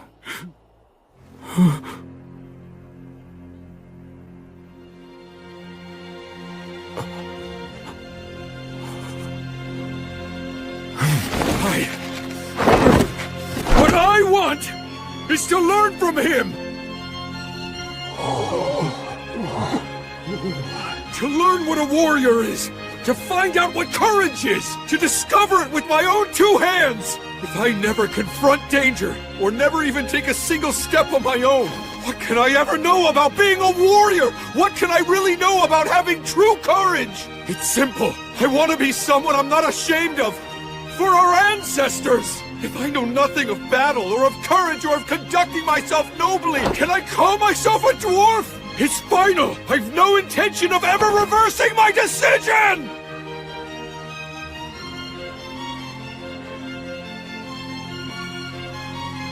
Wow. Sir Will!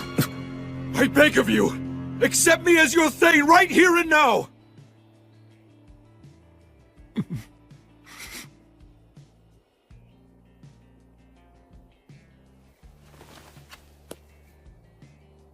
I will guard with my own two hands the loyalty you offer.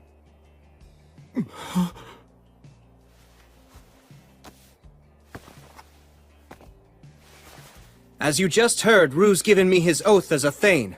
And so, as the knight that he now serves, I will gladly listen to what you have to say. Our young master will be the Faraway Paladin's Thane. So be it. You're agreeing to this? He's never asked for selfish favors. He's always respected the predicament we have lived in. And as he just said, this is what he wants. All right. I will explain the situation to Grendir, young master. Oh, thanks so much. But still, know this. From this day on, you can consider yourself to be like a dead man to me. But why? Since you've entrusted your loyalty to a great warrior, you must never value your life above his. Serve him faithfully, prepared to die for him without hesitation if it ever becomes necessary. You understand? Yes, I understand! Grendir and I will check in later to see how things are going. Take good care of our young master. Of course, I most certainly will.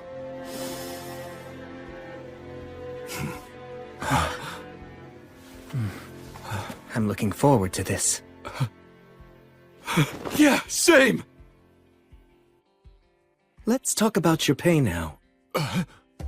There's a lot involved in being a Thane, but I'll provide your equipment, and I'll pay you. Oh, I'm just happy merely to be serving you. That's not enough. I had someone tell me many, many times about how important money was. Right. If I don't compensate you fairly, it'll look bad. Some may say I don't value your work or loyalty. Granted, it may be in bad taste to put a price on everything, but money is almost always the clearest indicator of value. You're so mature for your age. Well, that's the goal at least. I'm trying my hardest.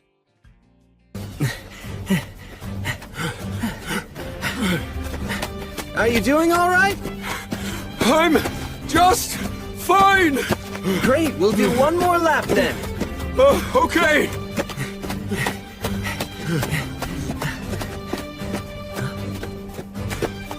Blood, Mary, and Gus must have worked so hard to figure out how to teach me everything I needed to know.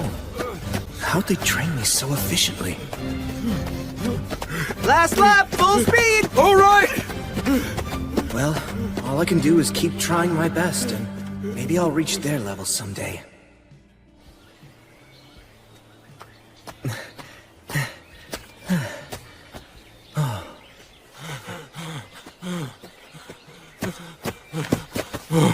Good hustle. Do some light walking to catch your breath, and then we'll start strength training. Right! Strong muscles are the most essential foundation of combat. My master said you can solve most problems with brute force, and you need muscles for that. I see.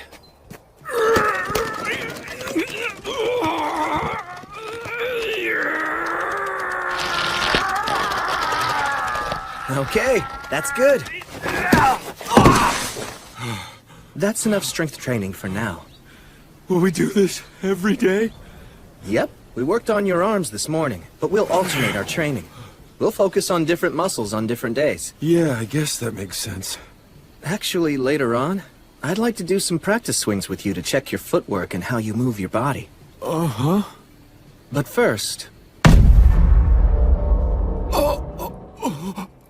I think you guys met before, but let me introduce my friend, Menel. Hey. Oh, yes, hello! So, I guess I should say I'm sorry for scaring you the other day. Oh, that's okay. So from this point forward, Menel will join your training sessions. Also, I'll be asking him to work with you whenever I'm away or unavailable. Right! I appreciate your guidance. Sure thing. I need to go and attend an assembly. After that, I'm going to go check on the people who we treated earlier. I'll let you take over now. Fine. Okay, let's start with practice swings. Right! Okay, I'm counting on you then. No problem. I'll take care of it. Oh, hey! It's our lord! Ah, well, good to see you.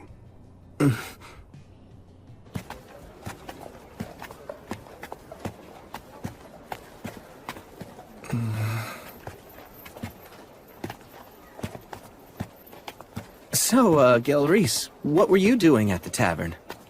They'd received a booking for a big celebration that's scheduled to happen 10 days from now, and they asked me to supply the meat for all the guests. Oh, so you hunt for a living, do you?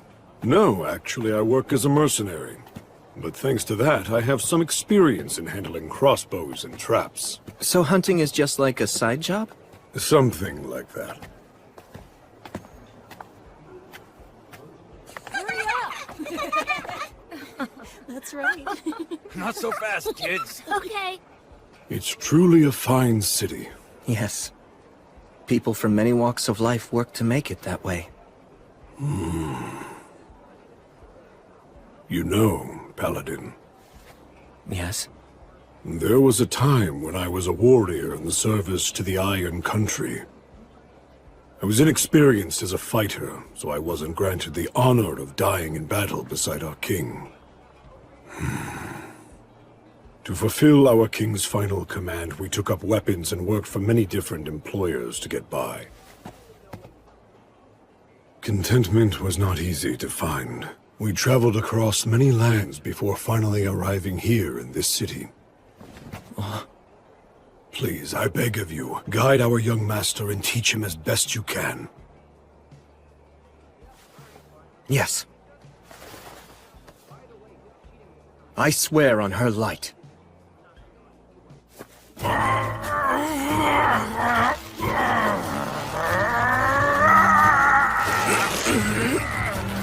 Tell me, is this your full strength, Rue? Surely you've got more in you than this! This is your best!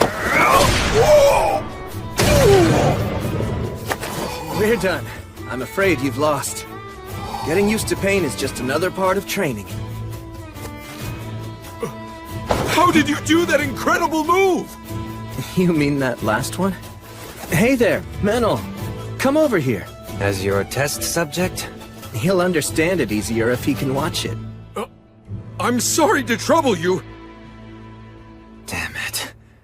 Alright, fine. But you'd better make it a clean throw, you hear me? Hold on. This should get Bishop Bagley to start an investigation. The fire of Black Calamity will break out in the Rust Mountains. The dragon is coming! Alakirka will destroy everything! You give me no choice. Although I detest this dragon's power, I must use it! Tough scales. And an enormous body. The inborn ability to use words of creation. The dragon Valakirka. The dragon's power is second only to the gods. Back when I fought what was the mere echo of a god, I was nearly killed at one point. Things were bad enough with just an echo. And now, an echo and a dragon. I don't like this. It scares me. Don't lose your nerve! Huh? Come on! Again! I'm wearing armor, so why would you hesitate to attack? Good grief, I think you might even be more naive than Will. So what's the matter? You giving up already? You gonna run home with your tail between your legs? No, I'm not done!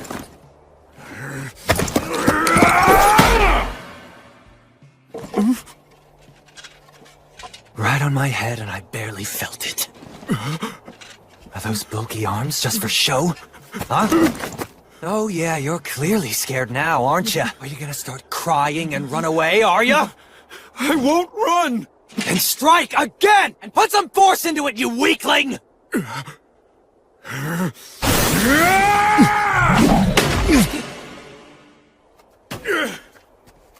Always reliable, that Menel.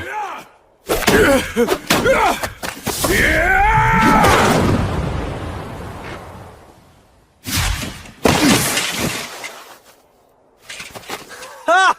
You actually put some spirit into that one. Keep it up. Thank you very much! Incredible. Rue gets stronger with each sparring session. Hey, Blood. Was this what you were feeling? Back when you were training me?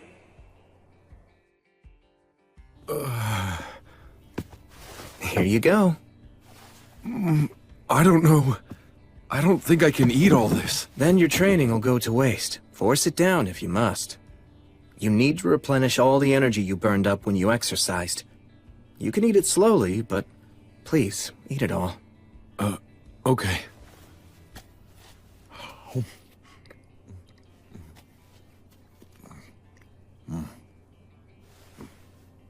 So, I just wanted to say thank you once again. For what? Well, first of all, for allowing me to become your Thane, and second, for the training you're giving me. You even pay me and provide me with food, and for all of that, I'm extremely grateful. Are you aware of my background? Well, I have some idea, I guess. You see, I was actually born of noble blood within my clan. My parents died of an illness while I was young, so the other people in my clan shielded me from hardship. Well, that much is apparent. But I started wondering if that was the right way for me to live.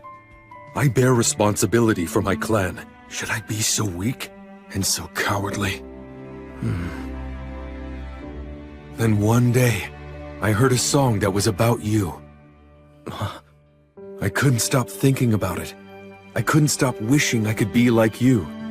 Getting to serve you now is like a dream come true. I'm so glad to learn from you. To be able to understand what it means to be a warrior and what courage truly is. Thank you. I'll do everything in my power to be a worthy master to you. I swear it. But I'm not so sure I can teach you what courage is. What? I mean, the truth is, I don't actually have much courage. What? Even though you faced a wyvern and a chimera? Rue, if you face opponents you know you can defeat, is that really courageous? You knew that you could defeat them? To be frank about my combat strength, I'm far more powerful than a wyvern or a chimera. I can kill them by just using my fighting techniques. Wyverns and chimeras, none of them frighten me. Beating opponents you're not afraid of, that isn't courage. Well then, what do you think courage is exactly? You know, I'd really like to know the answer to that myself. What would I do? How would I face an opponent who I don't really think I could ever defeat?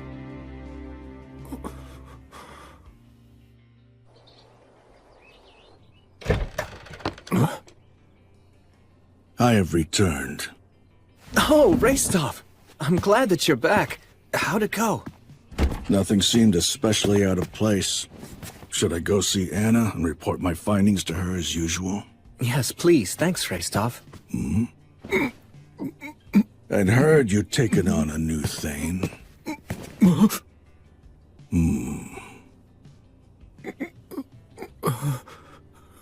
You're too hunched over.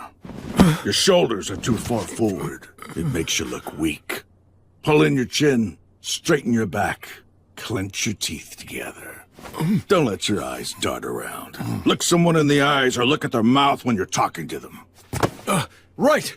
That's good. Or at least it's a little better. My name is Raystov. What do they call you? Rue! I see. And what do you think of William? I respect him! Then make sure you don't do anything to damage his reputation as your master. Keep your eyes facing forward, and always stand up straight. Right! When you speak, do so with confidence, and choose your words carefully. If you can't do that, stay silent. Got it? Yes! Was that okay? Of course. I was actually planning to ask you for your input. Good then. You said your name was Rue? Well, be prepared. I'll be butting into your training. Right! Oh, that's right. Hey, Raystov. What is it? Let me ask you, what do you think courage is? I don't know what's been going through your head. But as long as you keep thinking like that, you'll never know. I guess you're right. I kept an eye on the Rust Mountains for a while, but throughout the summer and fall, they were as peaceful as could be. Just as the Lord of Holly promised, the forest was plentiful, which made everyone happy. When the time was right, the city even held a festival for the wheat harvest. The third winter that I'd spent in Torchboard was drawing ever closer.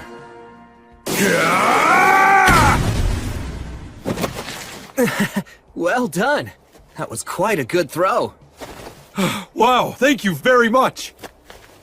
My lord! My lord! Sightings of undead were reported. Sorry it happened again. It's fine. If undead are involved, then I need to make it a top priority. So what should we do this time? Good question. Oh, Rue, I need to go handle this matter. It's very important. Will you come too? Really? Of course! It would be an honor to go with you!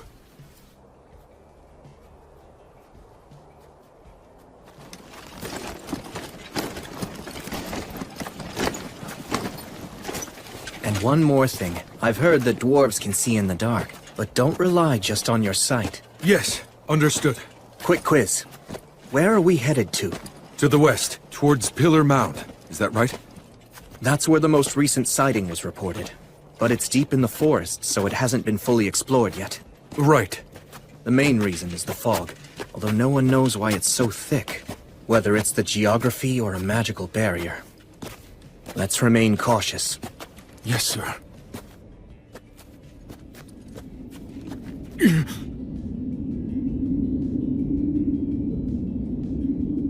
It's, quite eerie, isn't it? But still, magnificent.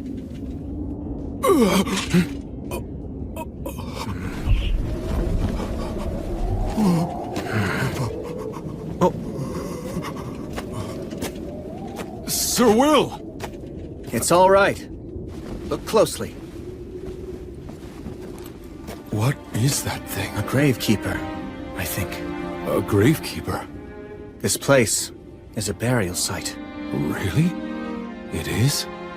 This figure is probably here to scare off any potential grave robbers, and the fog is likely either a magical barrier or the result of a contract with the land spirits. I imagine the reason this place was created was to be a resting place for loved ones who'd passed on. And so... may everyone here please rest in peace.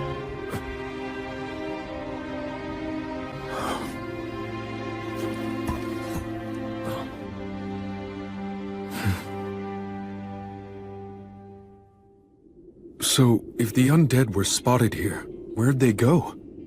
Considering this is a burial site, I'm beginning to think chances are that someone was merely seeing things. But I'd imagine that the undead are more likely to show up at burial sites. Why's that?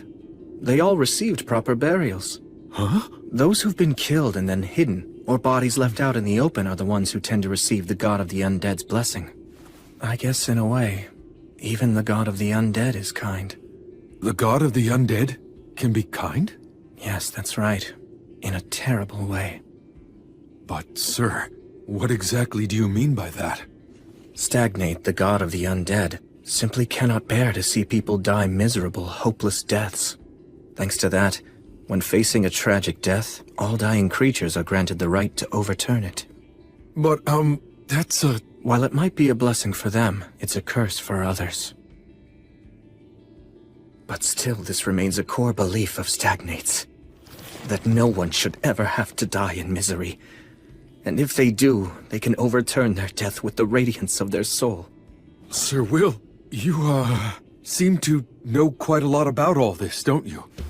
To meet a real echo of Stagnate, surely you've never really encountered one of those before, right?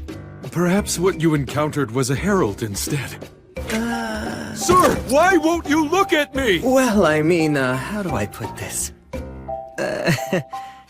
Please don't laugh right now!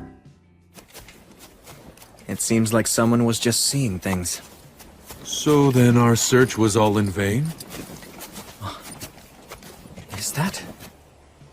Rue, over here. Does this lead to the interior of the mound? Let's go look. Right. I don't see anything. Lumen. Flammo Ignis. Here, carry this one, Rue. Understood. How come we need two types of light, though? When you're going up against an opponent with no night vision, what's your first target? Okay. Let's go. All right.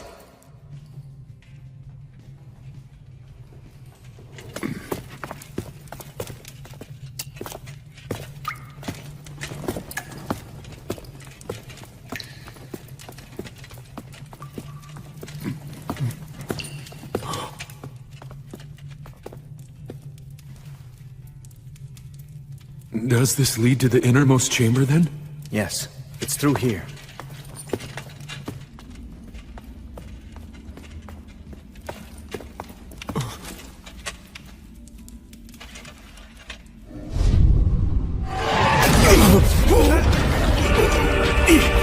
No! This is...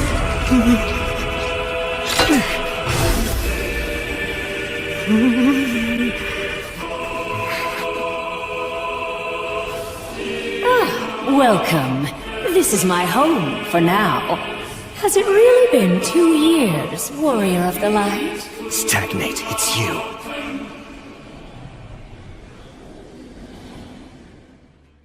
Warrior of the Light. Has it really been 2 years? It's you, Stagnate. The god of the undead? Defense isn't an option here. So we have Now to... hold on just a minute. If you two intend to fight me, you will win. The form that you see here today isn't an echo after all. A herald. Very astute. The last time we faced, you gave me an utter thrashing. Thanks to that, it's unlikely I'll be able to send an echo to this world for quite some time, no matter how hard I try. Heralds. Messengers of the gods that convey their will. I had no choice but to send a herald this time around. You doing some fishing? Again, you're very astute. You're just as sharp as you ever were, I see. They knew that if they tossed enough rumors of the undead around here as bait, there was a good chance that I'd bite. How despicable. Regular fishing is despicable as well, at least from the fish's point of view. But then, that's just how gods are. It seems that you're not here seeking revenge for our last encounter. First, an apology. Apology? The echo that you faced last time behaved shamefully in its dying moments, and for that, I am deeply ashamed. Newborn echoes tend to be very emotional and irrational. They act impulsively, and in general are rather infantile. Still, that's no excuse. The god of the undead is apologizing?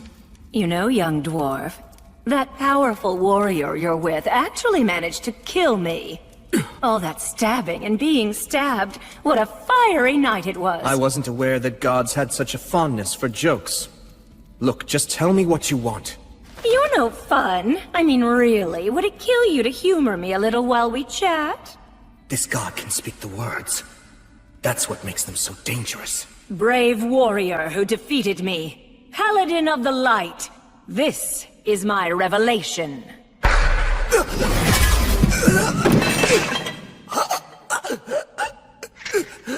Sir Will! William, armed with the blessing of light, you will face the dragon, and you will die in defeat. If you don't wish to die in vain, don't fight the god's sickle. Don't face the evil dragon Valakirka. If you don't believe that what I'm saying is true, then feel free to ask the goddess Gracefield. But why? Why tell me all this?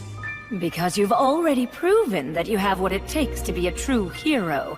I have a sincere love for humans, but I'm especially partial to heroes. I find that the radiance of their souls possesses a rare and true beauty. That's why I wish undeath and eternity for them. I simply cannot bear to see their souls dragged down by the fools of this world and lose their radiance to bitterness and regret. And I'd hate to see you killed by the likes of a vulgar beast such as Valakirka. Vulgar beast? During the Age of Myth, back when I was still on the side of good, I met him once. The evil dragon Valakirka, known as the God's Sickle. He fought not for any particular beliefs, but merely for the sake of victory and plunder. I'm surprised that the virtuous gods would be willing to employ him. If a mercenary isn't on your side, then he will end up on the side of your enemy. Soon after that, I betrayed the virtuous gods for the sake of my own beliefs. Many remarkable battles were fought, and several of the old gods ended up leaving this world. It's the same myth that Gus told me. But he was different. You mean... the dragon is actually a remnant from back in the Age of the Gods? Correct. And he's remained a mercenary ever since then. And that includes during the Great Uprising led by the demons from the Abyss. The Great Cataclysm 200 years ago, and the end of the Union Age. He was hired by the demon army, brought about the fall of the Rust Mountains, and then fell asleep. See, his wounds from the battle were too severe. Wait, hold on just a moment! His wounds from the battle, you say? My ancestors. Oh, of course. You are a descendant of the mountain people? I am! Well, perhaps there really is such a thing as fate after all. All right, then for you, descendant of the Iron Country, I, Stagnate, the god of the undead, shall reveal the truth. I'm sure you've heard of Arvinger, the king of the Iron Mountains. He was also a true hero. Be proud. Kaldon, the famed sword handed down through generations, took an eye from the evil dragon who survived from the Age of the Gods. Wait, is that true? It was exhilarating! He was truly a great hero. I'm so glad. So glad. I wouldn't have expected such kindness from an evil god. But this is a god who distorts the rules of life and death, and brings about disaster because their emotions drive them. William, in time, you may very well surpass even Arvinger's great achievements and succeed in slaying Valakirka. But now is not that time, I'm afraid.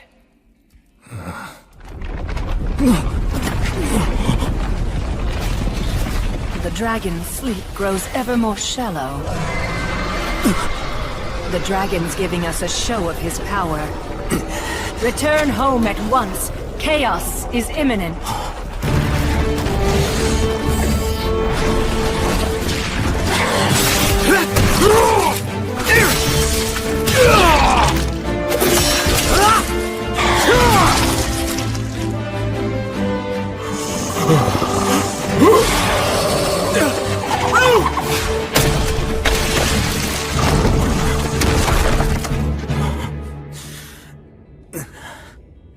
This is the cry of the dragon. It also goes by the name, the Dragon Roar. The overwhelming might of a ruler, which strikes fear into every living thing.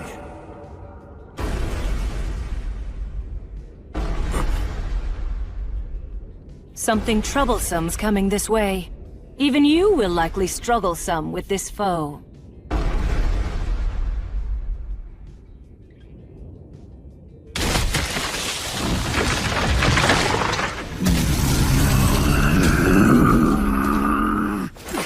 It's a giant? That's a forest giant. They're normally a mild-mannered race. He's been hit by the Dragon Roar. He's not in his right mind. What now? Will you kill him?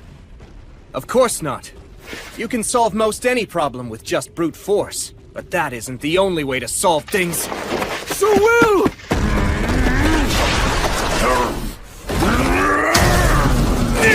This is nothing!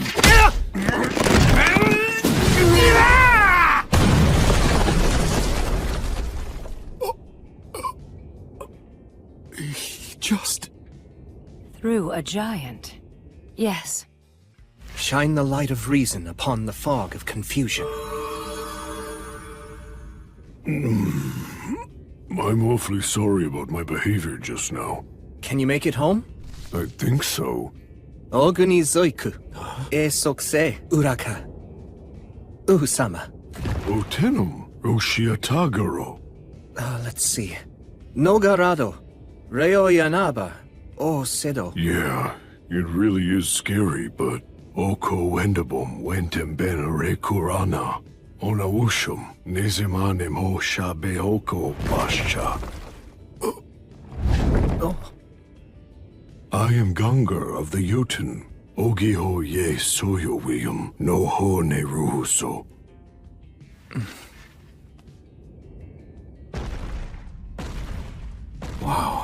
I've never even seen a giant before. Yeah, me neither. Yet you speak their tongue? My magic teacher had immense knowledge and an amazing memory. You saw it. That is the power of the ancient dragon that even the demons fear. If he awakens and tries to bring about another uprising, then you will have no choice but to defeat him. But you won't be enough. I should have people sacrifice themselves? Even as a foe. That doesn't seem like something that you'd say. 1,000 lives is worth it to save 10,000. As infuriating as it is, so long as you live, more people can be saved, so there's no choice. As bringer of the light, the Faraway Paladin should think long and hard on it. Farewell. Soon enough, we will meet again. They appear to be rather partial to you. They have their eye on me, that's all. I've heard it said that the gods wish for heroes. They send proxies to the living world to make their divine will known. You are the hero who symbolizes the goddess of light. Is that why? The god of the undead wants me to feel indebted to them. Well, knowing that, what are you planning to do now, Sir Will? Good question. I wonder what I should do. The effects of the dragon roar caused a great amount of damage throughout Beastwoods. In order to take in people who lost their homes, to treat the injured, and to subjugate the demons now running rampant, I sent adventurers out across the land. If the dragon were to awaken and happen to fly this way, it would most likely destroy not only Torchport, but White Sails as well. There's no doubt about it. The evil dragon is accompanied by high-ranking demons. I sincerely doubt that you can defeat them on your own. Of course. There's nothing shameful about running away. I'm sure you wrote that under the assumption that I'd be the one going. That right, Bishop?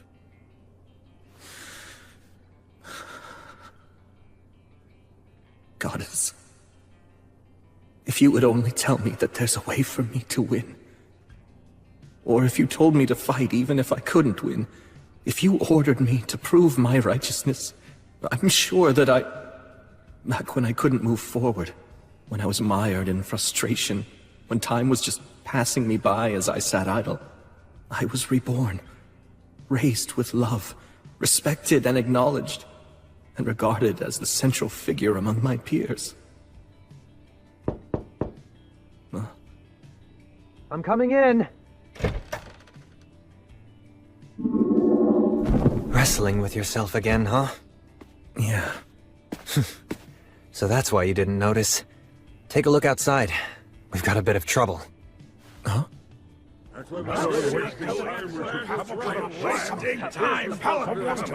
Tell us what you plan to do, Paladin! Are you going to attempt to slay the dragon? What's the point of this? Why are you asking that? We dwarfs bear the blame for not slaying the dragon! If you intend to try to slay it, then allow us to come along with you! That's enough! Please, just stop it! The dragon's a dangerous foe! The Paladin's trying to come up with a plan! Listen, I don't know what orders he's given you, but don't butt in. Stop trying to buy him more time. He hasn't ordered me to do anything! I'm just telling all of you not to panic! You dare accuse us? Look, even if all of us banded together, we couldn't even make a mark on the dragon! I'm going in there. I'm telling you to stop! Face it. At this point, all of you are even too old to defeat me! I just don't want to see any of you die in vain! Young master, Grendir. you have truly grown into a fine young man. Although, that very achievement is also the exact reason why all of us wish to die. We had wanted to fight by our king's side, and were ready to die with him. But we were denied that. We forsook our pride. Since then, we've wandered miserable for a terrible 200 years. It seemed that we had done more than enough suffering. That is what we believed. And yet now, after all that time, we've learned that that loathsome dragon still lives! What's wrong with our wish? Why shouldn't we long to continue that fight and die as we should? Just let me through! I'll ask the Paladin what he intends! No, you won't! You hear me, Grenadier?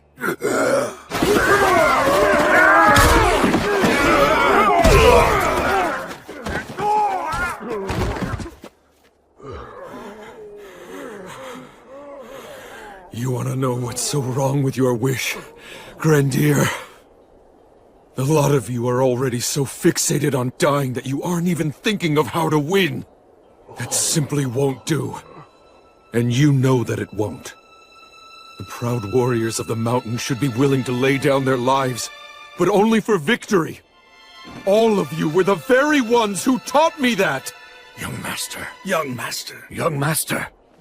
I promise you, very soon the Paladin will reach his decision. When he does, I will stay by his side. I will work to win back the honor of the dwarves. I swear on the name of Arvanger, the last king of the Iron Country, as his grandson, I, Vindolfur, swear, I'll take back the mountains that belong to my ancestors! He's pretty valiant, wouldn't you say? Yeah. He can't afford to lose. No, he can't. You usually don't weigh the pros and cons, or even consider whether or not you can actually win before you go into a battle. So don't you start doing it now.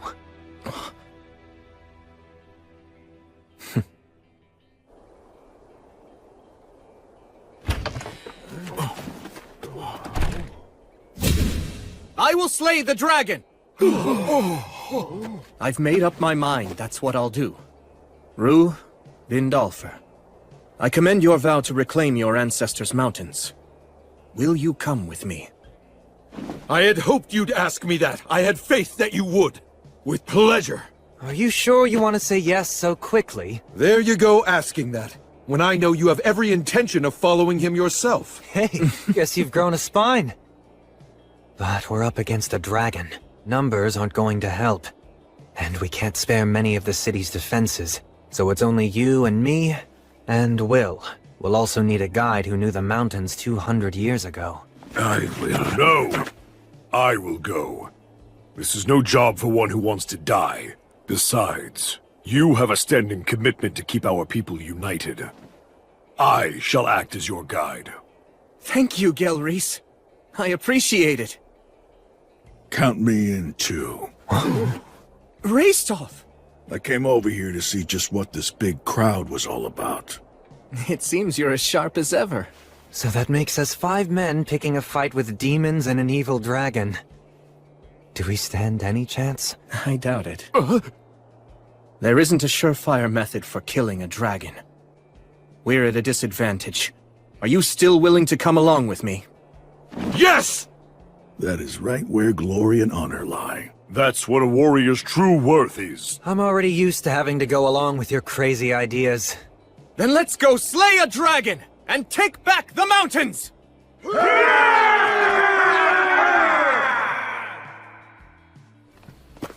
So you're going? Yeah.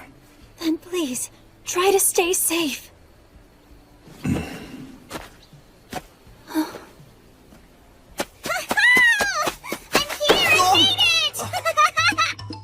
Bee!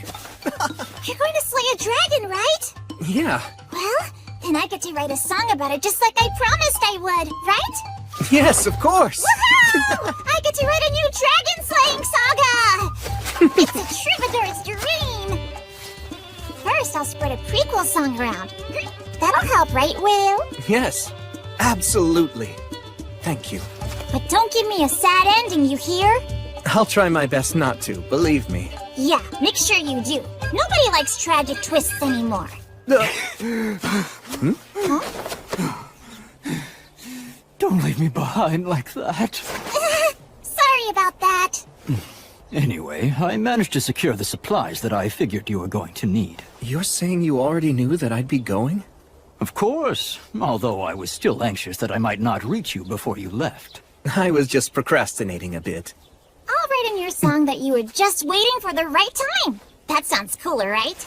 You're always exaggerating. That's why people seem to think Sir William is some kind of incredible strategist.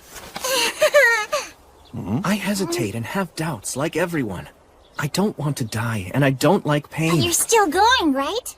Yes. The vow I made to the goddess is far too important. Just so you know, I'll be using that line in my song. Pious warrior, the hero of light, ever devoted to his goddess. May the winds of fortune forevermore be at your back! Listen, Will, I won't tell you not to go or to be cautious. I know that this has to be done now. If you need any other supplies, please just let me know. You know, now that you mention it, there's one big thing I'd like to ask for.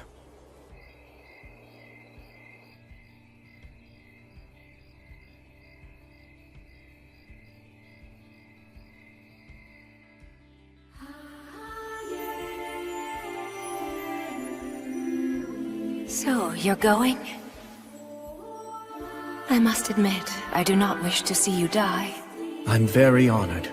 Thank you so much. You still plan to go? You insist on keeping your promise to me? Yes. Well then, I cannot say your decision defies my will. After all, that promise is shared between the two of us. Now, kneel before me.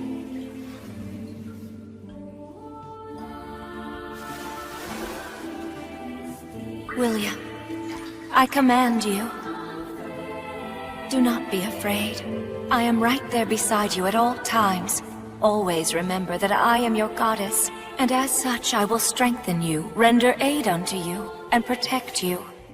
Go, as my knight, go slay the dragon, and fulfill your promise.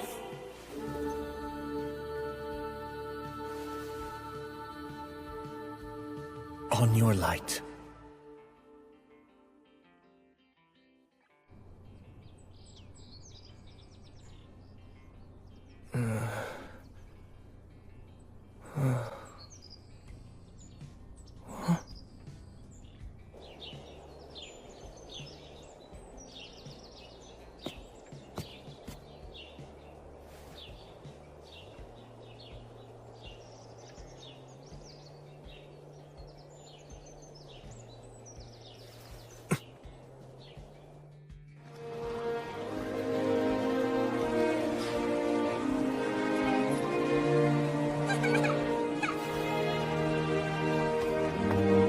Will, it's all set. I've made all the arrangements you asked for. I appreciate your help. Well then, you take care now. Right. I wish you well, young master. Our spirits are with you on your journey. Right, thanks.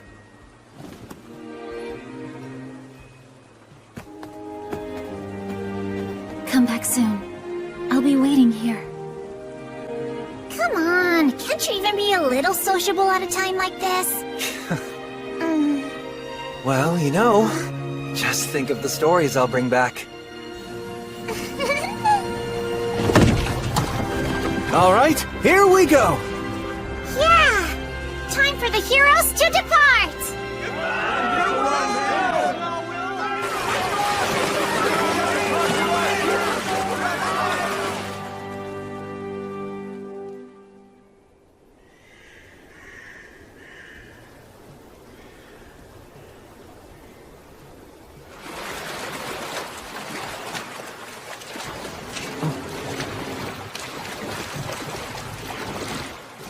We'll disembark here.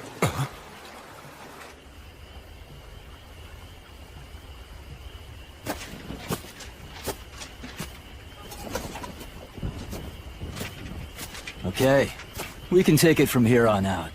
Right. Please carry out the plan as we discussed. You bet. We'll be counting on your continued favor after this, too. Of course. You stay safe out there. Yeah.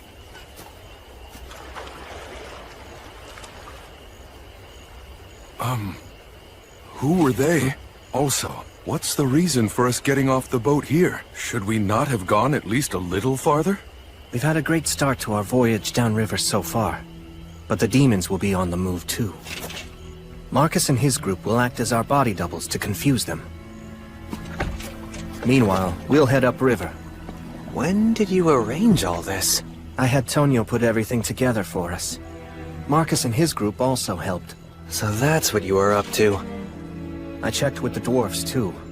Once we enter the tributary upriver, we'll be able to reach the mountains from the other side. So while the demons are lying in wait at the front door, we'll kick down the back door and move in. Sylphs, oh Sylphs, please hear me. Put the wind at our backs. Send us on our way.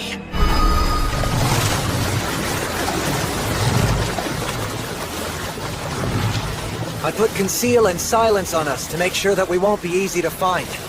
Moving at this speed, we should be there by morning.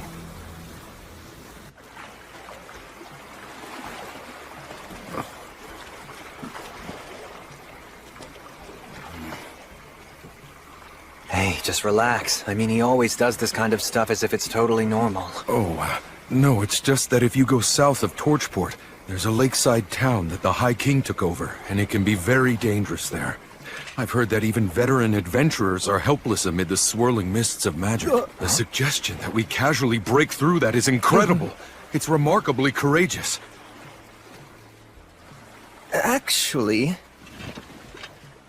that's where I grew up. Huh?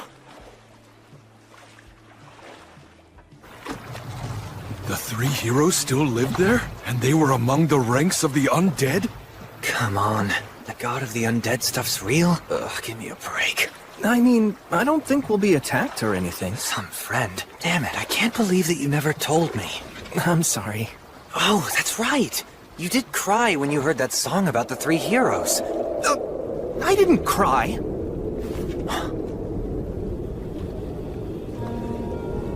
The maze fog. That's what this is, right? Yes. It's grandfather's magic. Like the maze alley magic? This is the higher version of what protects the Academy? I heard rumors, but never seen it. That makes it top-ranked magic, then! A human who'll only live a few decades can actually learn and use this? Really? Yes, really. And he'll even whip out the words of obliteration in battle. What? Hang on, I'll create a path through this for us. That's so like Gus.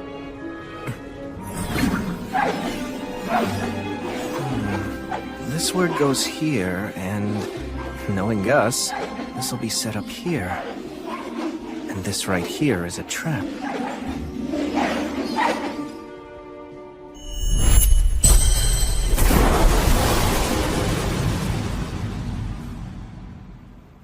All right, let's go.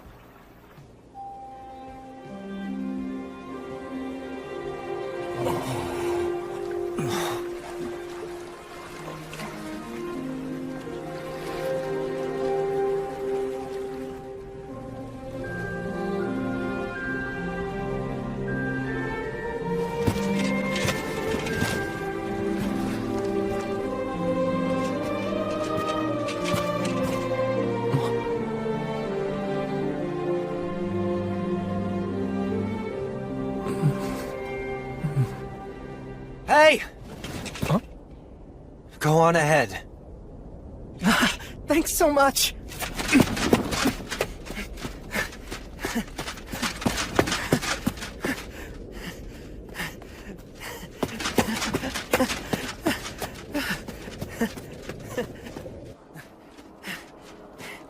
Blood!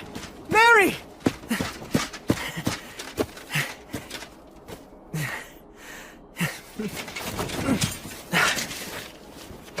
I've come home. And I brought my friends and companions. I'll be back later, okay?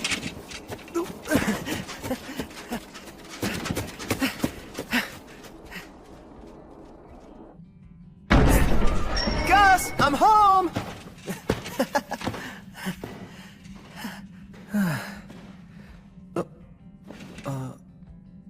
Gus?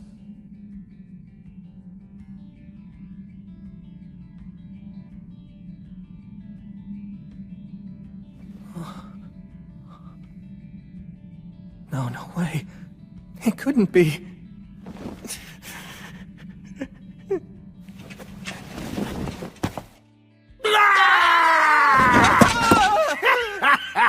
Carelessness is the greatest enemy.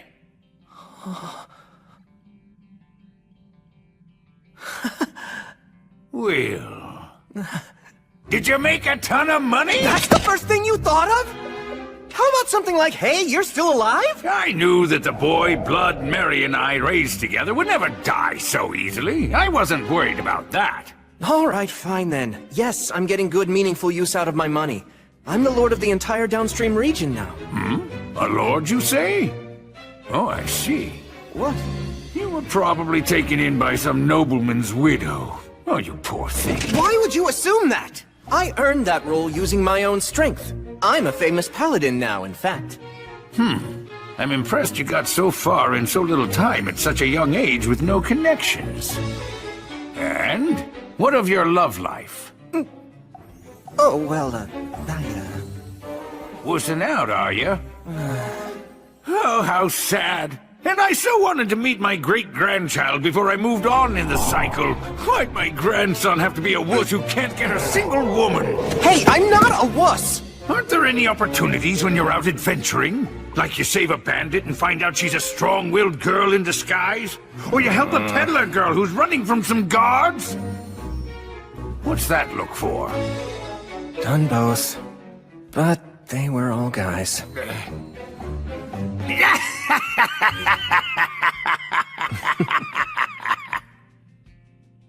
You know, I'm so glad you've come back, Will.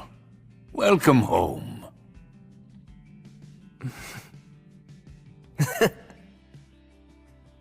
What, the dragon? You intend to fight Calamity's sickle? It's the only way. Are you at least going to try to finagle him? Finagle him? The gods hired Valakirka to work for them, didn't they? Which means there's a chance she'll simply be able to resolve everything with money in the exchange of goods. Yeah, I recall someone else talking like that before. My, what a coincidence, Sir Menel. I remember that too. I'm only saying that there's no need to limit yourself to just one possible solution. You always have to be flexible with your ideas. Don't let your focus get too narrow. Okay. Now then, friends of my grandson, allow me to extend my warmest welcome.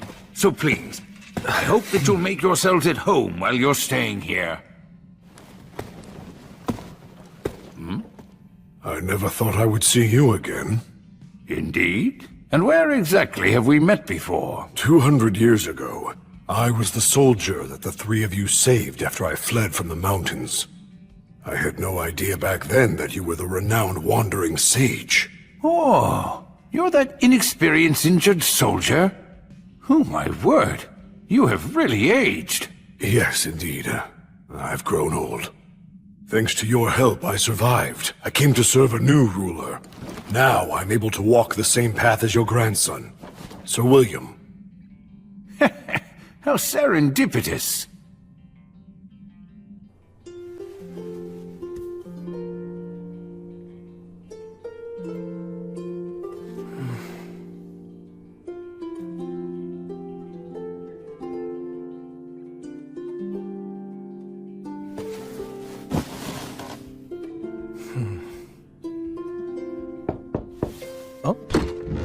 Hey, I'm coming in. Was this your room? Yeah. You know, that Gus guy is really something else. I thought for sure you'd say he's more lowbrow than you expected. I mean, he is, but it's more like when he showed me the way here, I felt like he could see everything about me. Yeah, amazing, huh? I'm proud to call him my grandpa. That's cool. Also, he asked me, "Oh, are you the bandit girl?" What did he mean by that?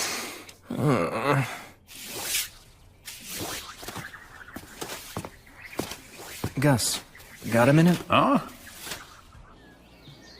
You want to know about Valakirka? Yeah. The evil dragon Valakirka. I've never seen him with my own two eyes either. I would have liked to have tried bargaining with him if I'd ever had the chance. If the demons hadn't been the ones to employ him as a mercenary, then all those heroic lives would never have been lost. If you really do intend to fight him, you're going to want to aim for his old wounds. Dragon scales are very tough. I doubt that even blood would be able to cut through them and reach the dragon's flesh. What about the words of obliteration? Only if they land right. I thought so.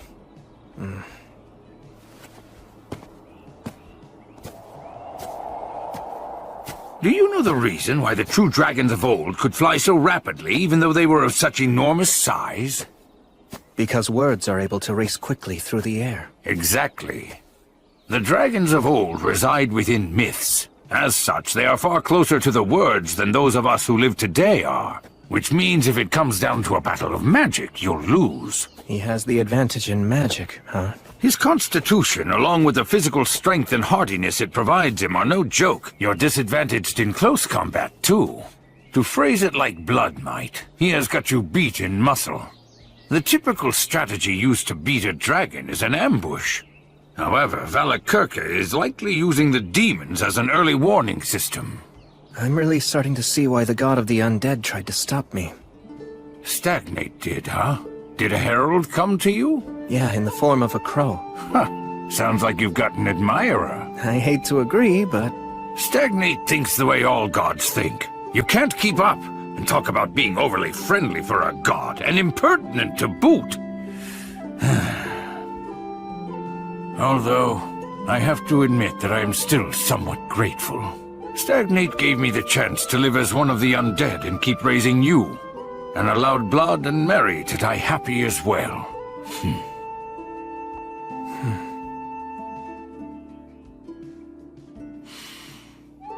So, tell me, do you know? That's why I wanted to talk to you alone. I've no way to bargain with the dragon, do I? Well, you're going to die. I made up my mind to fight anyway. If the dragon is left unchecked, there'll be chaos. Couldn't you just run away? Gus. You know, being alive and not being dead aren't the same thing.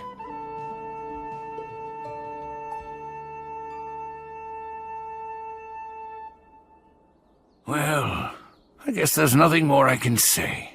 Oh, yeah. There's something I've been wanting to ask. I heard the story of how the three of you killed the wyvern. Oh? Well, there was a boy and a half-elf girl that you lent some money to, remember? Oh, that brings back memories. Of course I remember that. They were promoted and became nobility. The old half-elf lady is still waiting for you to this day. Mind if I collect the debt she owes in your place? Oh, well, getting one's money is important after all. You can't do that if you're dead. And when you borrow something, you have to make sure to return it. It's fine by me, then. If that's the case and you're gonna go through the trouble of collecting that debt for me, I can't just sit around and let you die. Oh. The equipment used by the compatriots who battled the High King is still kept here in the city. Why not refurbish it for your own use? For you and your companions?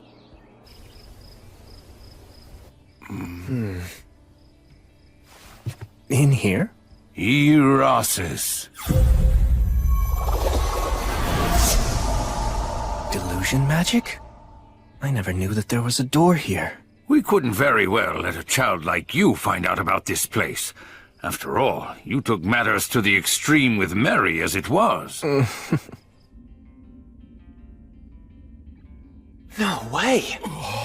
This place was built to store alcohol. That's why it has a basement. Look around and take whichever pieces you like. I'm sure the previous owners would permit it. A great shield? Yeah, to protect against the dragon's breath. This armory's well kept. Was Blood responsible for that? Yes. And everything contained within it belonged to the warriors who battled the High King with us. Are you done already? Yeah, I don't need anything. It's certainly a fine sight to see, but no matter how well a weapon performs, I can't put my trust in one I'm not used to. That said, Gus the Sage, I'd like to borrow your talent for signs. Oh? Please engrave some words onto this that won't detract from its usability. I should be able to master a change that small within a few days. Ah, I understand. Very well, give it here. Although nameless, this is a fine sword. It's clearly long been used with care. I'm sure one day, it'll be honored in song as the Sword of Restov. Yes, maybe. Or so I hope. Hey! Gus the Sage. You can just call me Gus. Okay, old Gus. Whose bow was this? That belonged to Telperion the Silver String. I see. Are you perchance from the great forest of Heron too? Yeah, same as him. That silver hair of yours. Are you related to Telperion? Distantly, but yeah. Okay, I'll take this. Are you certain that you'll be able to use it? They say that if one who is unworthy uses a mithril bowstring, he'll lose his fingers. Not a problem.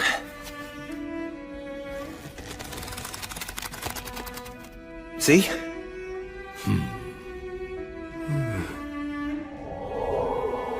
What about these? That is the full armor set of Bavor the Blade Breaker. It appears to be dwarf armor. Indeed. Bavor was actually a wandering dwarf warrior. He was a participant in our battle against the High King. Said it was revenge for the Iron Mountains. I see. Well, then I shall take this along with me. And I'll take this. It takes remarkable strength to swing that like you just did. Can you tell me about the person who used this before? That weapon belonged to Ewing the Fierce. He always wore a smile on his face. He didn't very much care for fighting. If the world had been at peace, perhaps he would have taken a different path and become a fine farmer. That's right. Ewing, Bavor, Telperion, all of them gave their lives in order to defeat the High King. All the weapons and armor pieces within this depot, every single one of them was so important to someone. And each has its own story to tell. Wherever their owners are now, I pray that they find guidance and repose. Hey. Huh? Once we return from taking care of the demons and the dragon, is it okay if I bring a troubadour girl I know back here? She's a halfling and she's a tad rambunctious. Ah, yes, of course. Do as you please. I'll tell her all the stories she wants. Okay, thanks. Is this girl by any chance? She's just a good friend.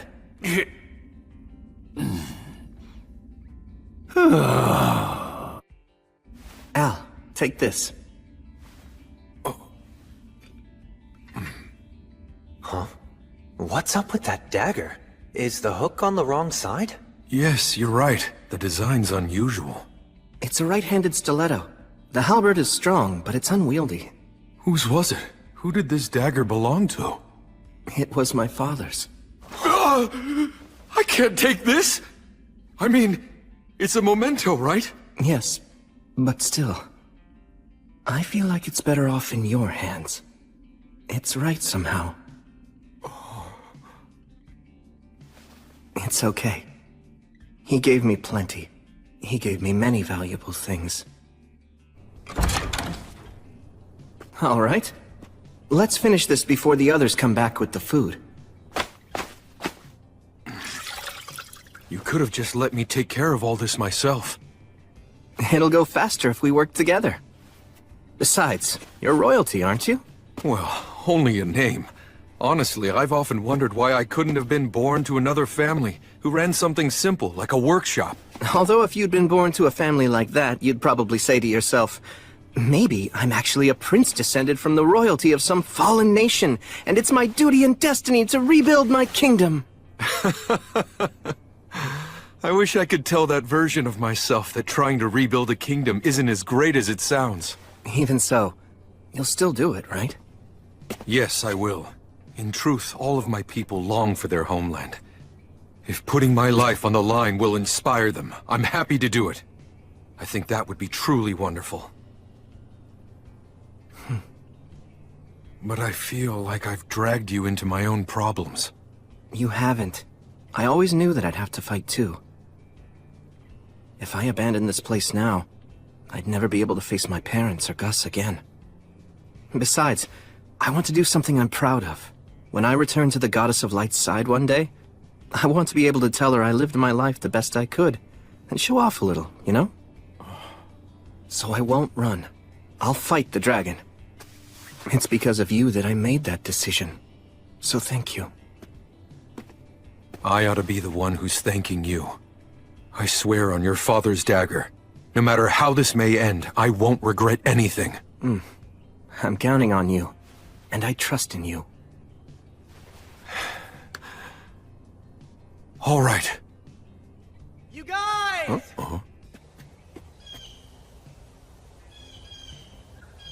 I brought food back.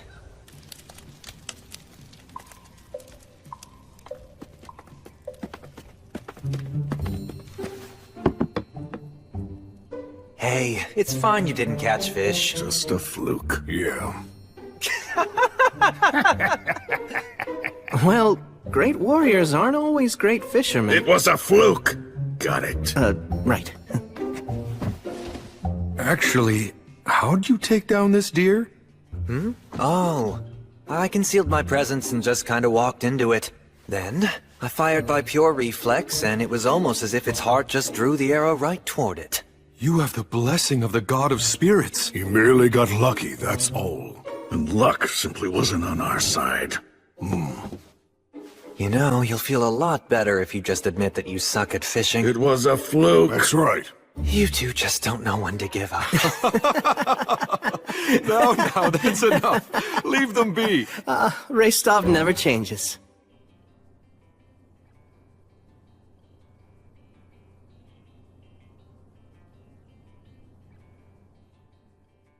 Will, are you afraid of me? No way! Of course not. Listen close. Humans have flesh that feels warm to the touch, and they breathe air in and out. You should get used to how humans look. I'm sure that one day you're going to make other friends, and they probably aren't going to look like the three of us do. It'll be fine, really. I'm not afraid of you at all, Mary. I won't be afraid of other people I meet either. I'm so glad. My mind's at ease now. Will, there very well may come a day when you'll feel regretful. Huh? Valor is the strength to destroy injustice, but at the same time, it is a curse. A curse? Because you know you're strong, there are times when you can't give up, even if it means your own death. I'm only teaching you to fight because it's something I want to do. I'll understand if you hate me for it. Hate you? There's no way! Blood, I can never hate you! That's so.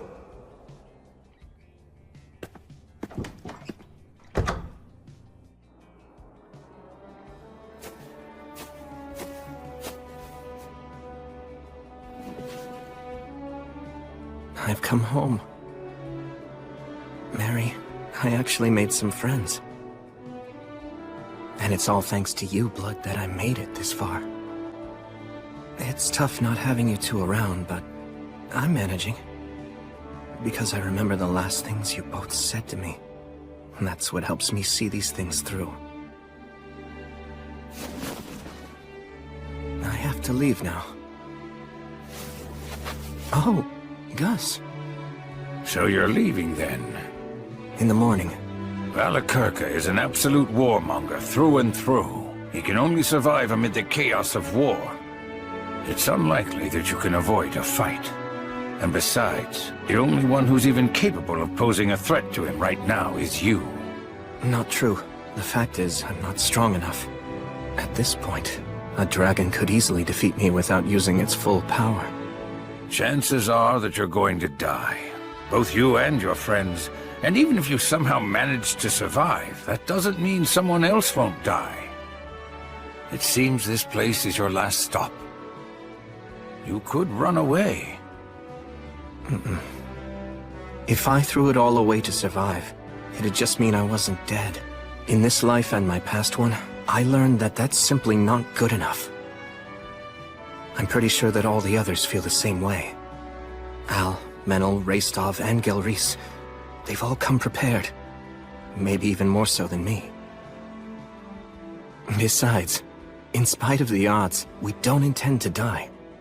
Honestly, it's mystifying. Just who do you take after? Good question.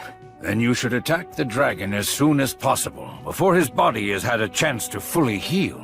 The wound to the eye that King Arvanger gave him. You have no idea of just how deeply I wish that I could go along with you and help you out. But yet, when it matters the most, I'm of no use to you at all. Honestly, just hearing you say that is enough. It's okay. You can stay here. Please watch over Blood and Mary. I'll be waiting.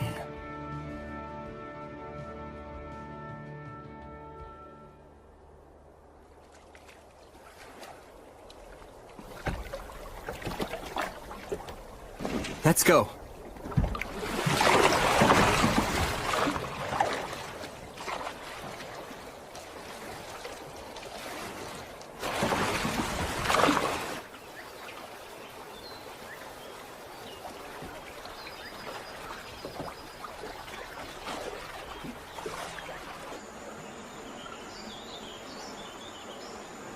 We need to take this tributary, don't we? So the map says. Any changes in the terrain and we turn back. All right. Sylphs, oh sylphs, please hear me. Put the wind at our backs and send us on our way.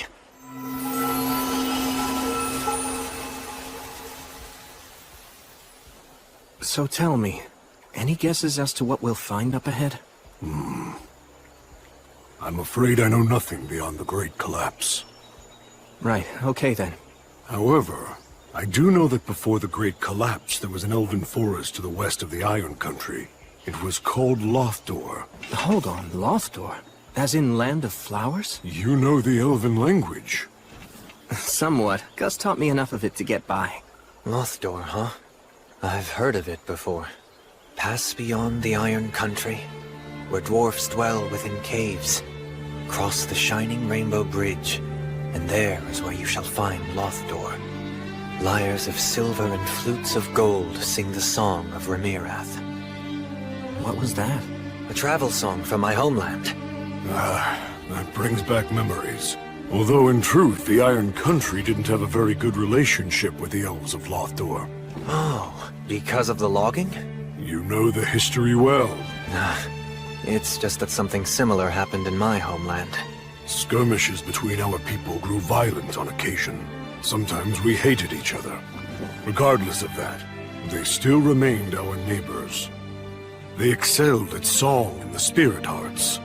Yet they were also a proud and ill-tempered people. Despite our differences, we had a certain respect for them. And in their own way, they had respect for us too.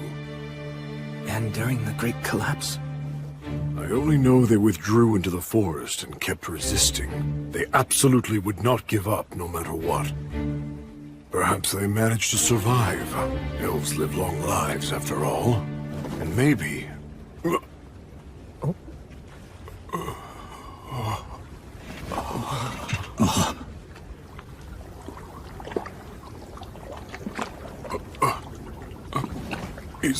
Is there no one here at all? I don't see a soul.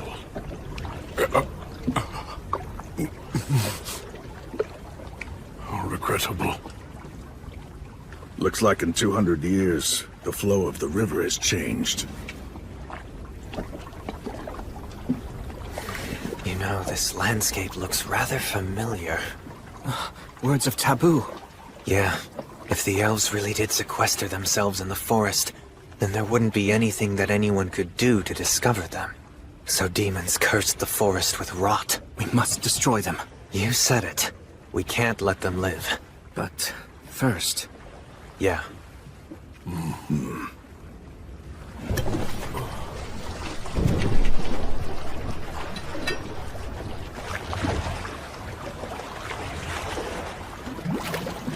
There! It's a serpent! Stop blocking! More are coming!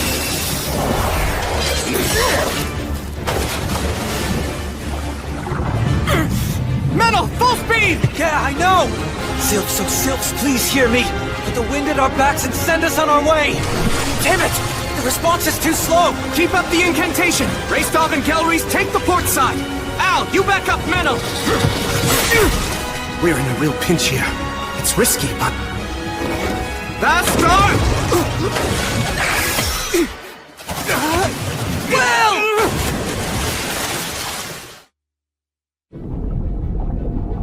I can't see a thing. In which case...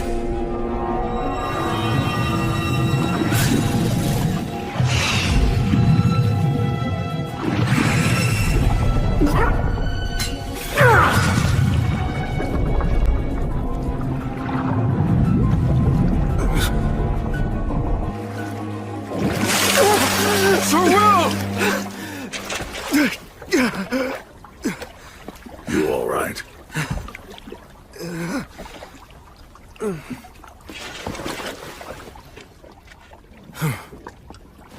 Now, Vastare!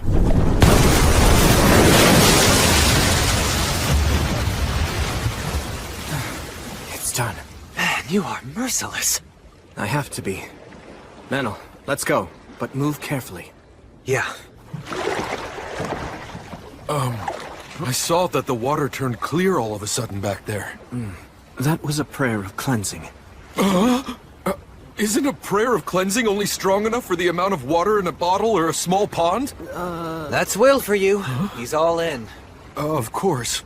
He seems so calm, right? But he uses some straight-up barbarian tactics to brute force things. I'm used to it by now. That's just mean. The river has swallowed up the whole forest.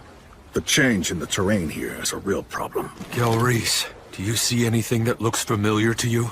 Afraid not. Not in all this mess. Oh, hey, what about that?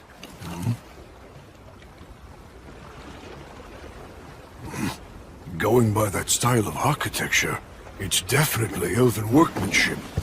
Where are we on the map now? I'd say right about here. If that's the case, we need to go that way. Unfortunately, the Fae around here are weakened. I can't call on them. Although maybe if I could use my Lord of the Forest powers. No. We probably shouldn't try to clean this up anymore. If we do, we might catch the demon's attention. Well... Then let's row.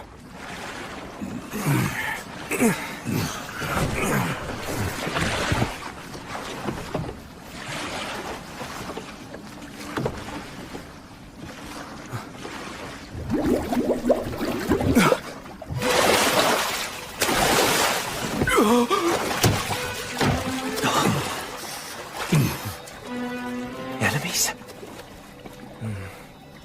They're simply in great pain, that's all.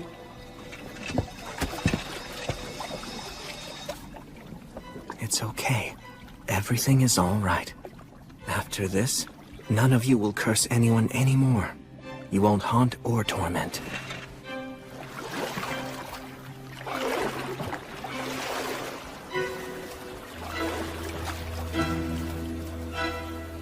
I'll take care of things from here on. All of you can rest now. Hear me, Gracefield, goddess of light. Grant them peace and guidance.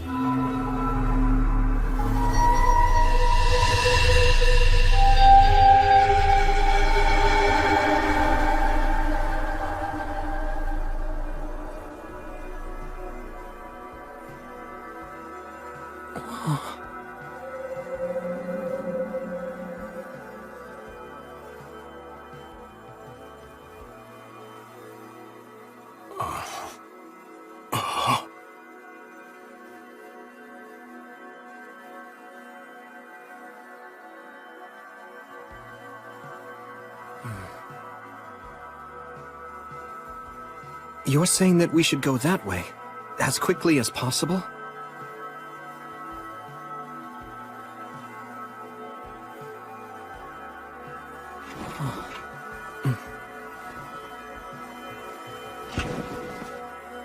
Then please, grant us the blessing of your light.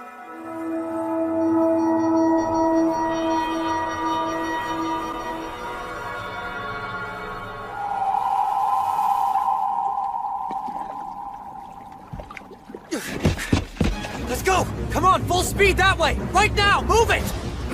You can't ever trust an elf's sense of time. Sylphs, hear me. With the wind at our backs, send us on our way! You know the saying, when an elf says, wait a second, he means see you in a year?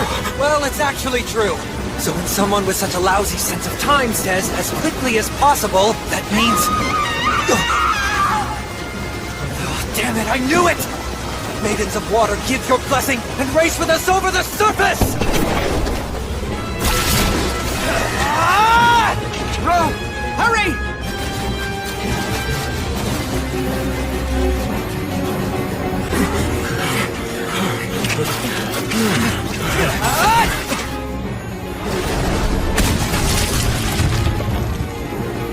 Metal!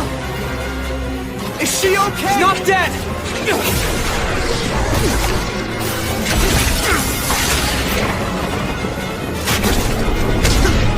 Damn it!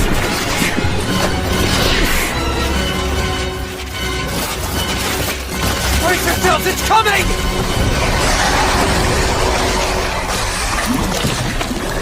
Hydra. Sagita Flamium! Fire hurts it! Right! Al, Gelreese, and Raystov, stay in front! Menel, take her and swap with me! Right! I'll stay in the rear. From there, I'll burn its head. The rest of you, stay in front! Right! Got it! Ready to go!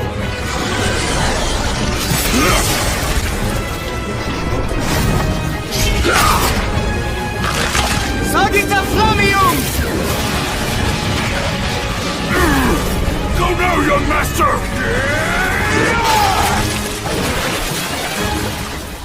It's over.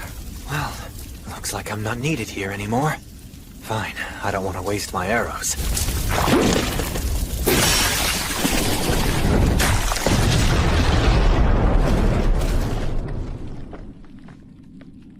We get it? Stay sharp! A Hydra's poison can't be neutralized by everyday means. It'd take a miracle. A monster like this can still do damage even after all its heads have been cut off. You don't want to suddenly find yourself hurt fighting its death throes. Will! Help her out. She's been bitten. Hang in there. I'll heal you right away. You can't. Hydra. Poison deadly. This is bad. The prayer of healing won't work if she refuses it. Just stop talking! No. Up north. My people's... village. Enough, my brethren. Come on, let him help you. Just stop. Run. He's no ordinary priest. You can be saved, fellow forest dweller. So please, accept his miracle. Now pray!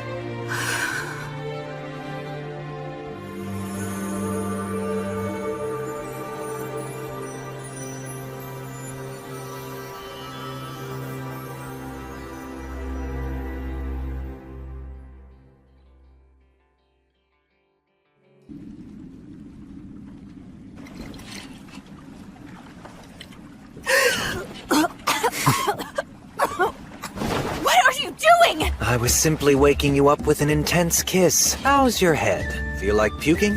Any other symptoms we should know about, fellow forest dweller? Why you? Such impertinence! Sounds like you're feeling fine. Wait, when you said kiss, don't you dare tell me you... Just relax. It was a wine bottle.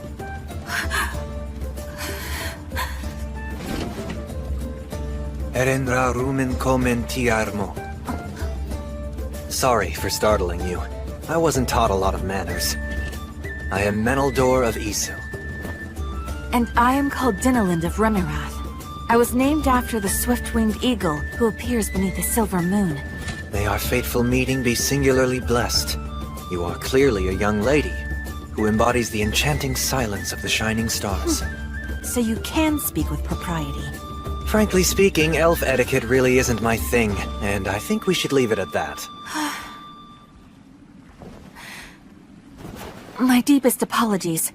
May I assume that you are the leader of this group? It's a pleasure to meet you. My name is Dinalind. And I am William G. Merryblood. You saved my life earlier. From the bottom of my heart, you have my most profound thanks. Slay the dragon? Just you five? Seriously? You think we'd come this far into the middle of nowhere for nothing? I could believe that you'd do so, perhaps. But I'm sure that William wouldn't. He seems quite honest and sincere. I realize it's crazy. But even so, we still have to do it. I see. You are very brave. Why were you taking on a Hydra in a place like that anyway? It's somewhat of a long story, I'm afraid. We should eat first before hearing it then. You can't trust what an elf really means by somewhat.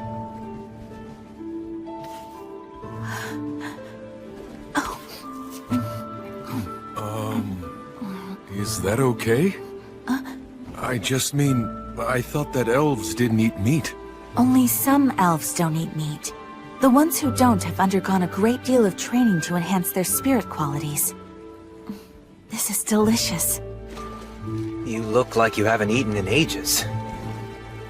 Do you really not know what I was doing in that place? Don't you have even some small inkling? It's a proud elf's duty. They cannot abandon the weak. Isn't that right? Yes. They keep their numbers low that way. Even when there's not enough food, and not everyone can eat, elves would never dream of casting the sick or elderly aside. The young, healthy ones who can fight end up voluntarily leaving their own communities instead. That's exactly right. To banish those who are weak would be unthinkable. You're truly an elf through and through. What's that mean? You're mocking me? It's a compliment. Good grief. Elves never change, I see. So, Dinalind, do you think you could please help guide us to your village?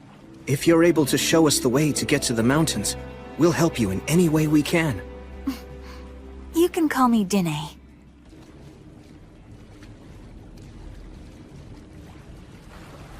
This all looks pretty bad. There's more than only the demon's words of taboo at work here. That's true. It's the evil dragon's miasma. The evil dragon? It defiles the forest, degrading it year after year, killing it bit by bit. And there are more and more strange beasts. All of this fog and mire. It blocks contact between our clans. The mountains, our only true landmark, are now the dragon and demon's den.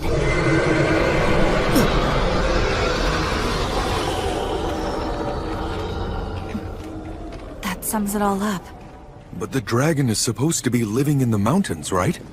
How has the miasma come this far?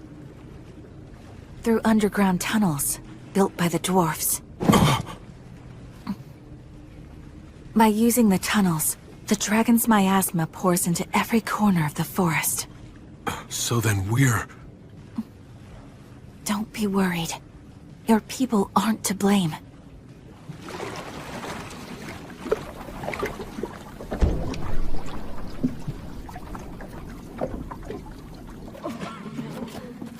The powers of the Fae have weakened throughout this entire region.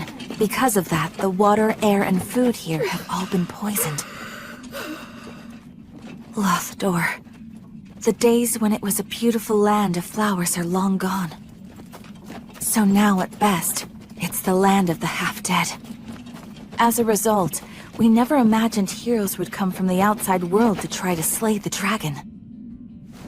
Yet you came. Welcome to Lothdor. I warmly welcome you, you brave heroes. Please, allow me to heal those of you who are critically ill. Can we grant access to human strangers who've appeared out of nowhere? Can we really allow them to see our compatriots in their current weakened state? But these people... This offer has come from a warrior with most impressive weapons. Let me cure your cough. Wait, it should not be I. O goddess of light, hear me, Gracefeel.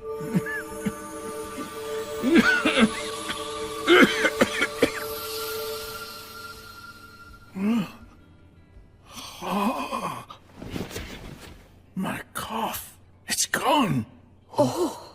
Gather all those with the most severe symptoms. If there's anyone too critical to move, then I'll go to them. Oh, but healing through blessings takes a great toll on one's vitality and on their ability to concentrate. If you heal so many... If it's just 100 or 2, it won't be a problem. I can heal them all.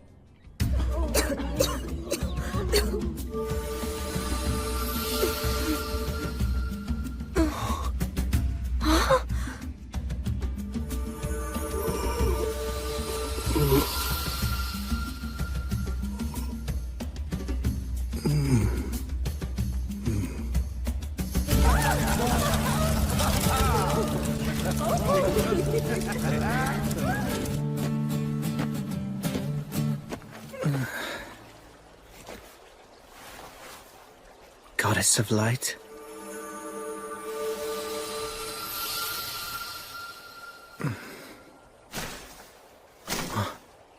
You're using a poison-neutralizing blessing to sober yourself up? How tasteless. This is enemy territory. I can't relax. Is your journey going well so far? It is for now, at least. A little warning from Gracefield, huh? I hope you're aware that Gracefield truly does love you. Wouldn't you like me to love you as well? What do you say? Please spare me your jokes. Well, go on. What do you want? Only to deliver a warning. This will likely be the last chance for you to abandon your mission. If you continue, you'll die. Flee for now. Amass more strength. If I do that, Al and his people will die. Yes, the dwarfs will die. But when the dragon eventually fully heals, many thousands will die. Both humans and elves alike will fall. But although the evil dragon will inflict much damage, that harm will also bring more followers to you and your goddess, Gracefield. Many brave and skilled warriors from all across the land will rise up in order to slay the dragon. Among them will surely be disciples of the virtuous gods, and you will lead them. Gracefield will have regained her power, and you'll earn her blessing. And after that, you'll be able to reach the evil dragon's throat with your blade. Of course, while I loathe to even suggest such a thing, it would be best to permit some sacrifices. It wouldn't be cowardly. It would be an act of bravery. I can't do that. Oh? Why? Are you really so desperate to save everyone? If you die now, tens of thousands of beings will die in the future. But if you flee, only several thousand will be sacrificed now. By staying, you will endanger 10 or even 100 times as many lives. And it might be quite a long time before another warrior comparable to you shows up. I understand what you're saying. So then? I know that the moment I accept your proposal, my promise and my faith will both be broken. I'm sure you know that, which is why you've made such a sound argument. You're hoping to break my spirit, and in doing so, bring me over to your side. Am I wrong? I'm simply a weak person. I'll follow the easiest path, lose heart and quit. I know I'm only human, and just like all humans, I have a fickle heart. But the goddess taught me something important, that I can still start over. I've met family and friends that I cherish. I found things that I need to do, and things that I want to do. And that's why I'm going to see them through. Until the moment I meet my death, I'll continue to serve as her hand and her sword. I swear it on the light of Gracefield. Rats. Seems I've failed to persuade you yet again. You're correct, you know. I realize that your soul isn't very strong. If you give up, you'll lose heart and fall. That's all your soul is worth. But despite that, you've turned my expectations on their head. You took me on and managed to defeat me. It may sound absurd, but that is why I consider you a hero. Quite a paradox. I never set out with the intention of being a hero. You acknowledge your own weakness, make it your reason not to quit, and so, Even death can't deter you from what you believe in. And that's precisely what heroes do. I'm going to say it yet another time. Come over to my side and become mine, Paladin. Serve as my right hand. Together, the two of us will slay the dragon. We'll take down all heroes everywhere, destroy all the gods, and conquer this entire world. The both of us, you and I. Respectfully, I must decline. Besides, I'm aware that you don't like to see heroes fall from grace. I won't be swayed by your invitation, Stagnate. I'll continue to be your enemy. Because I respect you. Still, what a shame. You're going to die. The dragon will rip you apart. Very well then, my foolish, clever enemy. Farewell. Come on, just let me go already. I can't! I told you that I can't let you go! I see it's true that the elves of Isel have no principles! Like a let's keep it all a secret Remirath elf can talk? Oh, just a lover squabble. Wait a minute. What exactly did you just say? Listen, we have no time to waste on something like love affairs. I guess that is true. Not at a time like this. Even I have that much of a clue. But another time? Then I'd say sure. I mean, she is pretty. Look, so what if I drop a slick compliment or two whenever I see her? That's just good manners. I guess I just don't get it. You really are just Ectokako Niragamose! Is that so? Well, I'd say that you're an Onomaknak. Excuse me? The Lord of the Forest here. That's right. I should be able to heal him at least some. Oh, right. With the new abilities you have.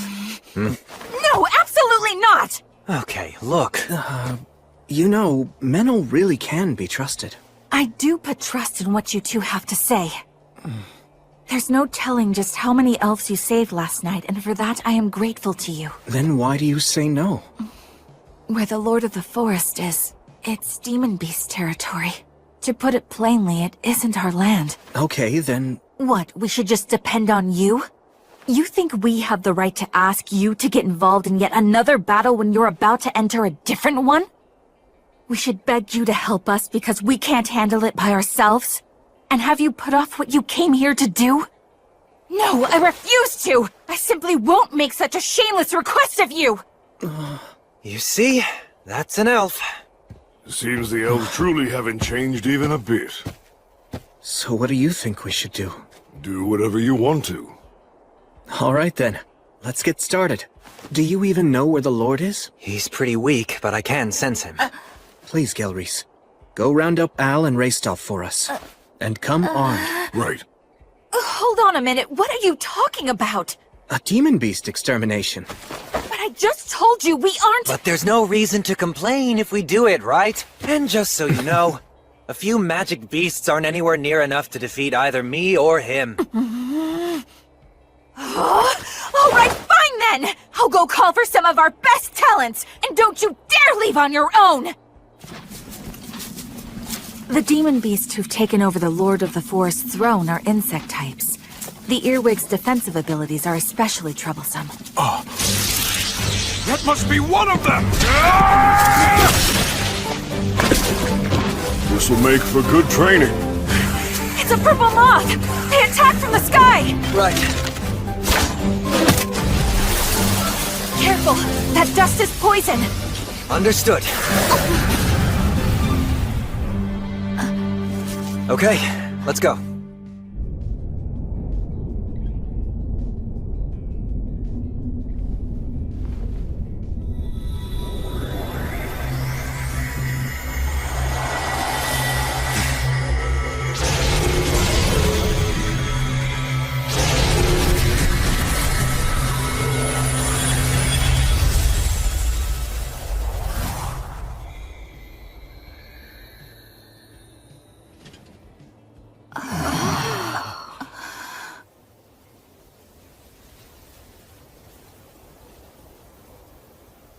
Nicely done there.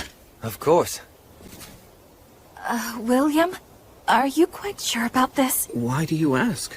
Well, it's just that if the dragon or the demons notice what you're doing... Yes, that would be bad. Well then... But still, if we ignore this and move on, then that would be worse. Al, Restov, Gilreese, I'm sorry for getting you all involved in my problem. You don't need to worry about that. After all, the truth of the matter is, if it weren't for you, then we never would have been able to make it this far. The young master is absolutely right. Agreed. Nothing new there. I'm more worried about you. You're planning to charge straight in, right? Yes. What? Charge straight in? Could you please show me to the nearest underground tunnel entrance? One that leads to the Rust Mountains where the dragon is right now. If the enemy is going to find us, better sooner than later. I beg you, please. Very well then. I'll send someone back to inform the villagers. The rest of us will come along. We'll face the dragon with you. We can act as decoys or shields at least. I'm sorry. You're just too weak. We can't afford to take anyone who'll slow us down. After everything that you've done for us, you'll simply march to your death? Yes. How humiliating. Very well. We shall do as you say. But Dinalin, we must go! Yeah, all of this is just too... Would you add another layer to our shame by refusing to acknowledge our weakness? No matter how hard we may fight, right now we're simply too sick and frail. We are weaklings. This way. Follow me. You should have let me handle that. I couldn't. It needed to come from me. The West Gate. Never in my life did I dream that I'd ever come here again. This is it. This is the entrance to the Iron Country. So you're really going to continue on then? Yes. Pulsate et aperiatur vobis. Al, knock on the door. That is the signal. Sir Will. Are you sure I should be the one? You're the only one who has the right to open this door. You're the natural choice. Right.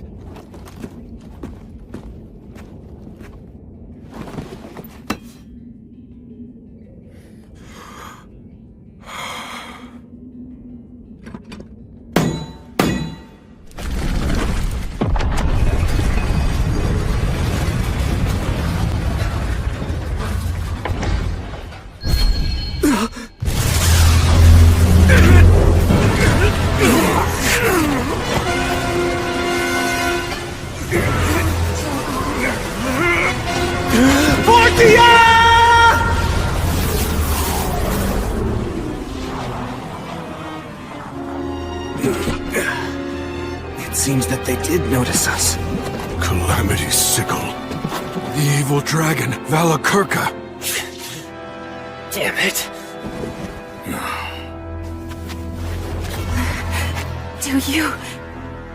Do you really intend to go up against this? Yes. This is the reason we came. Lumen. We came here to reclaim the mountains. To reclaim peace. So we're going in. Wait! We won't forget our debt to you. We, the Elves of Lothdor, do hereby swear to our ancestral god Rheasilia. One day, we will return the favor that you've done for us. I shall pray for all of you, that the blessing of the virtuous gods and the spirits of courage will be with you as you go.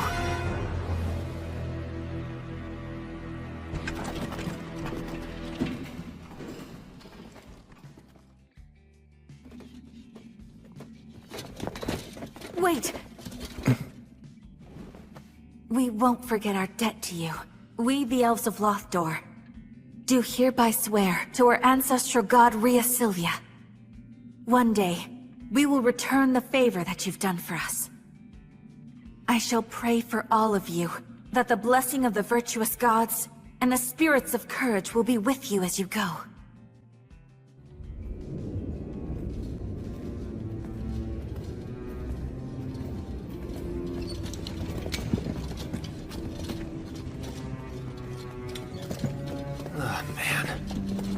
Let's not stay here too long. We made the right choice not to use fire. The air down here is stagnant. Sir William cast a spell of poison resistance on all of us, but it feels foul here nonetheless. And the visibility is poor as well. It's terrifying to think we could run into enemies or traps. We shouldn't underestimate demons. Some crawl on walls and ceilings. Some even have wings. You should keep that in the back of your mind, but stay focused to the front and side. We'll post a guard on rotation, and take short breaks. Got it.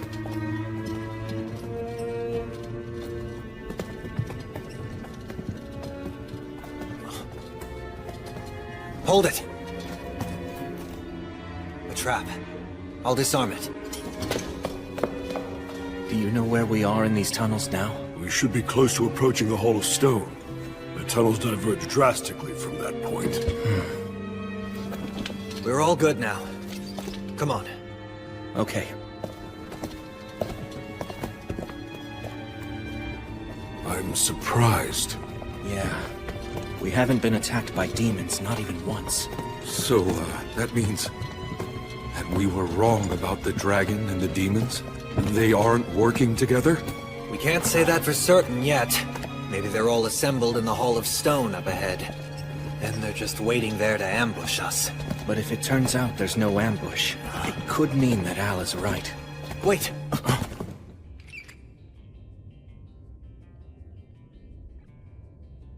What is it?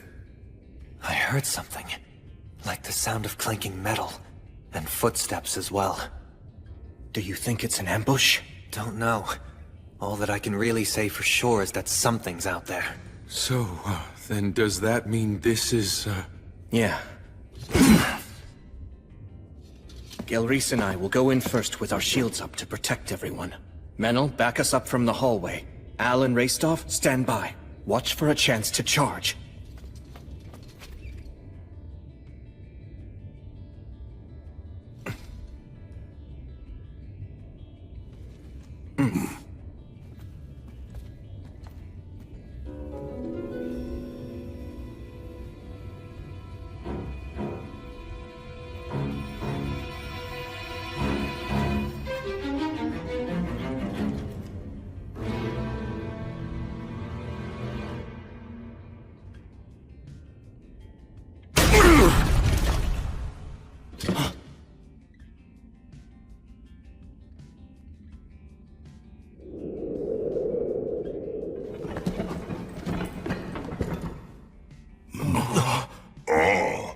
A couple dwarves. Humans and an elf, too. But I thought that Lothnor had fallen. Did this one escape? Don't worry, brethren. You're safe here.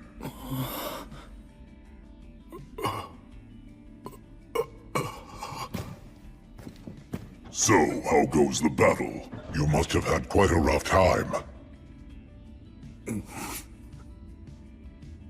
You're all here. Oh, wait. I know you. You're Gelreese. I thought that you got out. What, did you get out and then come back? That is just so like you. You've sure got guts, though. You'll add the strength of 100 to our ranks. Fight alongside us.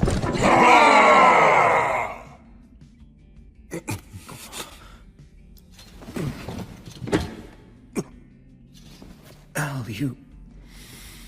I think that I ought to be the one to tell them.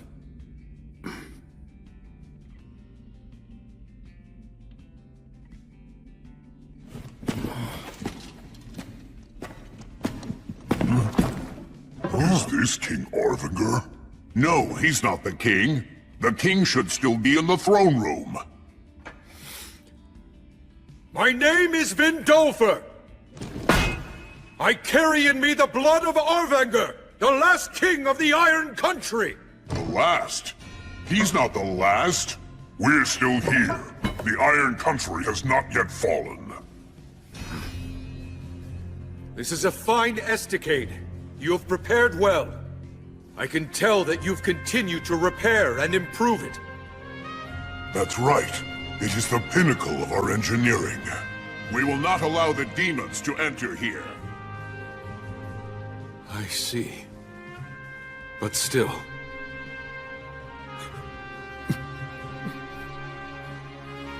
Despite all of this, the Iron Country has fallen! All of the warriors have died, and the great King Arvingar is dead! Lothdor tragically withered away, and the Iron Country is now the Rust Mountains. Demons and a dragon lurk here! Know that simply cannot be. The Iron Country. It cannot fall. You know it's true! Do not avert your eyes from the truth, brave dwarf warriors! It was my grandfather, Arvingar, who struck back at the evil dragon and took one of his eyes! A heroic act celebrated by the gods themselves! And now, I, Vindolfer, have committed to carrying on his heroism! I'm here with the heroes of the present day! It's true that the Iron Country has fallen, but I pray that all who are lost may now sit at the side of our ancestral god Blaze, as well as that of Gracefield, goddess of light. So I hereby take an oath, on the names of all the virtuous gods and our ancestral spirits, that no matter what, I will restore the Iron Country's glory. The kiln fires yet burn, and their flames will spread, burning away all the rust. Soon the Rust Mountains will be the Iron Mountains once again!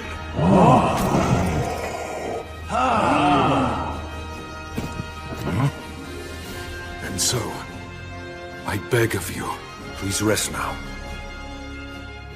You all have done more than enough.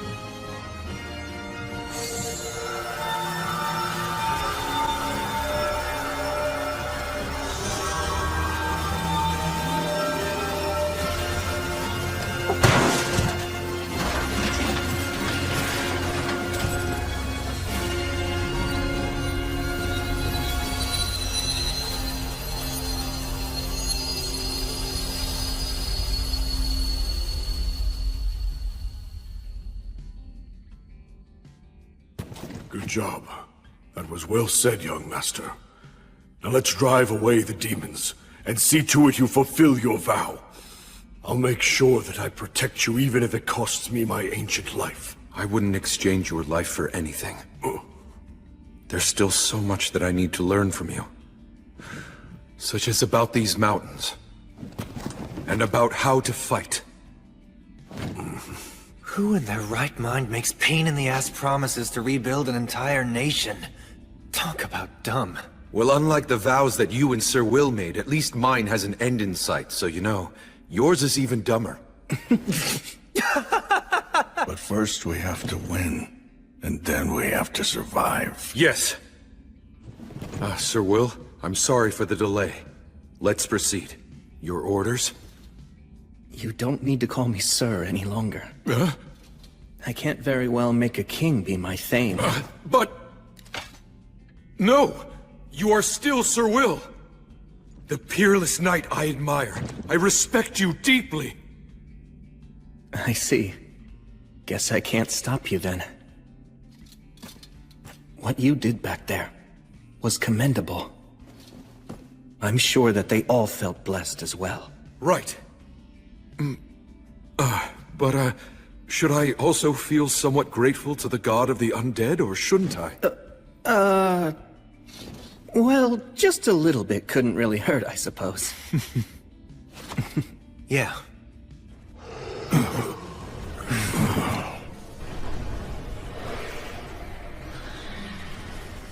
I know this had to be done, but it looks like we've lost too much time. Right, let's go. We must take back the Iron Country, the nation of the dwarfs. I swear we shall, on the light of Gracefield!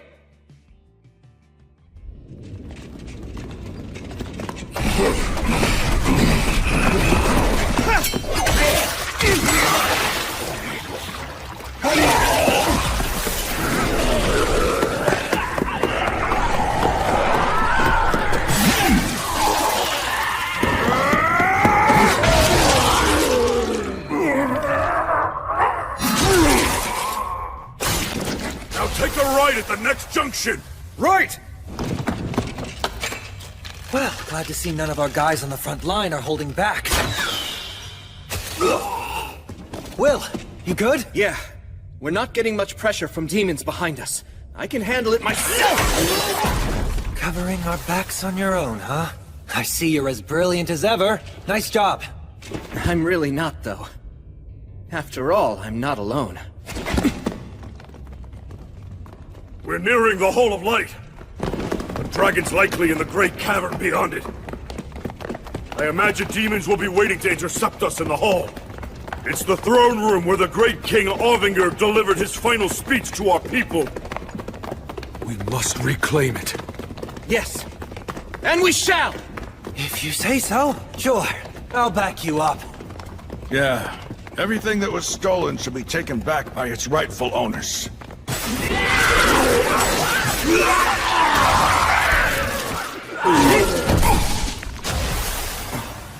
Is that...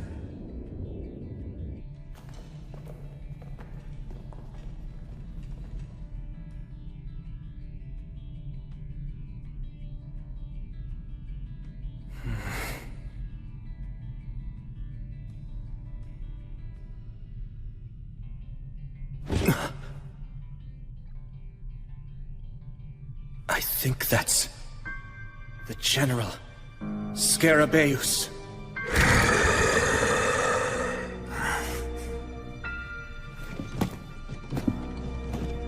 Sir Will, please let me handle him. Al. No, wait. Vindolfer. I wish you good luck. You have my thanks. Hey, wait! It's fine, Menel. Let him do this. Hang on a minute. That's a general. It's way out of his league. Still, this is Al's battle now. It's a king's battle to reclaim his throne.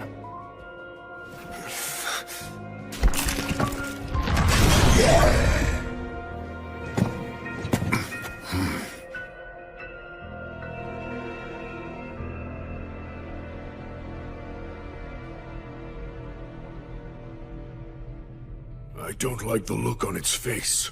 It is very strong. So you're just gonna let him die for some warrior's hang-up? You're not the only one who was his teacher, you know.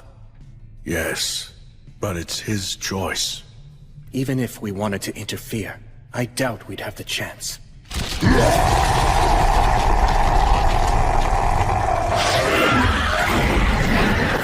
see what you mean.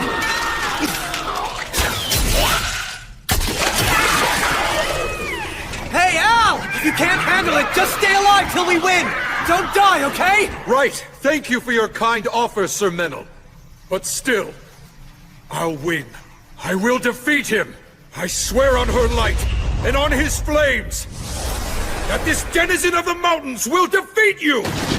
Alaka Kazdo! Kazdo Emira!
Is that a blessing?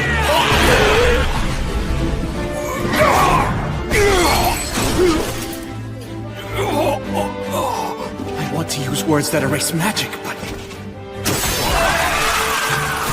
Damn it!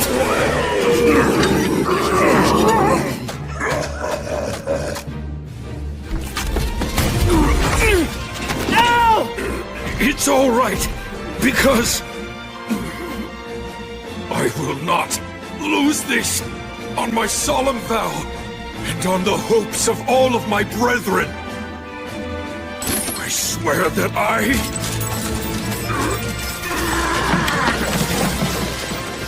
Take back our homeland!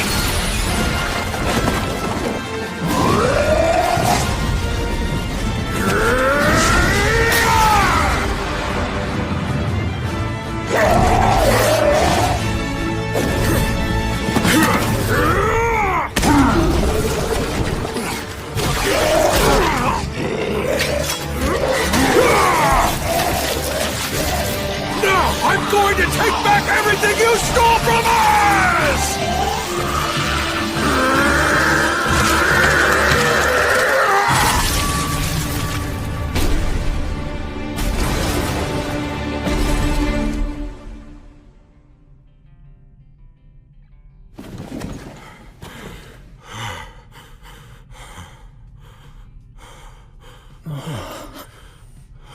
When they go into battle, it's like their souls are on fire.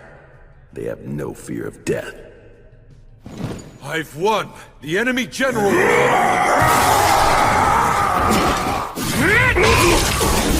It's not over yet, Al! Keep it up a little longer! Of course!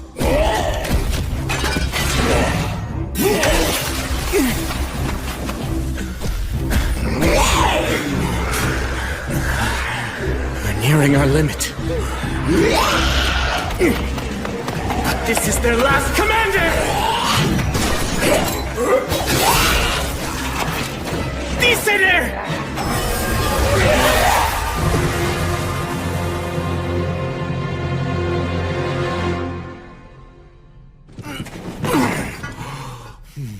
Now, Gil Reese, you go stand guard first. Right. Let's heal you.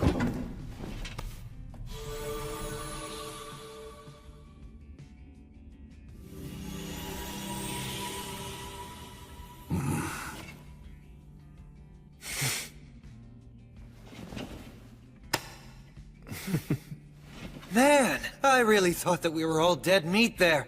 The 5 of us charging into the demon's base was definitely a reckless move.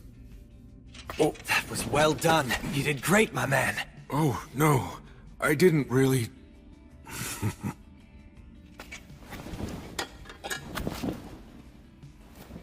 You did it. You took it all back. The mountains and the crown. Not quite. It's not done. I still haven't managed to take everything back yet, after all. Yeah, guess you're right. Although, as soon as I manage to finish things here, I would like you to be the one to put that crown on my head. Huh? Hold on, isn't that something that only high-ranking clergymen can do? You mean like you? Oh.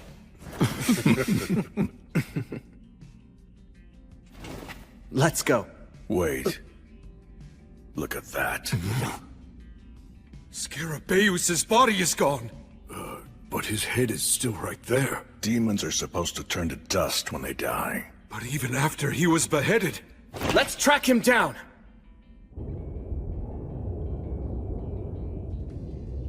He's heading straight toward the Great Cavern. To get help from the dragon. He could just be wandering around blindly, his body moving reflexively. The miasma is getting thicker and thicker.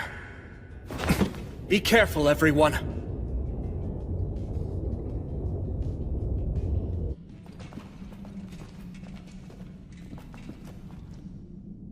This is the Great Cavern. Look around, find him!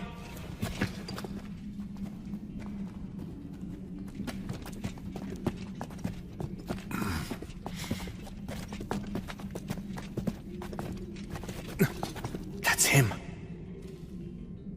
What is he doing?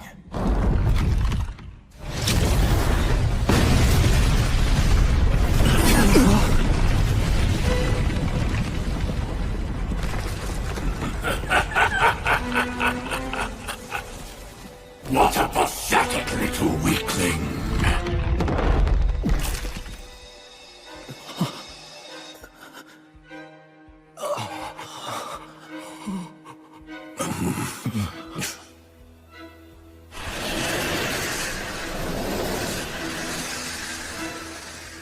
Greetings, all of you.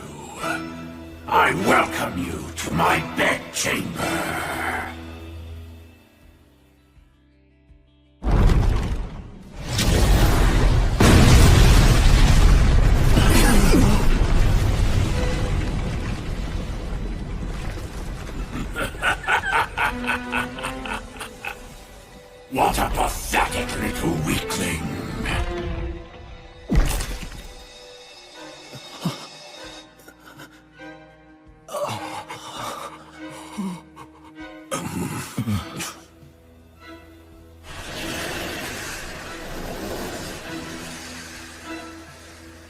Greetings, all of you. I welcome you to my bedchamber.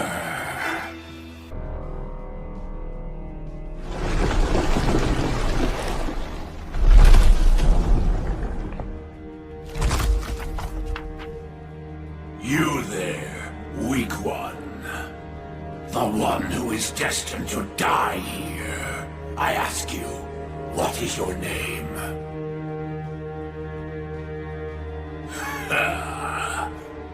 What's the matter? Won't you give your name?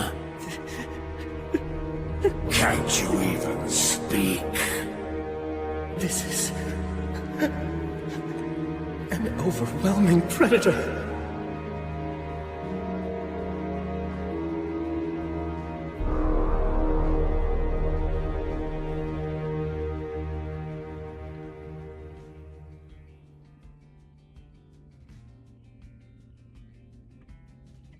You may try to deny unpleasant feelings such as fear and anxiety, but doing so won't make them go away. If you wish to be confident, pride is not what you need, just as false bravado is not what you need to be courageous. The actual truth is that everything begins with acceptance.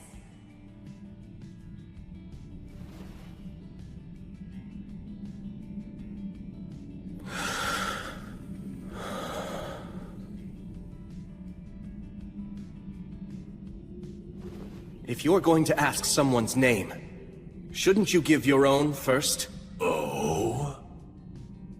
It seems that you are not merely another one of the lowly rabble who are only seeking to plunder. Fine, I shall give you my name.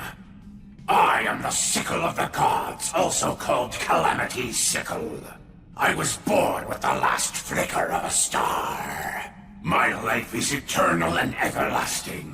I am the Lord of miasma and sulfur, the brother of the lava. I am Valakurta!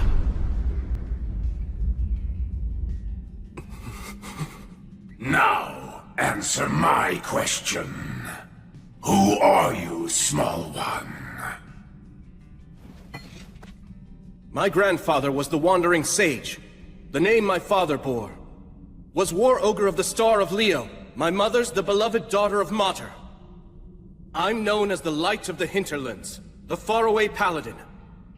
Disciple of Gracefield, the Goddess of Flux. I am William G. Merryblood. It is an honor to meet you, Dragon of the Age of Gods.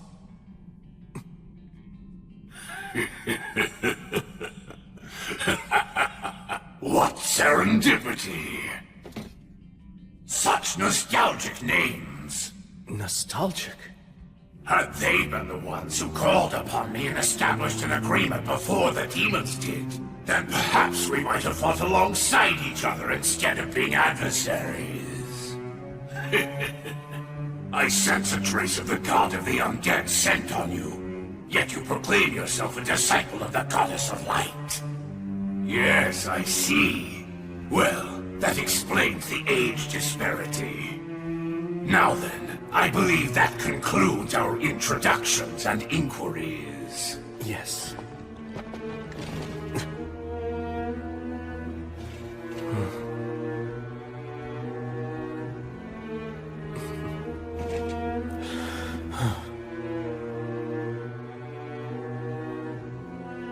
Faraway Paladin.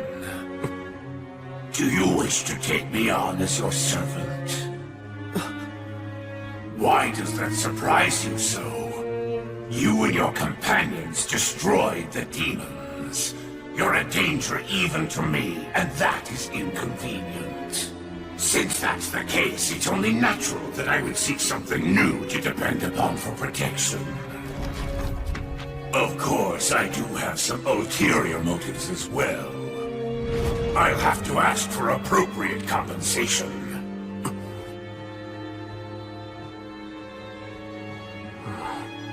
Have no fear. I have no wish to do battle against a brave warrior such as yourself. Yet, in a few decades, you'll kill me and destroy everything. You'll simply change your loyalties once again. That's how you always operate!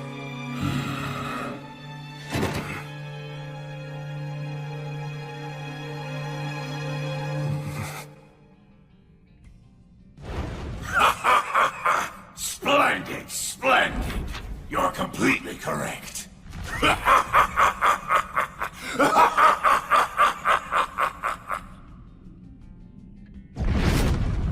But then, it's really not such a bad deal, is it? He's right. If I accept the deal, I won't have to fight a losing battle today. After all, what reason do you really have to fight me?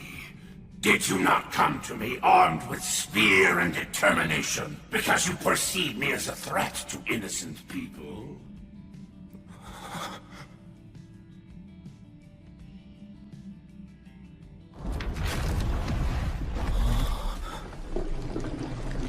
Look at me.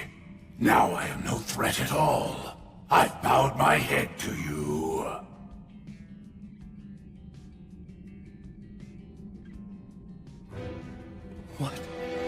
What is going on? All right, make your choice. Show me you have what it takes. Prove you can wield authority over me. Now what will it be? Are you going to choose peace? Or will you choose battle, even if it means your demise? You should be aware that I'm not a patient creature. Act now, choose quickly.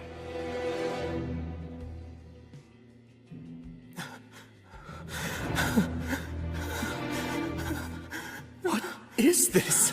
Should I refuse? No, if I do that... What should I do? What choice should I make?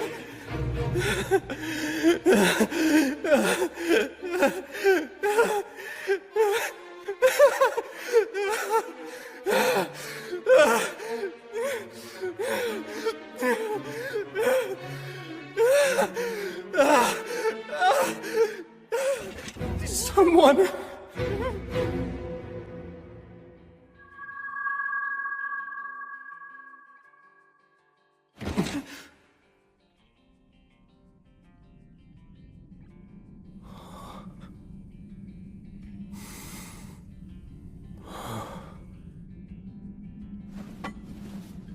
That's right. I've already been saved. By her. If courage is something that can take a physical form, then I have it in my heart now.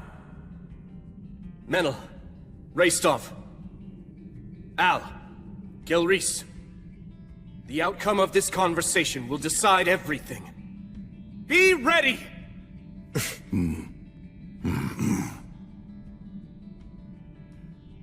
So then, have you decided? The time is upon you. You must choose, Faraway Paladin. Will it be peace or death? I won't choose. It's you who must decide, Valakirka. Oh? And just what is this choice? To mend your ways, or not?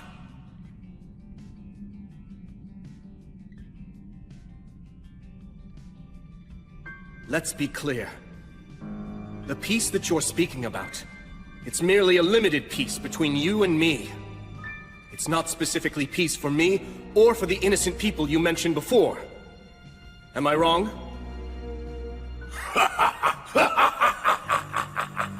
No, indeed, you're correct about that. In that case, I can only offer you one way out. Mend your ways! And just what am I supposed to improve? The extreme eagerness you show for constantly scheming and seeking conflict. If you swear to mend your ways and truly seek my patronage, I'll also take a vow. I'll swear to the Goddess of Light that I will protect you. And for as long as I live, I'll defend you from all who are hostile to you. That is how I operate. Well, decide now! Will you choose to improve or fight? Give me your answer! Dragon!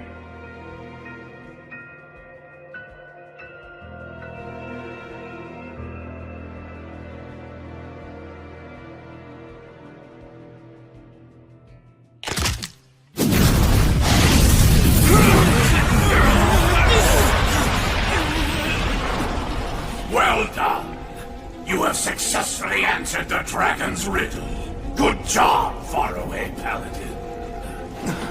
You are no reckless boy showing off his own strength for a lark. Nor are you cunning for the sake of protecting your own life. You walk the path that you consider to be righteous, and you do so with valor and wisdom. How marvelous. You are in every way the successor to those heroes of old. I hereby acknowledge you as the true hero that you are.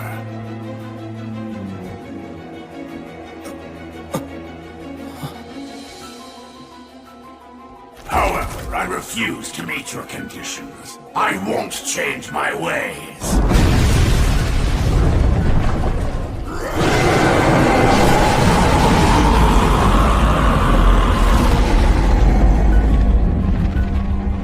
I am the great Valakurka.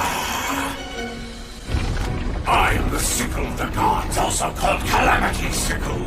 I am the lord of miasma and sulfur and brother of the lava. I am alive because miasma poisons and kills, and because lava is boiling hot. War, disasters, feats of valor, treasure, death, sacrificial maidens, and heroes. What would a dragon be without any of these? I am Valakurka. I'm the oldest and most powerful of dragons, feared even by the gods. I am Valakurka!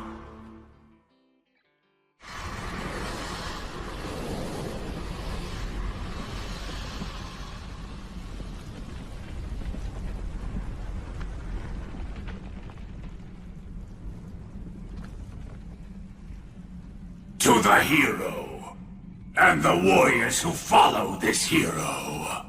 I could kill all of you right here and now, and add another page to my already terrifying history. Or I could be slain by you, and my defeat could become a song about an act of valor until the end of time. If you're prepared for the dragon's flames to burn your body and soul and erase you from the cycle of death and rebirth, then I shall allow you to bring your challenge against me. This is the great dragon of the Age of Gods. He's definitely an opponent I can respect. The Faraway Paladin! I, William G. Merryblood, will fight you!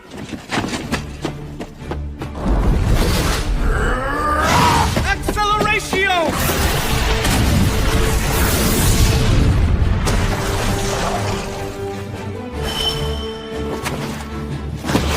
Lamina!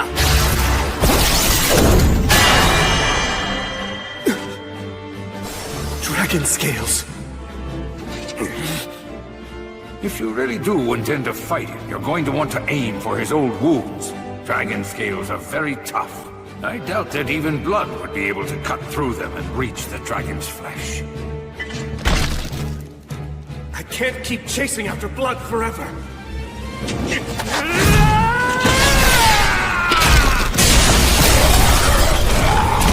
Acceleratio!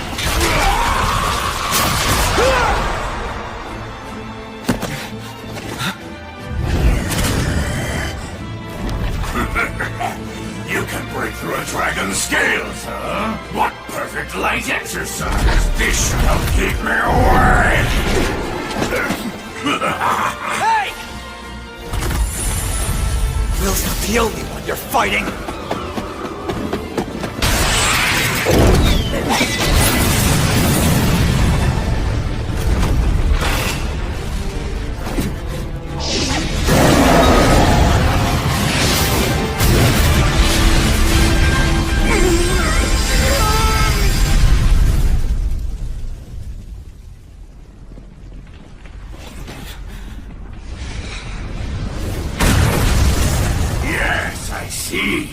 Very impressive teamwork!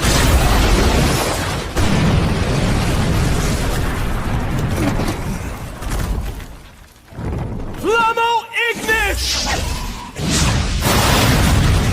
Sylphs, oh sylphs! You maidens of the wind!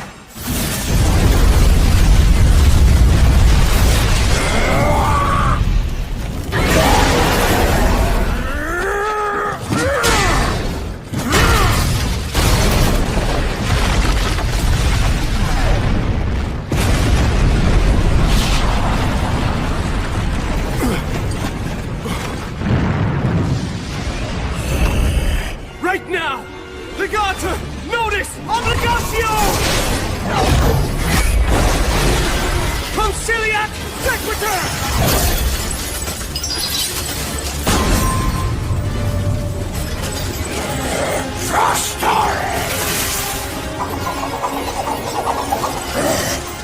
This is a triple cast, Gus's specialty. The trump card of trump cards that I burned into my eyes that day. Halida Mors, Equo, Usat Fede! You'd use that in a real battle! Aperum Tavernas, Regum Centures! Damnatio Memoriae!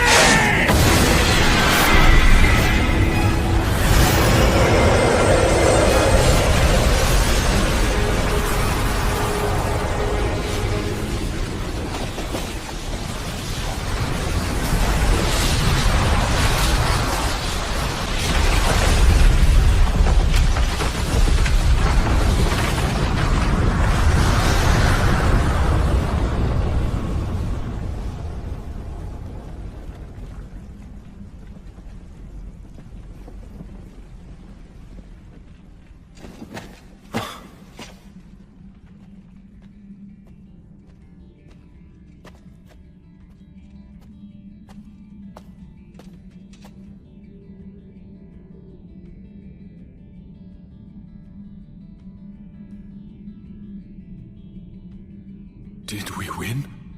Looks like it. The moment of victory is surprisingly disappointing.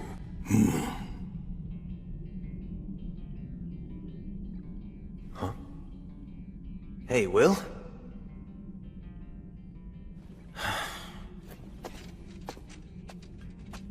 The dragon's destroyed. Isn't it? Yet, I don't feel certain of our victory. Not everything is resolved by a battle to the death. Sometimes you win by pure chance. And yet...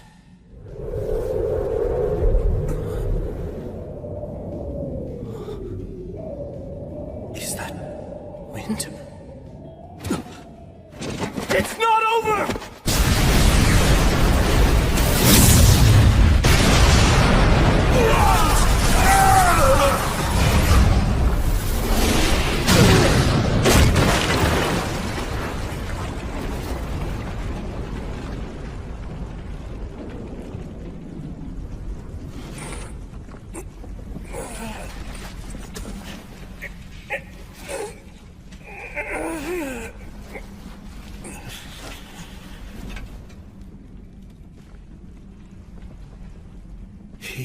Changed.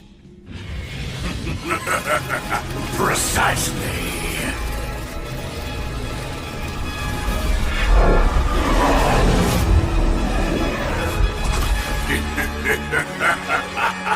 Words of transformation. Words that are so risky that humans can't even use them. Actually, that raises another point. How was a huge beast like Valakirka able to get into this underground country in the first place? So, have you caught on now? That's right!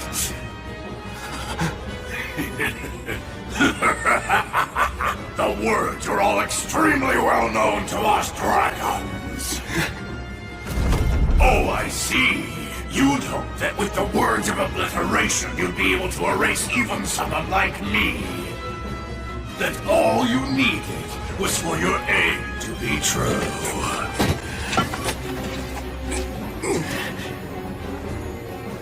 He even knows how to counter the ultimate destructive magic. No, the result would likely be the same no matter what magic I chose. This dragon has fought every kind of word on every kind of battlefield, and he's been able to defeat every last one of them. Of course he has. This is a dragon.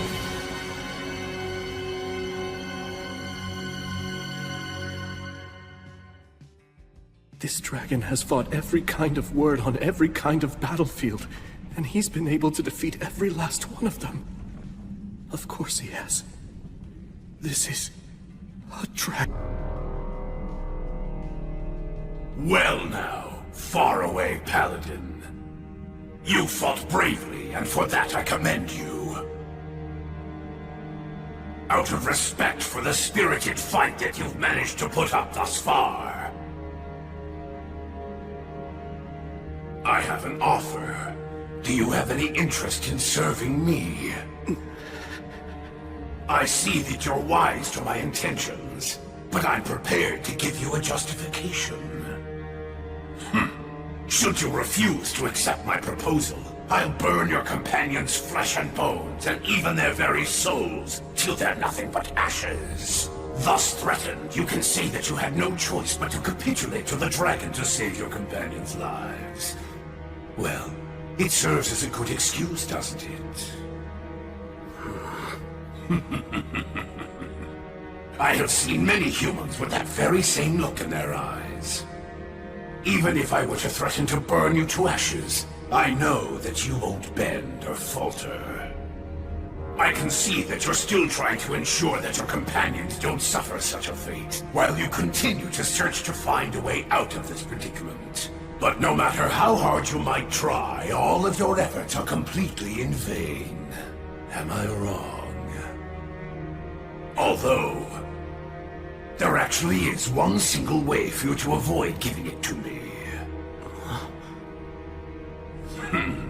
You need only kill yourself. You're loved by the goddess of flux, aren't you? So, all you have to do is simply cut off your own head. After all, the next world awaits you, right? And the next one after that as well. And the one after that, too. And even the one after that. You have an infinite number of chances, don't you? If you wish to prevent a tragedy for your friends, simply end your life. Like tossing a game board if you can't win.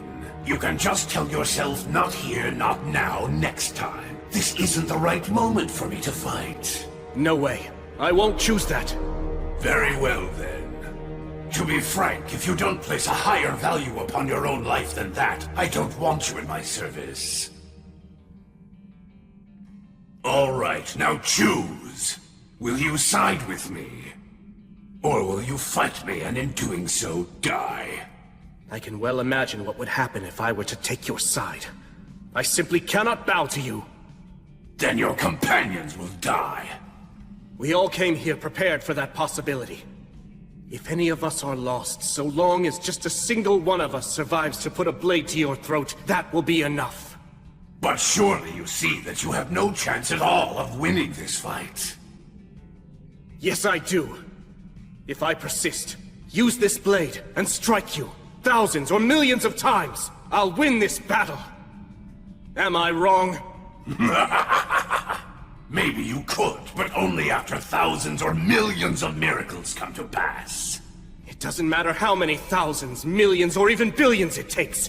If I have a chance at winning, if there's even a possibility of keeping my promise, then I'll take it. So now, you'll see how stubborn I can be. Dragon Valakirka! Speak your peace, Faraway Paladin. I'll slay you. Right now! I'll strike you down long before you can! Fortis Vita! Acceleratio! Cadere Uranium!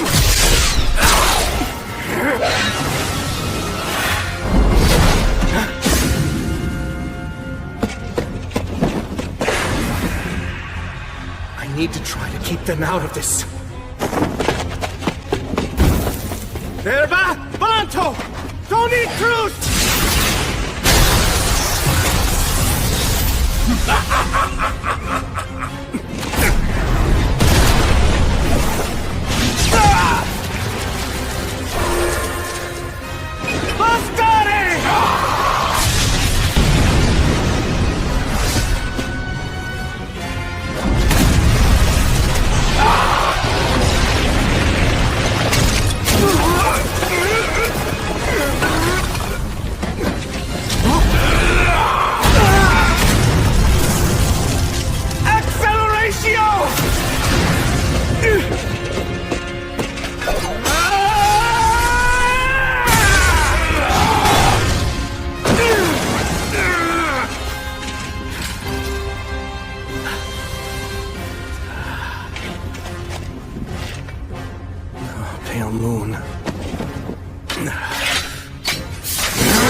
He's wounded all over, too.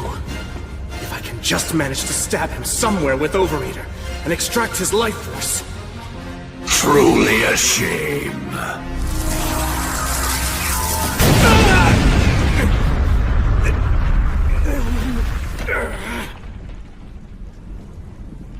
I am quite familiar with that particular demon blade.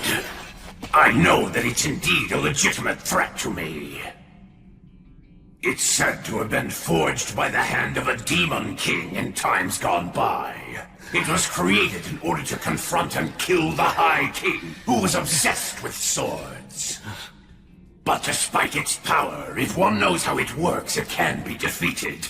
Much like this.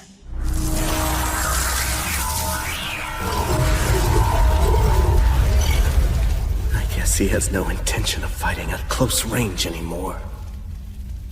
While I admit that this battle has been an entertaining experience, I have to confess that I never dreamed a mere human could make a fight as difficult as you've managed to make this one. Faraway Paladin, William G. Merryblood. My mana, it's already... And I commend you for being able to wound me as many times as you have. Were we merely taking this opportunity to test each other's skills, I might have been tempted to place a wreath of victory on your head for putting up such a tenacious fight against a dragon. Your strength genuinely rivals that of the heroes from the Age of the Gods. You are, without a doubt, a true man of power. A hero of the present age. However, this is no mere test of skill. It's a battle to the death. I won't make you suffer. At the very least, I'll allow you to die quickly! I swore an oath. I made a vow to the goddess!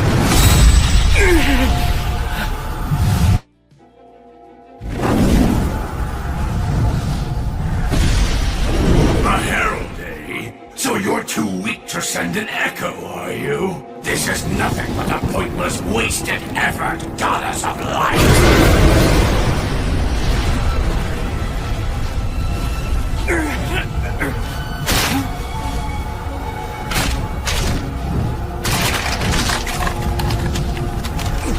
Goddess! So you value your hero's life that much, do you?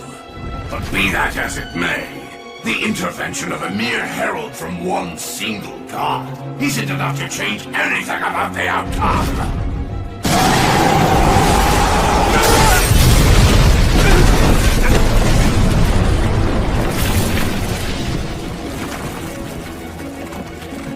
Paladin, you have proven yourself to be worthy, so I'll allow you to die by my breath. You will always remain in my memory, but as for your body and soul, I will burn it all to ash, down to the very last fiber of your being! No, I can't have that. Who goes there?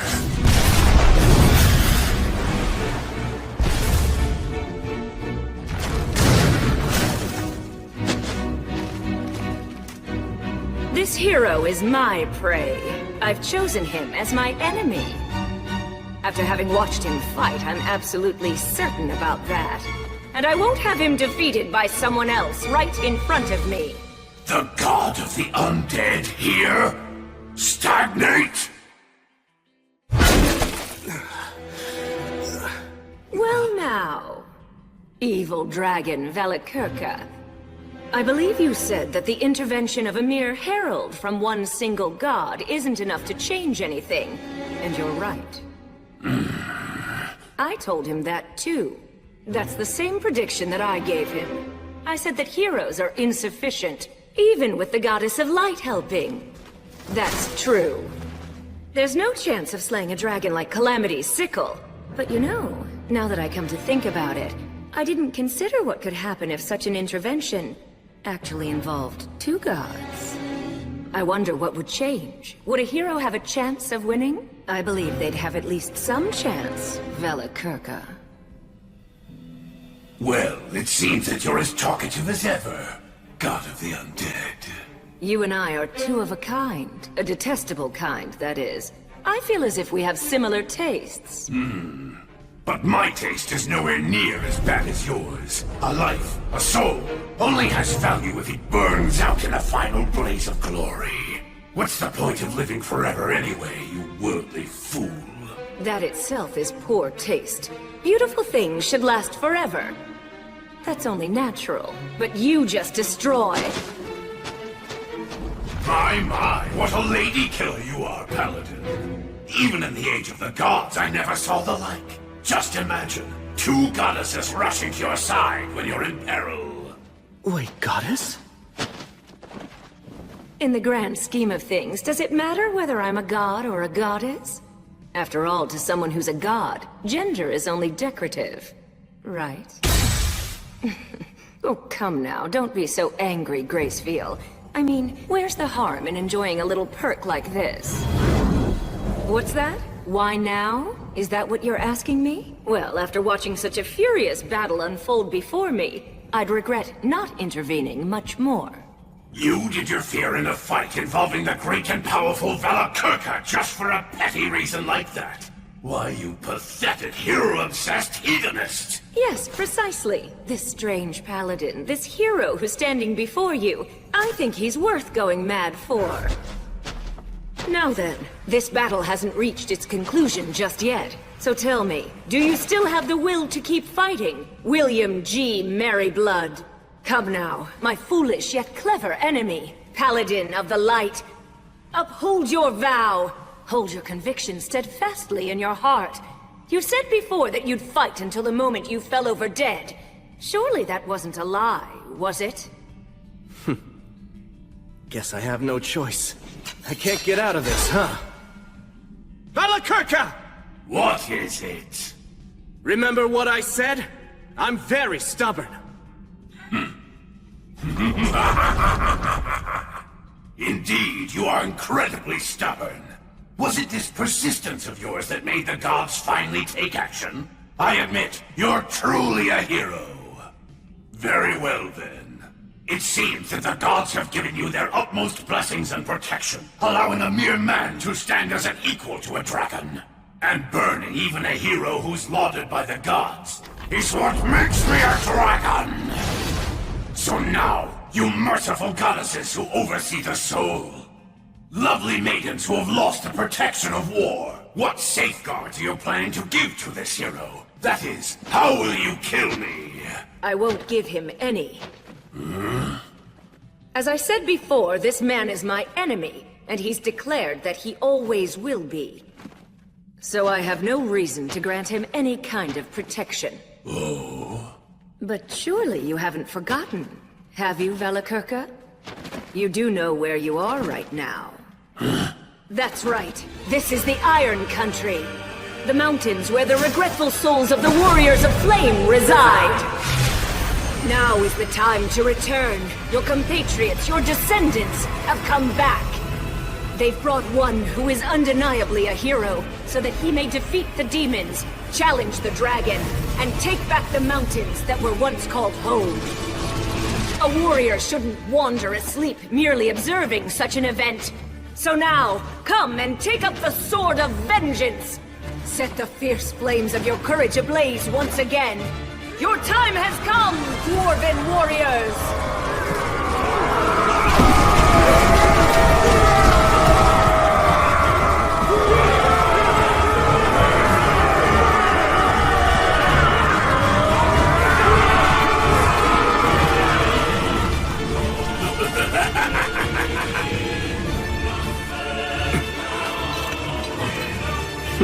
You guys haven't all become undead, have you?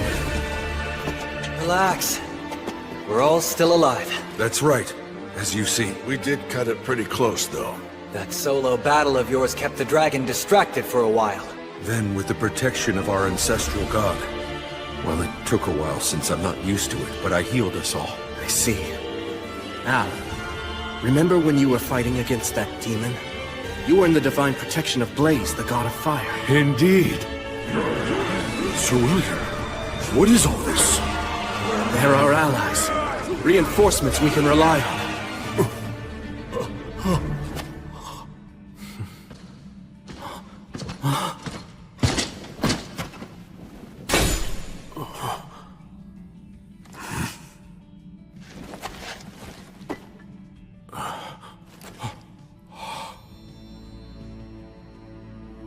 Your grandfather.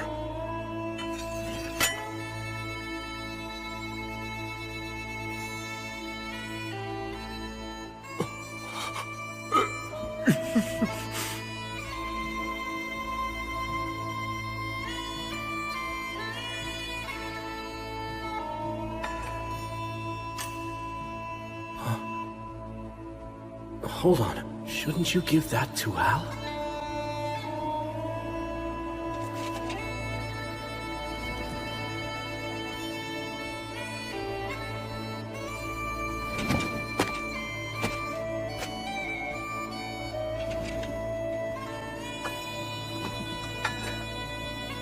Called on. An enchanted sword handed down among the dwarves since the age of the gods. This blade took one of Valakirka's eyes. Hero of the light. Care for my grandson, and for these mountains. Please. Grandfather! Valakirka's flames burn everything, even souls. No way. Not yet. It's not over yet.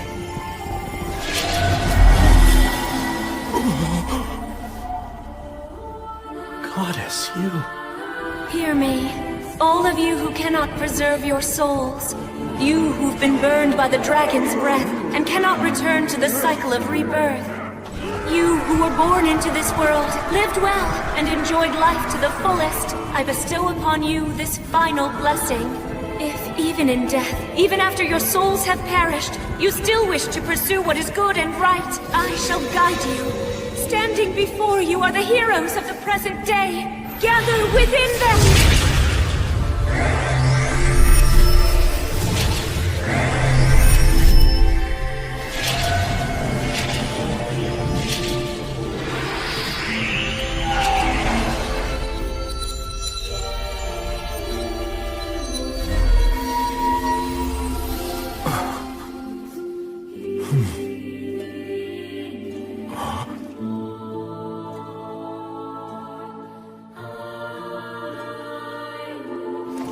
Grandfather.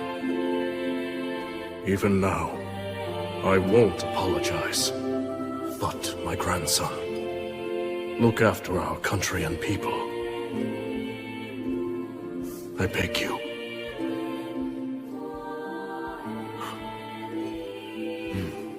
I will. You can count on me.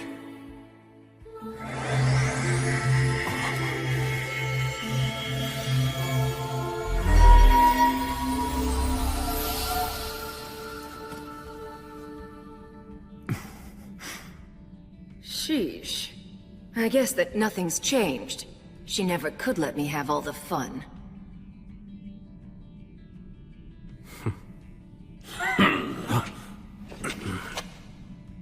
It seems that you're finally ready, Faraway Paladin. You weren't just being nice, were you? Certainly not. I merely like to let my wine age a little. Now that you've prepared and gathered all you need, you, the heroes, will come for me filled with hope, and I will crush you. And when I do, right when your faces contort in despair, that moment, that glorious second, is when I feel the greatest joy! Now come on, challenge me once more, Faraway Paladin! Which will it be? Will I kill all of you and add a new entry to my long history of terror? Or will you slay me instead and go on to be celebrated forevermore for achieving such a tremendous feat? The time has come. Let us finish this battle! Here goes. Yes, I order you once again. Go. Slay the dragon, and keep your promise to me, my knight. On my sword, and on the light, on the souls of the warriors that now dwell within my chest. The evil dragon will die! I will slay him! Slay the dragon, and keep your promise to me, my knight. On my sword, and on the light, on the souls of the warriors that now dwell within my chest. The evil dragon will die! I will slay him!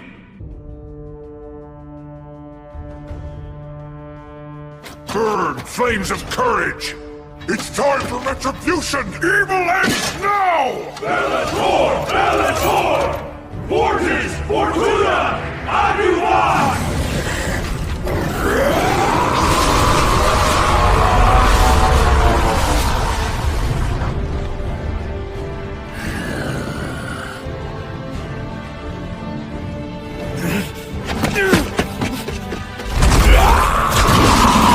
Divine protection of light!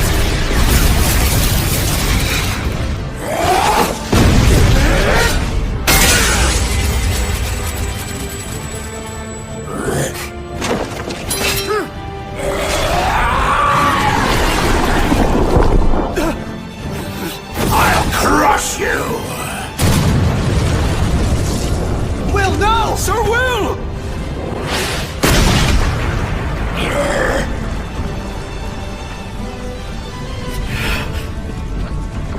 I swear, Will.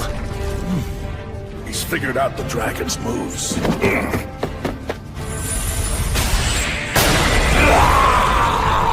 That comes with a bonus, Hydra Venom.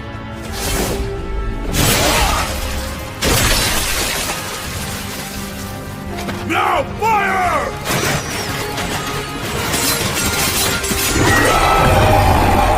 Charge in!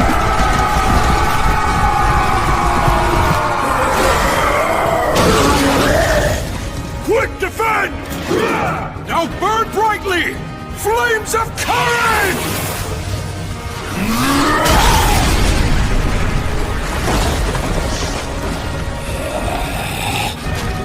This is our homeland, and we're taking it back right now!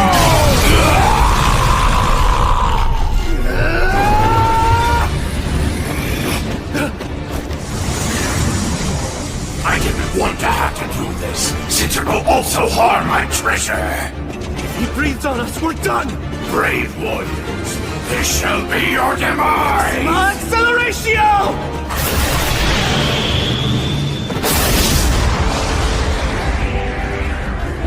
Solus Ortus!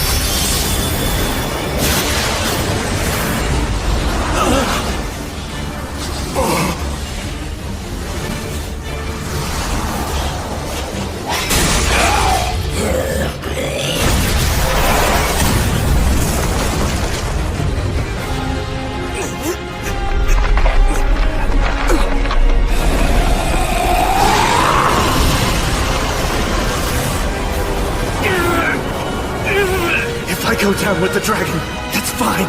You must not give up.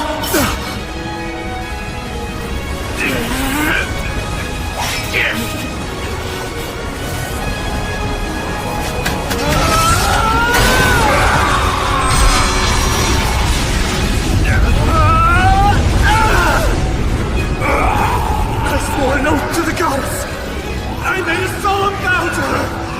I promised not to give up on life to the very end!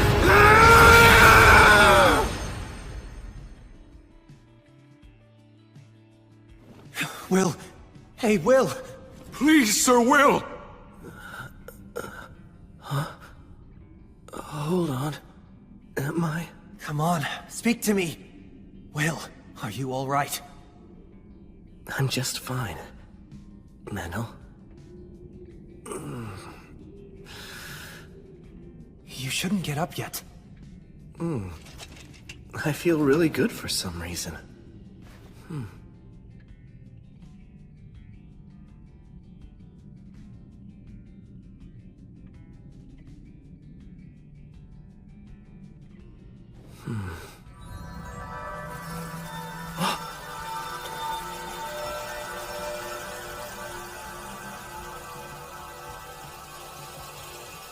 You guys saved us.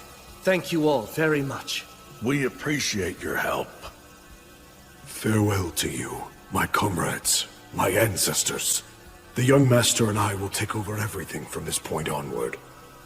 I promise. I'll restore the Iron Country to its former glory.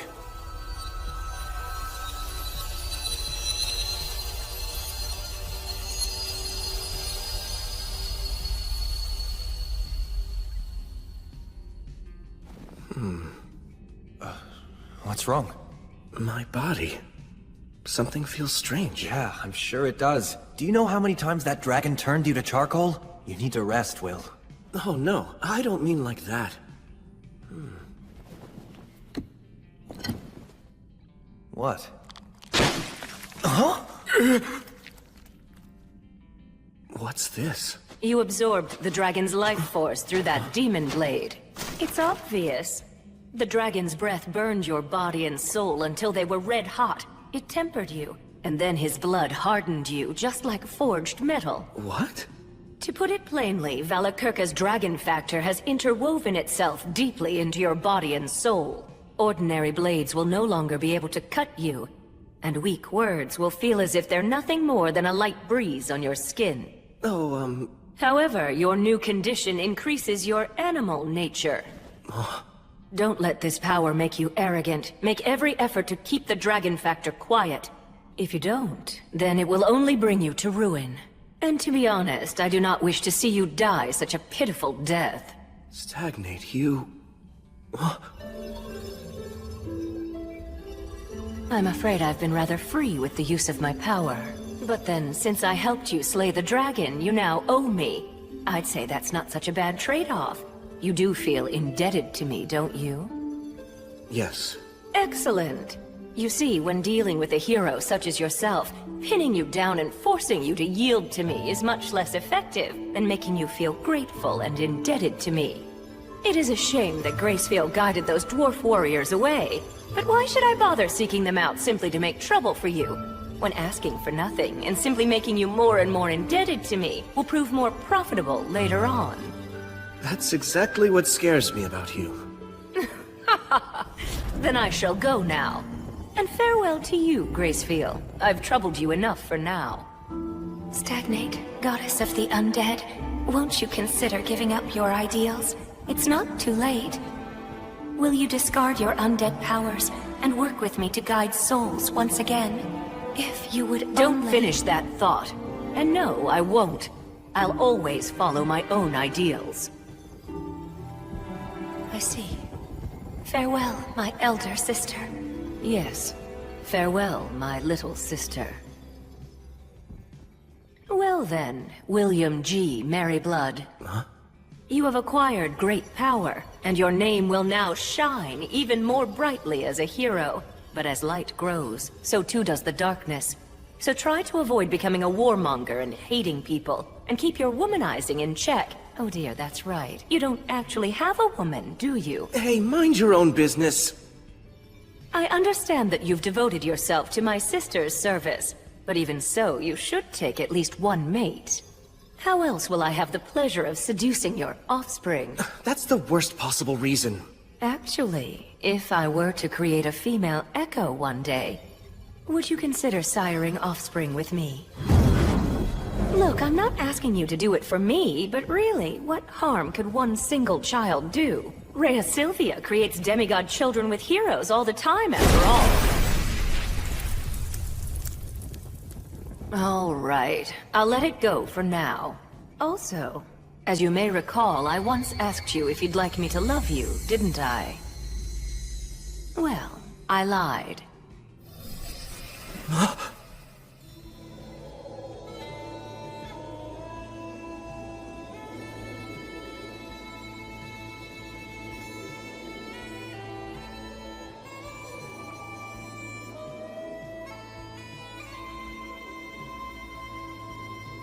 Because the fact is, I already love you, William G. Merryblood.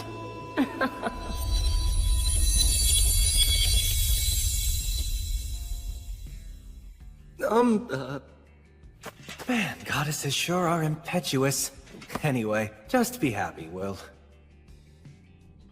My knight, And all of you heroes, you've done well in your goal of slaying the evil dragon.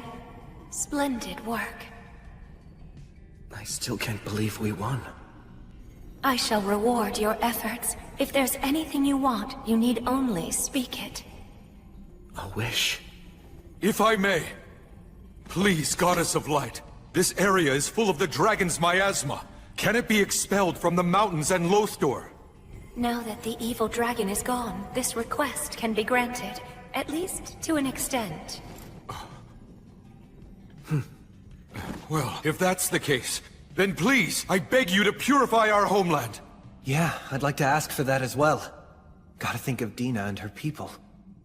And I shall also make the same request of you for the sake of my fallen compatriots. I'm fine with that too. Just being able to fight the dragon was enough for me.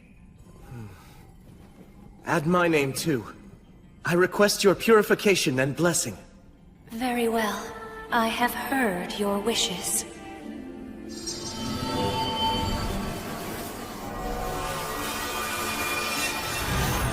Sorrow for all those who've been lost. Blessings upon those about to be born. May there be peace, prosperity, and joy all across the land.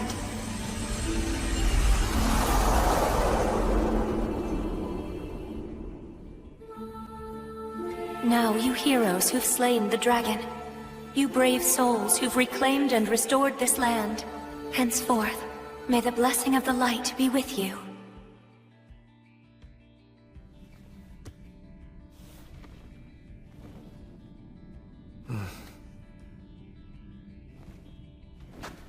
Let's clean up here and head home. Right. But you should get some rest, Sir Will. We can handle the rest. Oh no, I can't— Listen, just rest, damn it. Seriously, you're way too reckless, you know that? That's for sure. I didn't expect for you to take a swing right then. Though I will say it was a brilliant stroke. I don't think I'll ever forget that flash. It was as bright as sunlight. We must celebrate this win at home. Sounds good. We can invite the people of Lothor and have them play music for us too. That sounds wonderful! We can have food and drink as well! You know, I bet that Tonio and Bee have the whole thing prepared already. We can celebrate all we want. Yeah, I'm really starting to look forward to this.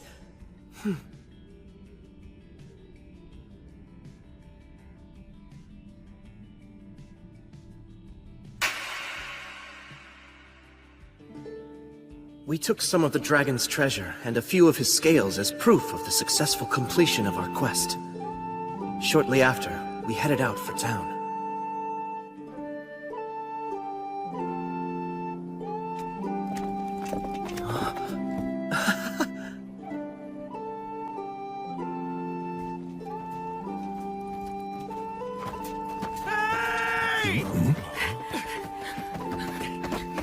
So you're all safe? Well, yeah. I mean, can't you tell? I heard the dragon's roar and then all was silent. Soon after, a strange fire spread across the land and the entire area was cleansed. Sincerely, I'm so glad.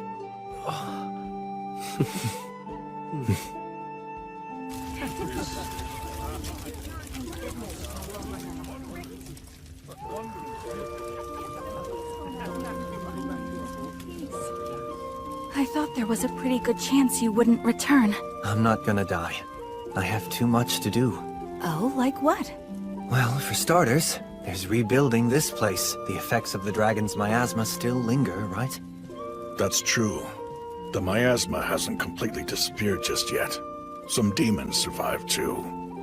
You're going to give some of the dragon's treasure to us? Yes, there's more than enough to go around. You can use it to help rebuild for now. Although, I fear that would be... I think we should take him up on his offer. Now that we've taken back the mountains, the former residents of the Iron Country will surely return soon. We should all work together. Let's restore our land to its former glory. But we don't want a large influx of wealth. That could throw off the balance of money and trade. Consult with Tonio first. Right. We'll also need to be prepared to take in any new residents. Looks like we're going to be busy for a while. I don't really want to do this, but Guess I should drop by the forest where I was born. I can ask them if they'll send over some skilled folks to help us out.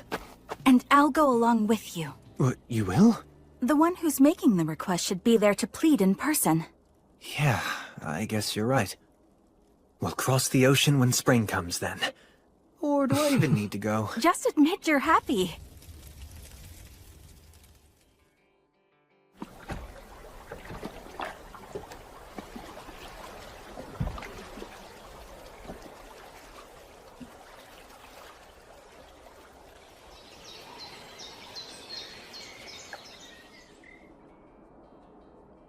Hey, Gus! Hello, wandering sage! Oh, you're all here. You mean you didn't die? The flow of your mana seems quite odd. A dragon factor? You nailed it.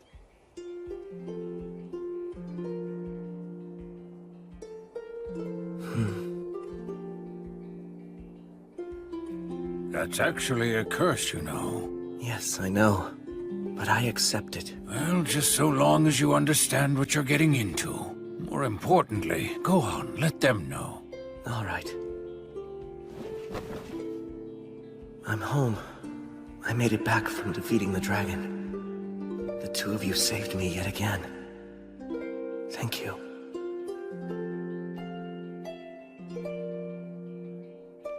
Allow me to return the weapon that you lent me. No need. Just keep it. I have no use for it. Oh, but, isn't it a memento of your beloved comrade? My, how kind. You're really quite sincere. It's precisely because it belonged to my comrade that I simply can't bring myself to let it rot away in storage. Well then, I gratefully accept it. I'm absolutely certain that there could be no greater honor for the weapon than to serve the new king of the dwarves. I'll return called on. No, Sir Will. That sword should belong to you. No, I couldn't. It's been treasured by the dwarfs for generations. And they entrusted it to you. Fighting fierce battles is a hero's destiny. Please, just make good use of that sword. I'll take good care of it, on loan. And then one day, I'll return it to your homeland. Right. Although, what you said makes it sound like even more difficult enemies are going to be coming my way. Hello? Well, you know. Try to live strong. I'll help you out when I can. That's not reassuring, at all. Jeez.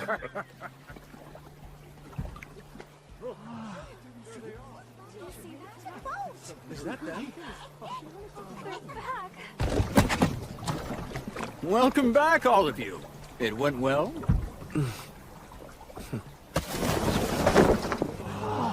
Never seen anything like that.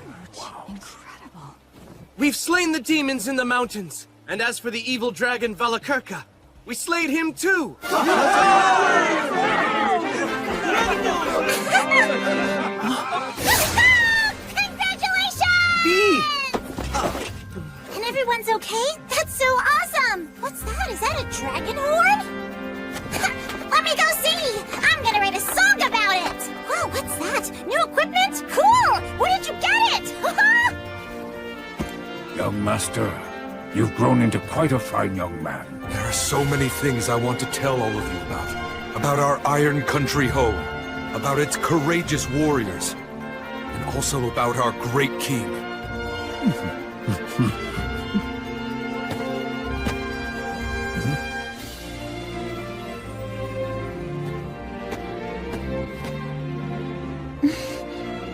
It's good to have you back. Indeed. All right, everyone. Our lord and his companions must be tired. They've only just gotten back from defeating a dragon, after all. We have to give them some time to get a little rest now. And then tomorrow we'll kick off the party. We'll cheer the dragon's end. Tomorrow, you can eat, drink, and sing all you want. Come, help us celebrate! Yeah!